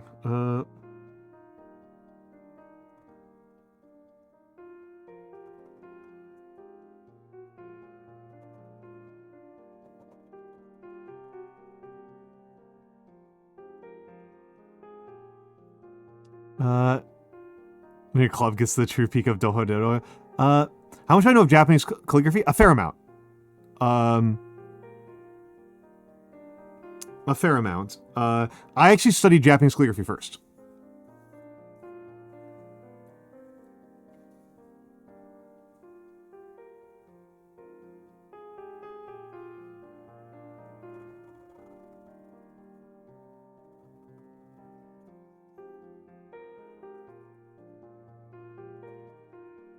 And I have more formal training in Japanese calligraphy. I think I'm way better at Western calligraphy now than I am at Eastern calligraphy. Yeah, man in anime club, I say Japanese. Yep. Yeah, so I say Japanese well, so it was Japanese calligraphy. I mean, I took Japanese when I took Japanese in school. I took some Japanese in school. And like when you're taking a language course, usually if it's a good language course, they'll also have units about like culture and traditions and stuff like that. So we did have units like we did have units about traditional art, right? And at one point, you know, we had a unit on Japanese calligraphy, and I actually really liked it. So I kept doing it past when we ran out of it in school, and then later on, I did actually take some full courses in Japanese calligraphy from a Japanese man living in the U.S.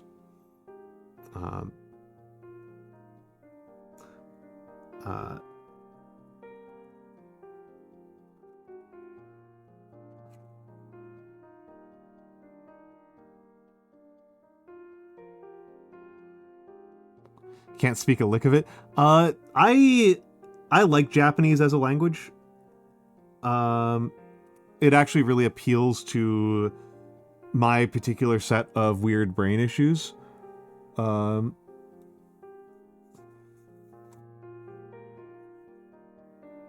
It's a very mechanical language compared to English.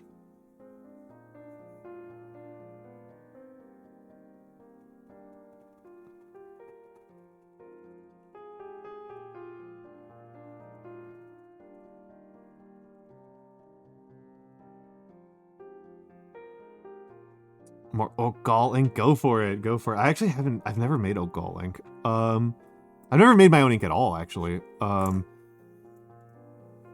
What I know of how you make this ink that I'm using, Takesume, makes me not want to do it. Because the thing about making bamboo ash-based ink is that you basically just have to be lighting fires constantly and collecting just industrial quantities of smoke. And that's horrible for your lungs.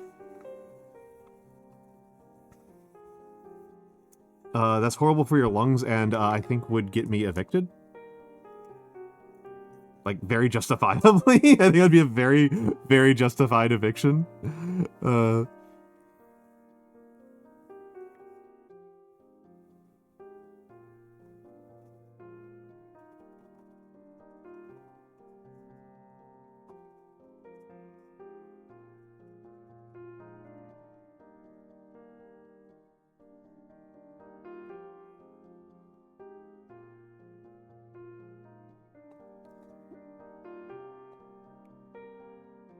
If your hand on oak galls and doesn't involve fire. That's good to know. That's good to know. I don't know how easily I could get my hands on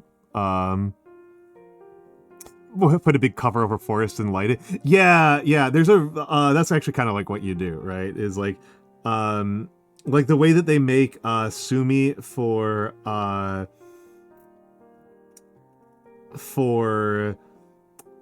Japanese calligraphy is they I thought I spelled anniversary wrong for a second there. I was like, my blood froze. I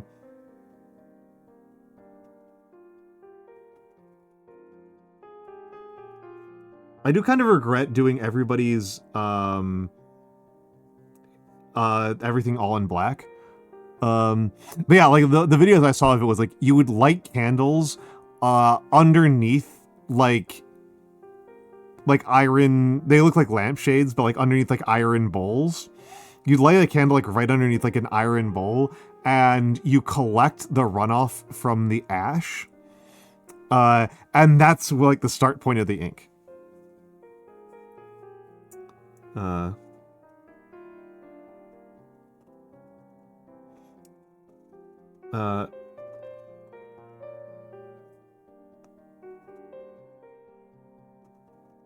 I have to say Galaxy Wolfstar, I am ultimately more of a water guy. In Last Airbender terms, I've always been like, oh yeah, I'd definitely go waterbender. If I had if I had the power to choose.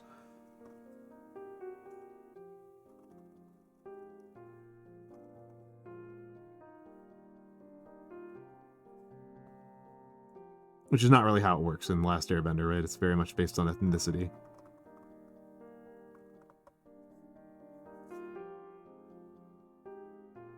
Most tedious ink you've tried to make, yeah. Yeah, I've never made my own ink. I've made my own soap. Somebody was, who was it? Somebody was asking earlier about like how my hands look so good. I do wonder if part of it is not like specifically that I make my own soap, but that I use very gentle soaps. You know, I use like Castiles.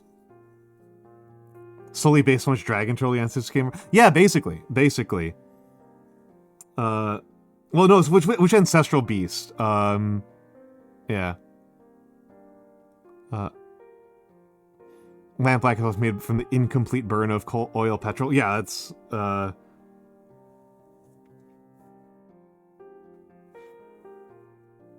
that's unpleasant. Oh, Madra Mimi, welcome back.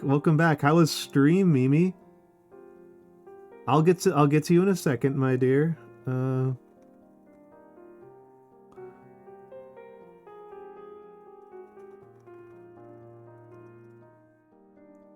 just gonna finish this one. And then this elf will make me work out.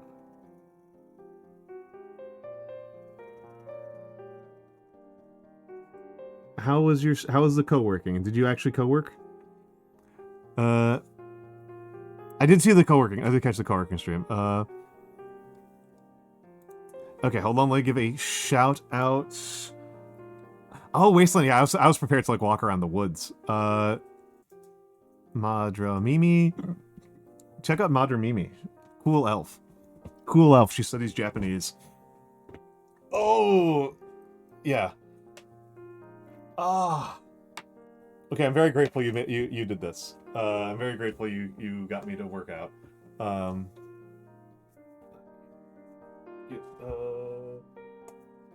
Big stretch in here, and then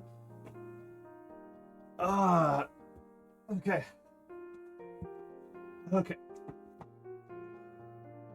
10 push-ups, starting now. 1, 2, 3, 4, 5, 6, 7, 8, 9, 10. Feels good.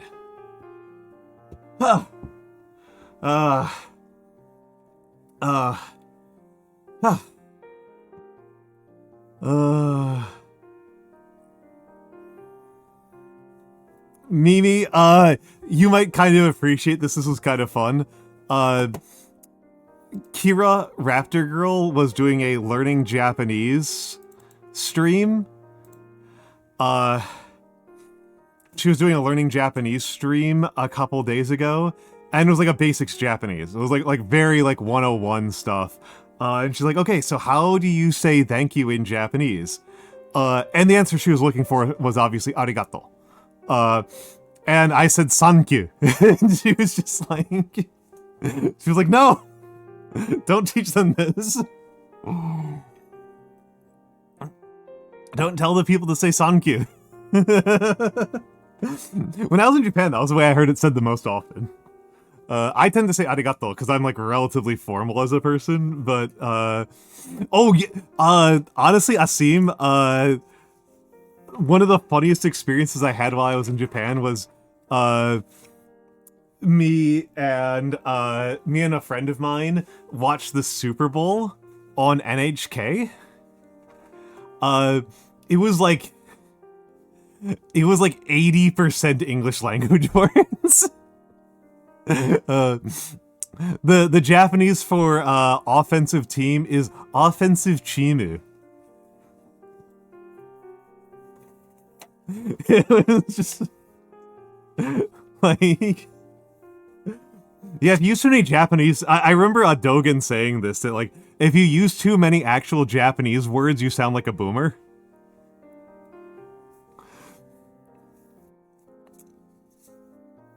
Absolutely.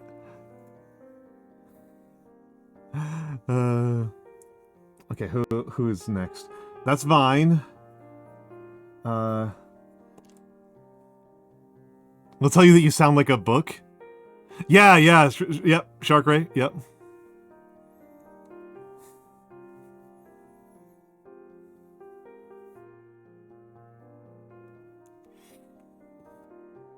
Well, there's also a certain amount of it is like American cultural cachet that like, because America is seen by a lot of other cultures, including Japan, as like cool.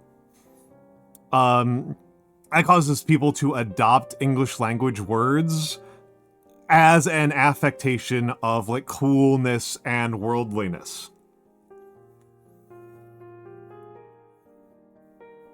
Yeah, sorry, Shark Ray. Yep.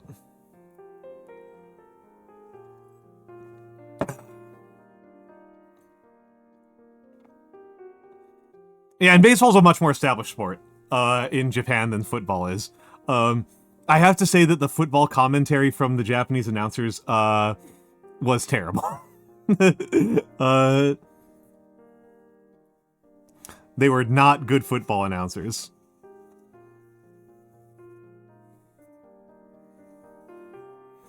Okay, now I've got to think about this one.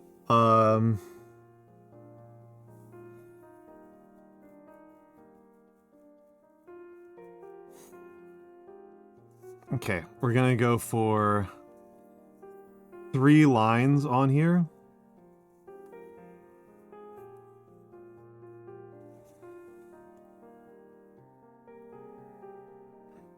Yeah, it was like that. It was like that. In general, Japanese sports announcing I found to be pretty lackluster. Because we were watching the Olympics a lot. We spent a lot of time watching the Olympics, and they're saying some pretty boring stuff. And the funny part is, like, I think like American announcers are pretty boring. You know, like you compare American announcers to Latin American announcers, I was like, oh man, these guys got no aura.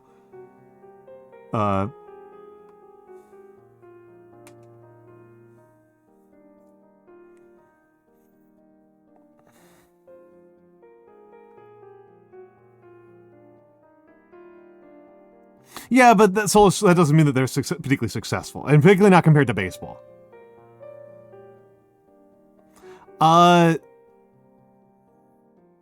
The part that drove me insane about watching the Japanese version of the Olympics, watching the NHK Olympics, was they kept on cutting away from curling while the sets were still playing.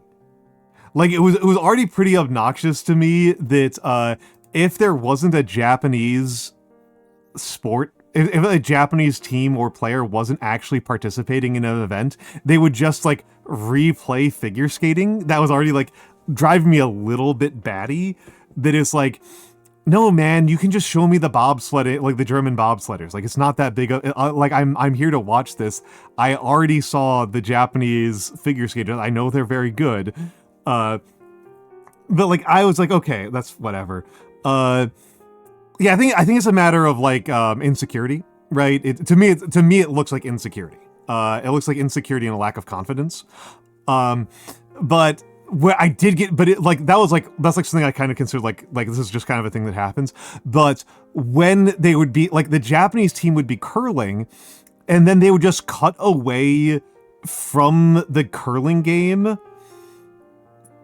into replays, And I'm just like, guys, like this is curling is like like, oh my god, this is your team, and also this is like really fun to watch. Curling actually rules to watch. I actually really enjoyed watching curling. Curling is a way more fun sport to watch than almost any other sport that they have going in the Olympics. Figure skating is admittedly very fun to watch. Figure skating is actually a really good one. Yeah, because the U.S. is extremely confident, right? Like if you want to watch replays of the Americans, they know that you're going to go to YouTube and watch it, right? Like they want you to. The America is so confident they want you to have the context of like what we're going to devastate, of like our ability to devastate all these other countries. Okay. Yeah, curling's super fun. Curling's super fun, and the Japanese women's curling team was really fun to watch. That was actually like the most fun one to watch in the entire Olympics was Japanese women's curling. We are going into ads. It'll hopefully be the final ad break because I just have to do Uji and Kyo and but yes, I'm going to let us go to the ads and then we'll be right back.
And I'm back, and I am back.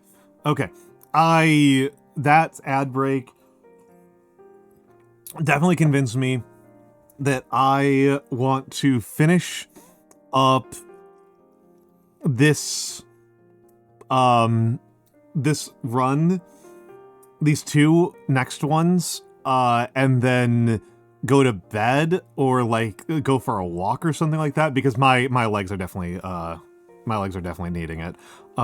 State Farm, Starbucks, L'Oreal, Amazon, Jimmy Dean Breakfast, Nissan, Royal Caribbean Cruises, Twitch Turbo. That is 1, 2, 3, 4, 5, 6, 7, 8. 8 ads in 3 minutes. That is ridiculous. Thank you, Solus for telling me. That is ridiculous. Legitimately, I think the only ads I can ever remember are Valorant, World of Warcraft, and Twitch Turbo.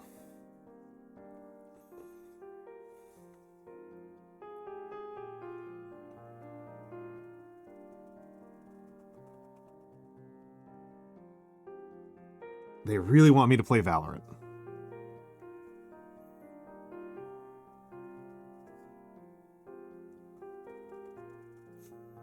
Hold on a second.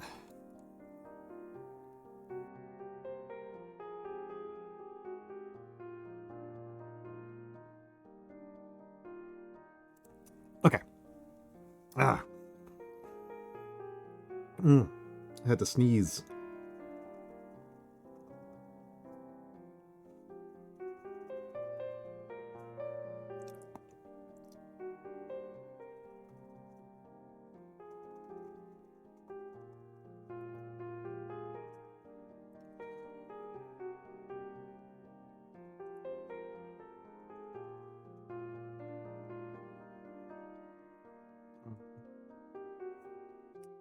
They see that I've got the one Windows machine that doesn't have a kernel level anti-cheat, and they're losing their minds over it. Yeah, Madre Mimi, it's really funny to me. Mimi, this is actually a very fun piece of Almontas lore. That's the way I got into VTubing was I had a case of COVID that was really bad. I had a really bad case of COVID, and I was like too sick to like watch TV. And so I was on Twitter, and a pretty large percentage of the people I follow on Twitter are lesbians, because I am a commie from New York. So that's kind of what happens. And one of them was losing, several of them actually, were losing their minds over clips of a VTuber, Alexandria, who her central content is that she has a very like smoky voice, and she will play Valorant and like flirt with girls, and they just completely fold. And it's really funny. It's really funny. It's a guy who's been friends with a lot of lesbians in his life. It was really, to me, it was very endearing and like funny to watch lesbians just completely fold. Yeah, she's around. She's around. She's a pretty popular streamer. I like her stuff. And that was the first VTuber that like I watched.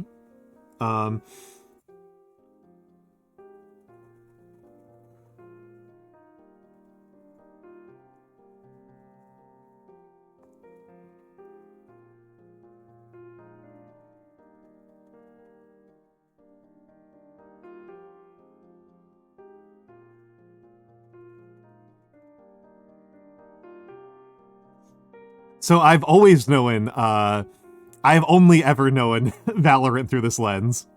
The coals are warming.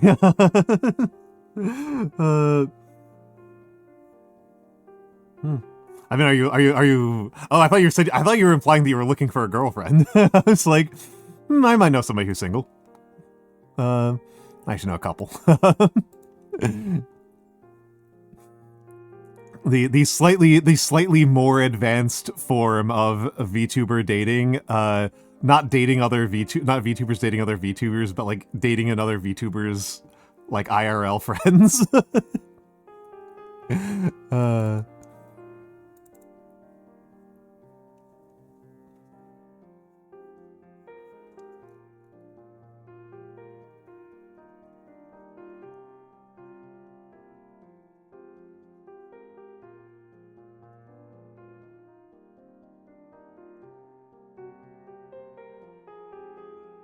The VTuber matchmaker.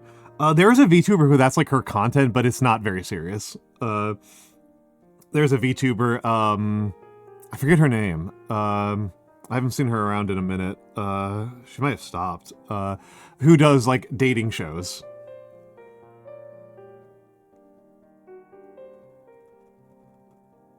As like a major part of her recurring content.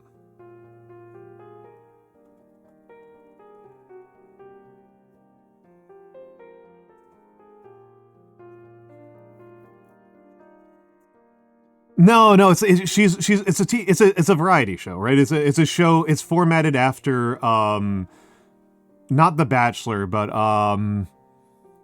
that '90s dating show,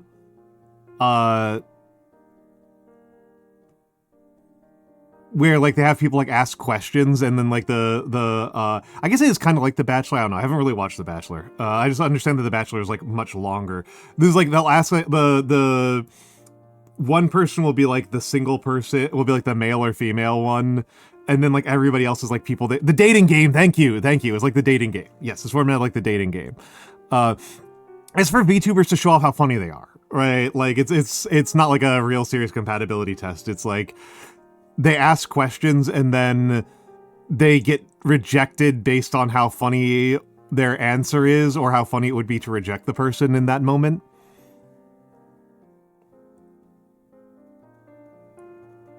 Like, I mean, they act like it's dating, but like this is entertainment, right?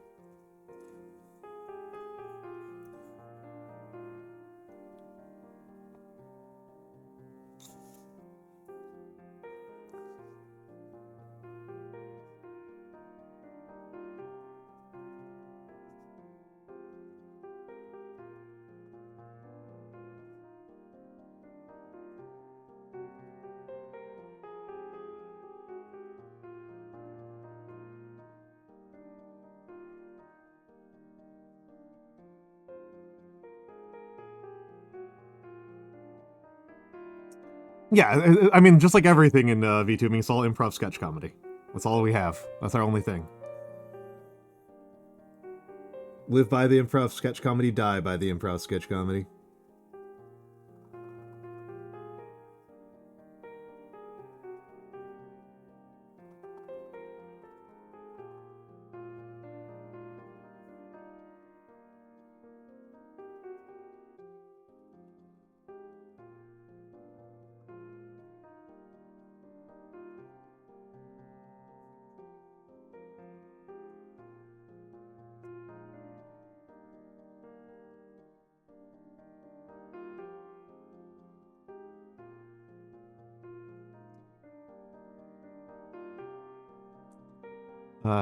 The yes-anding dating sim. Yeah.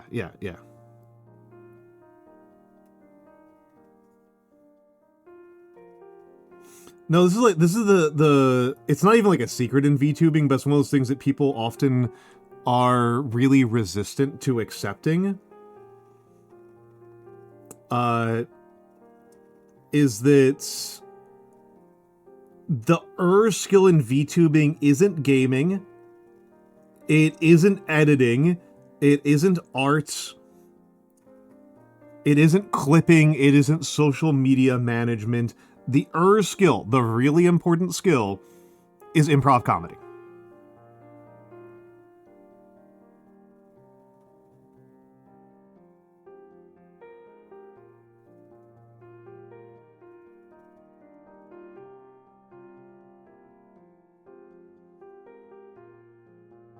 Yeah, that's the most important one. Well, the specifically is improv comedy. Like there's other ways of being an entertainer that I think are useful, but not nearly as universally useful. Yeah, it's pro wrestling, right?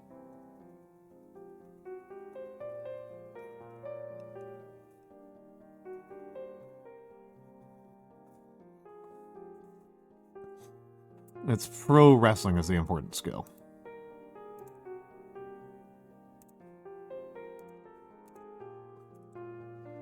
Mm-hmm. Hold on seconds.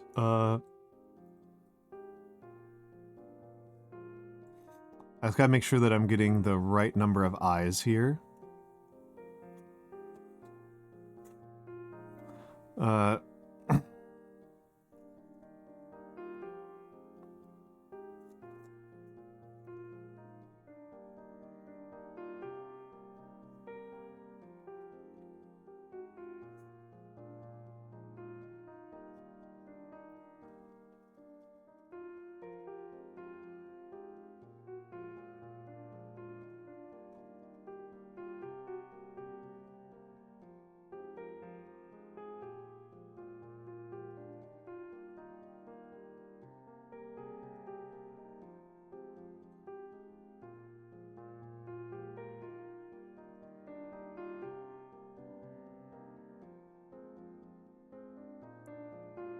Gothic capitals are so cool.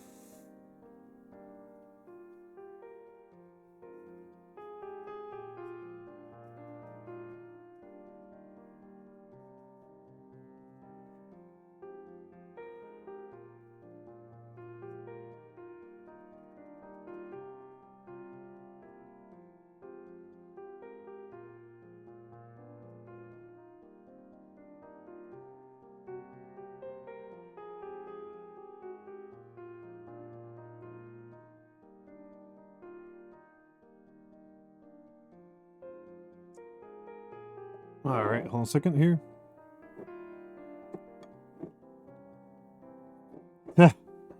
I think you're just really goated, Scaldy.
So drawings for my class student? Wonderful! I'd love to see it. Please do, please do that. So that's the entire reason. That is the reason for the Discord.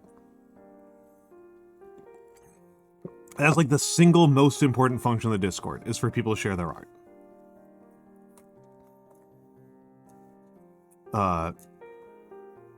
Everything else is secondary. That's the primary thing.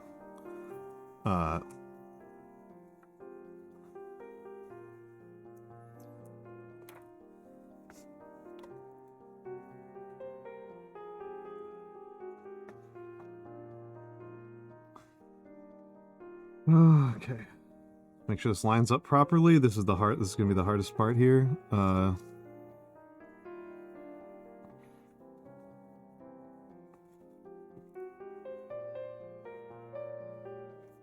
See, that was wrong right there.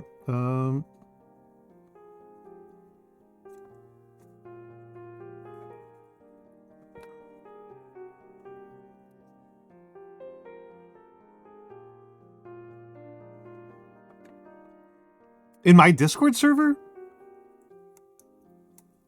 No, you're fine. You're fine, Sparkly Anarchy. No. There are ways to overstep in the Discord. Don't act like it's not like a total lawless zone, but it is very much a place for people to post their art. Like that is like I didn't start off with a fan Discord server, right? I did not originally have one. I didn't have one for a long time. And the reason why I made one was a Russian viewer who didn't have a Twitter wanted to show me some of her origami. That is the reason why I made a Discord, was so that she could show me her origami. Like, it is very much for No, post more art. Post more art. I would much rather people post more art than, like, almost anything else they could do on a Discord server, right? Like, I was about to actually say some things, and I was like, I don't want to be too much of a negative Nancy here.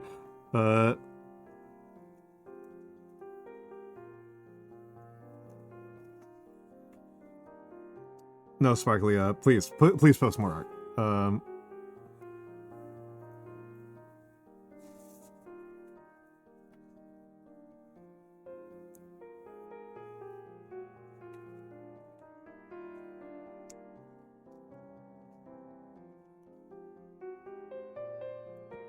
Okay, nope, still wrong. Still wrong.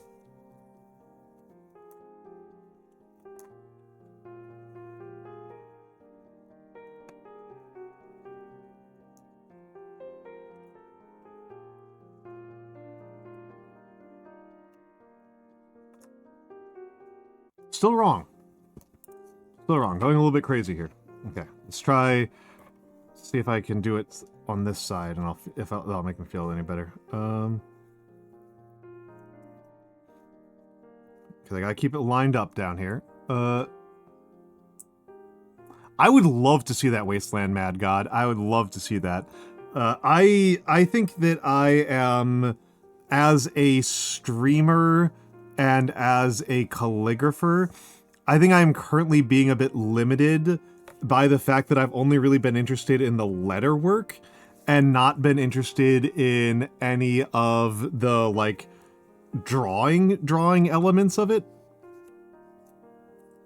And I think that that's a skill that I need to get started to work on. I would also, honestly, Wasteland, if you have any, like, guides or books that you would recommend for getting started on that, I would love that. That's not the point. I am not expecting world-beating art here. That is not the point at all. The point is to celebrate amateur arts and to encourage people to, you know, be artists and not treat art as something that happens to them. To treat art as something that they get to participate in. I think it's a very inhuman way to live your life, where art is just something that is external to yourself that you take from others, and not something that you are a participant in.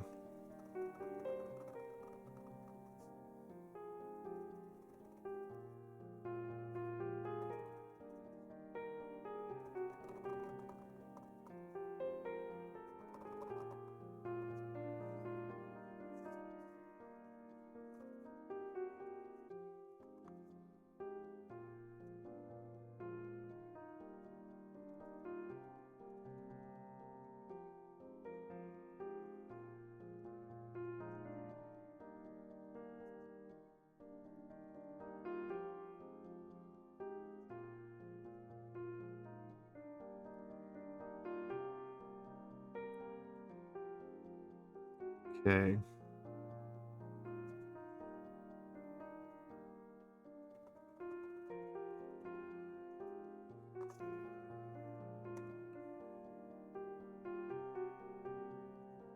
Brief moment of fear that I didn't know how to spell the word engagement.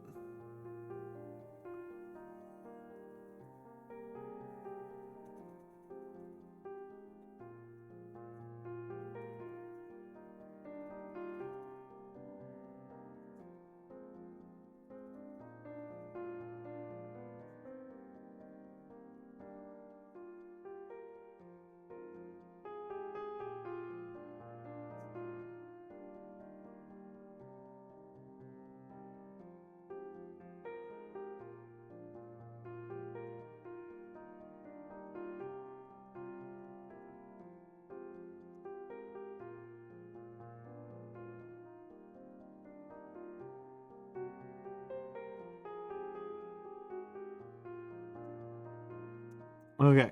I'm just gonna give this one a quick shout out because this is Ujix, who I quite like. I think she's a very different streamer from me. I like her a lot though. She's always been very sweet and kind towards me. Ujix is she just got engaged. She just got engaged. I think yesterday. Her fiance proposed. So, you know, huge congratulations to her. Huge congratulations to her on that one.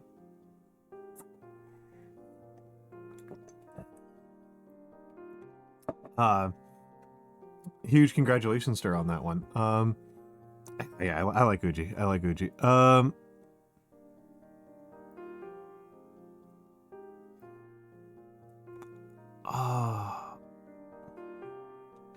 Yeah, congratulations to the Australian panda. Yeah.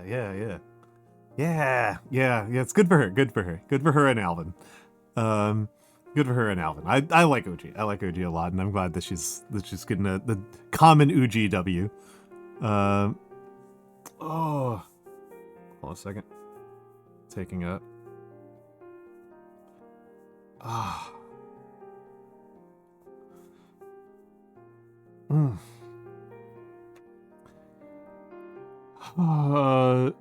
Okay, I've got one more that I was planning on doing, but it would be for somebody's anniversary that's happening in April, so I might hold off on it and do it later, because my chest is my body is hurting. My body is hurting, and I think it's gonna take me more than 20 minutes.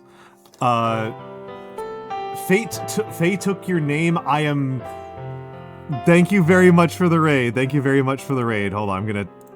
Thank you very much for the raid. What were you doing? What were you doing? What were you doing, Faye? Oh, I have to wait 2 seconds before giving another shout out. For the Raiders, my name is Almantas VT. I am a former professor of sociology, a current VTuber, and old man who loves old things. I mostly do calligraphy, as you can see right here. I also play some games and talk about history a lot. You are fine, Faye. You are fine, Faye. You just came in, like, right as I was getting ready to raid out. But what were you doing? What were you doing? Let me get you on the board.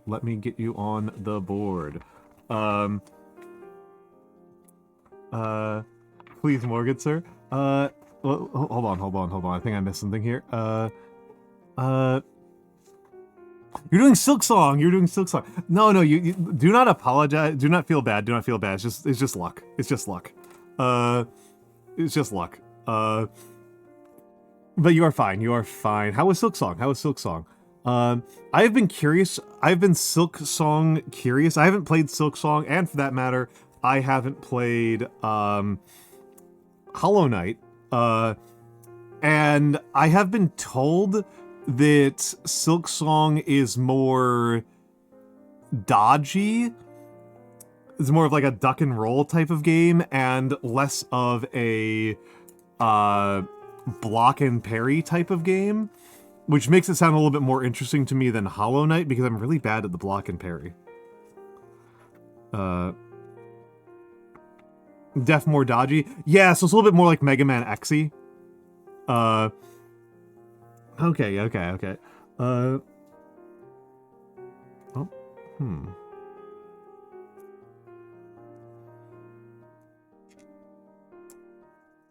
I am. Yeah, my legs would be turning to TV static if I was on a wood stool. More good comparison. Yeah, I'm not that bad with Mega Man X. I'm usually very bad at action games, but Mega Man X I'm not too bad at. At least X1 and X2. But I am. Thank you. This is Inkwell. This is Inkwell. I love Inkwell. Inkwell's such a cutie. Let me get your name down on the board.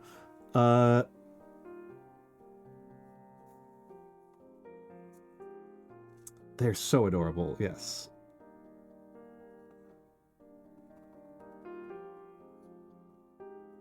Going to lock in for a little bit because this is a much smaller pen than I've been using for the last couple of hours.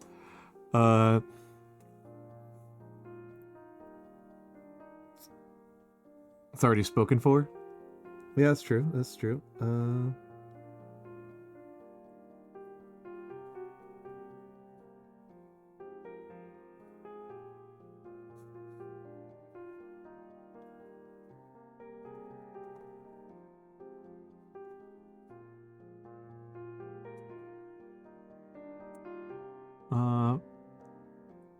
But yeah, I am not sitting on a wood stool. I am not sitting on a wood stool. I am on a yoga ball.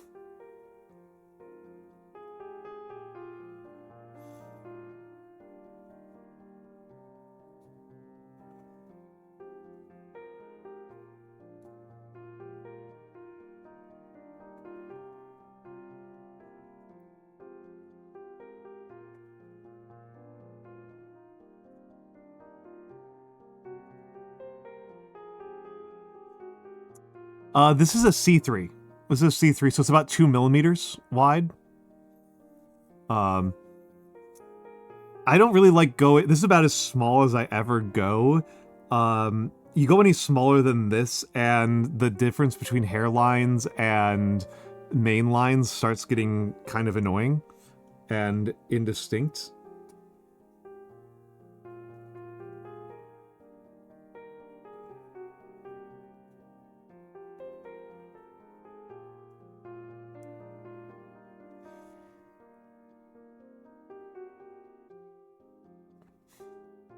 You're the pen.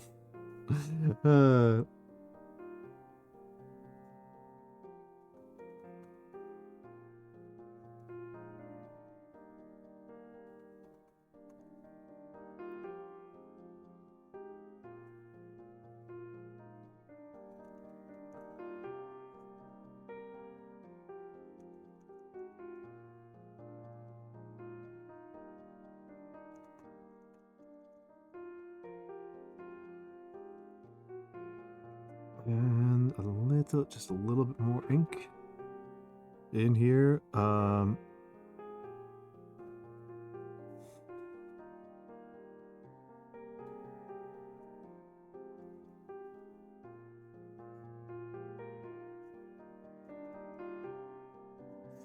yeah, I can see like it starts getting feathered. Religious. Oh, that yeah, this is I've been practicing this for a long time.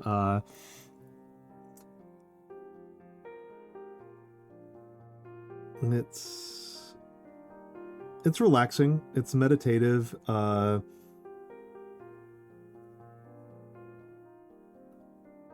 And I like the process of it. I like the way the pen feels on the paper. I like feeling the resistance, the scratchiness of it.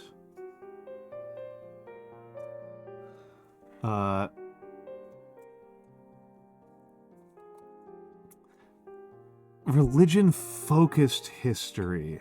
Huh. I tend to read more,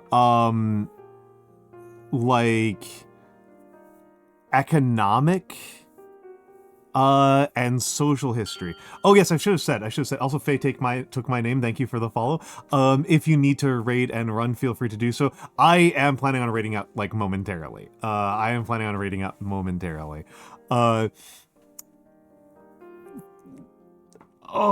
Because my back is kind of getting to me. That's always kind of the limiting factor on these streams, is like my back and my elbow start to get under my skin. I could use a better desk, and that'd probably make the elbow less of an issue. Yeah, this is actually sketch paper. This is actually Strathmore sketch paper, is what I've been using lately. And you can see it's actually not that great, because you can see some feathering here. Is to stick around and see where the raid train takes me by the morning. Lol. I've found some of my favorite streamers via just like sitting through a raid train and just like waking up and be like, where am I? Where am I? I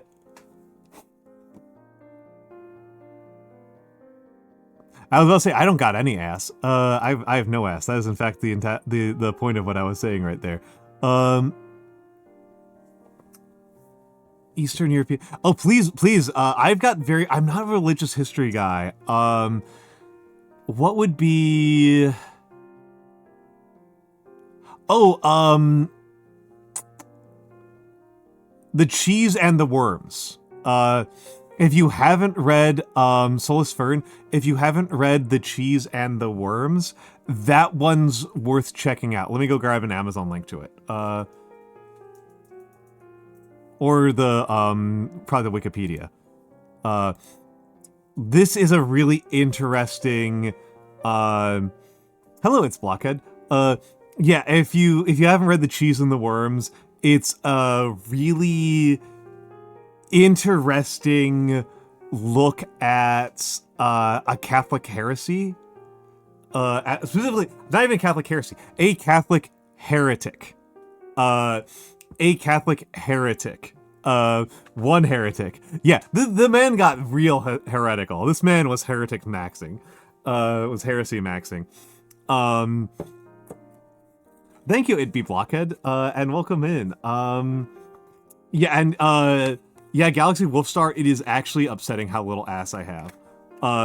Noir can tell you, because she has, among the people who have met me, Noir is the one who will make fun of me the most for it. But no, for a guy who can squat like 300 pounds, I have nothing down there.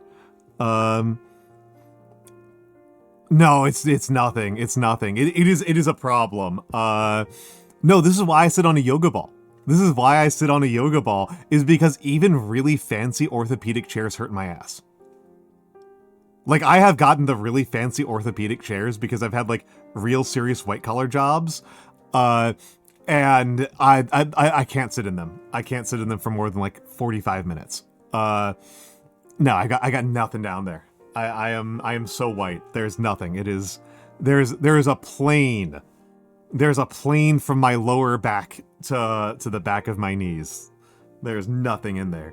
No,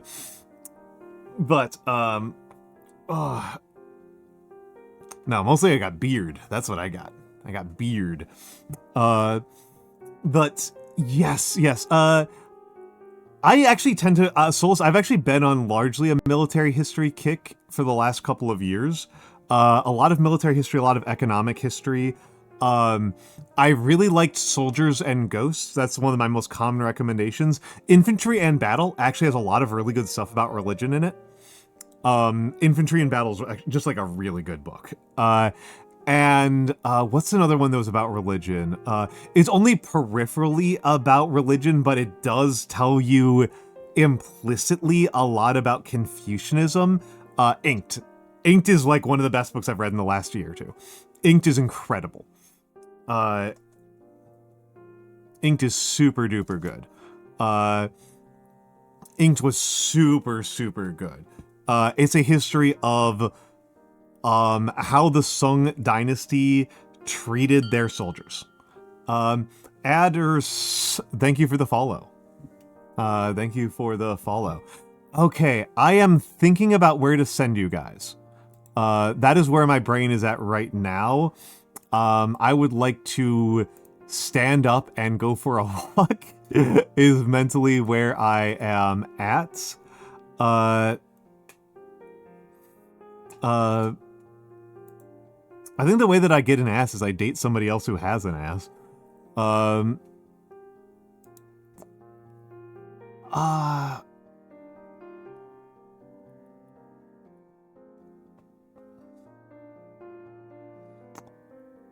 Let's take a look around at who I'm following and who's available.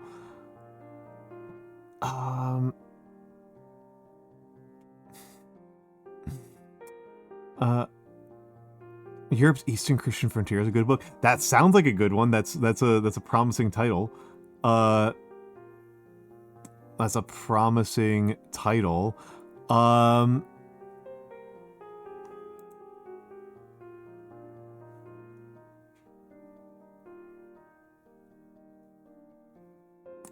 Oh,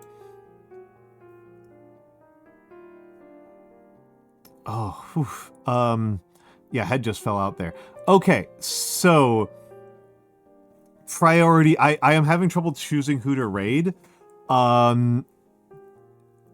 Envy is playing Minecraft.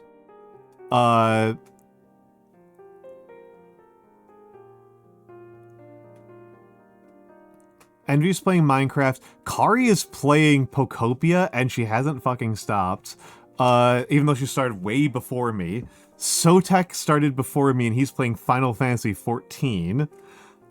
So those two are going crazy. Oh, Kira Cat's live, and she's doing, hold on, what's she doing? That might be actually the ticket.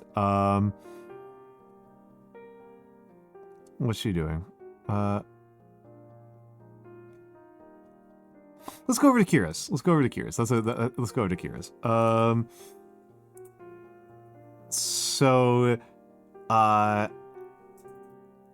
Let's go over my schedule first, actually. Let's go over my schedule first. Not close that one. There we go. There we go. This schedule is actually incomplete. This schedule is insanely incomplete. There's actually another thing happening on Saturday. I'm actually doing 2 collabs on Saturday. One of them I forgot to write down because only 15 minutes, and I thought it was on Sunday. But I also need to like reschedule it a little bit. So tomorrow I am going to be on Aonami Sanko's. Let me make sure I get the name. Aonami Senko. Sotek, I am cooked. Sotek, I am cooked. Okay, Sotek, I will let you come in here, but we're only going to be here for a second. Oh no, you already finished. Sotek, I was literally looking at rating you. I am cooked. I am done. I was literally looking at rating you. I'm just going over schedule before I rate it out. I was going to let you rate in, but no, I'm cooked. I have done enough calligraphy. It is time for me to go home. Let me give a quick shout out to Sotek. Lore Master Sotek rules. Lore Master of Sotek rules. You gotta go to bed as well. Yeah, of course. Of course.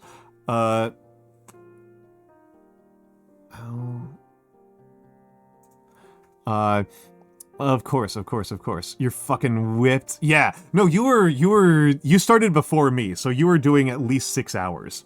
You were like 6-7 hours at least, right?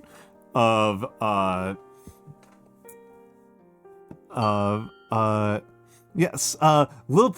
Ill Princess, thank you for the follow. No, sorry, LLL Princess. There we go. LLL Princess, thank you for the follow. Yeah, Sotek is has perhaps one of the coolest careers a person can have, which is professional Warhammer nerd. Not even player. He's just professionally knowledgeable about Warhammer lore. Doesn't even work for the Warhammer guys officially. Or at least like not like full time. He like consults with them, functionally speaking.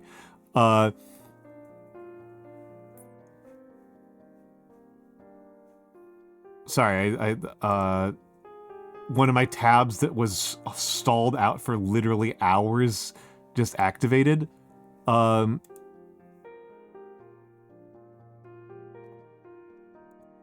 Ridiculous. Sorry. But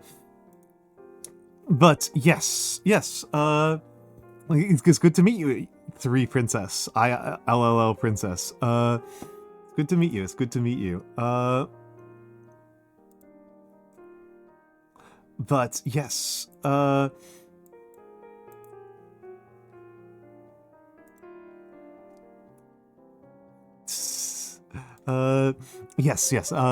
I'm finishing up stream. We're going to be raiding out in a moment. I need to make sure I don't accidentally raid the people I'm trying to shout out. So tomorrow at 3 p.m., I will be on Senko's channel.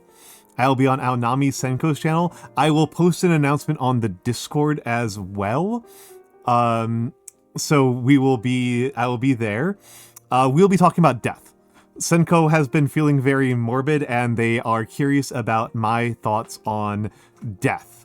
So we're going to be talking about death, I guess. I've been reading a lot of military history, so I've been contextualizing it through that lens a lot of the time lately. We'll see how much I do that versus how much I spend on the military side of it and such. And then I'm also, at 10 p.m., I will be streaming on my own channel. It will be video games of some kind. Video games that are possibilities are Timberborn, Whiskerwood, Hypnospace Outlaw, outside chance of Rabbit and Steel, but I would not consider that a super likely one. If Noir or Inari are like, hey, let's play Rabbit and Steel, I'll play Rabbit and Steel. Otherwise, it'll probably be one of Whiskerwood or Timberborn. Wednesday on the Discord, we are watching Jean Dielman. It is a Belgian movie from the 70s. It is legitimately one of my favorite movies of all time. I've only watched it once, and I haven't stopped thinking about it since. I am looking forward to watching it again. It has, there are very few movies that have caused me to think about them as much as Jean Dielman. And I'm pretty sure that I was missing a lot, and I am excited to see what I catch on the second watch. Thursday, I am going to be mini painting. I have been on an uptick on the mini painting, and I've been improving as a mini painter, so I'm excited to do more of it. And then Friday, nothing. Friday, I'm taking off. And Saturday, I am going to be at both Nando's and at Pro Stoics. I'll be at Nando's first, and then I'll be at Pro Stoics later in the evening. Okay. That is enough. We are rating out. We are rating out to Kira Kira Cat. She was here earlier. She is a voice actor. She is a fan.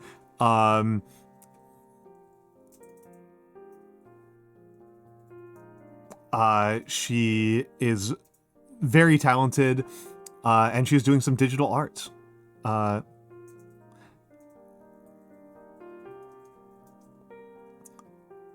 Those are our raid outs. Thank you all for being here with me. I will see you all tomorrow at 3 p.m. and again at 10 p.m. Have a good night.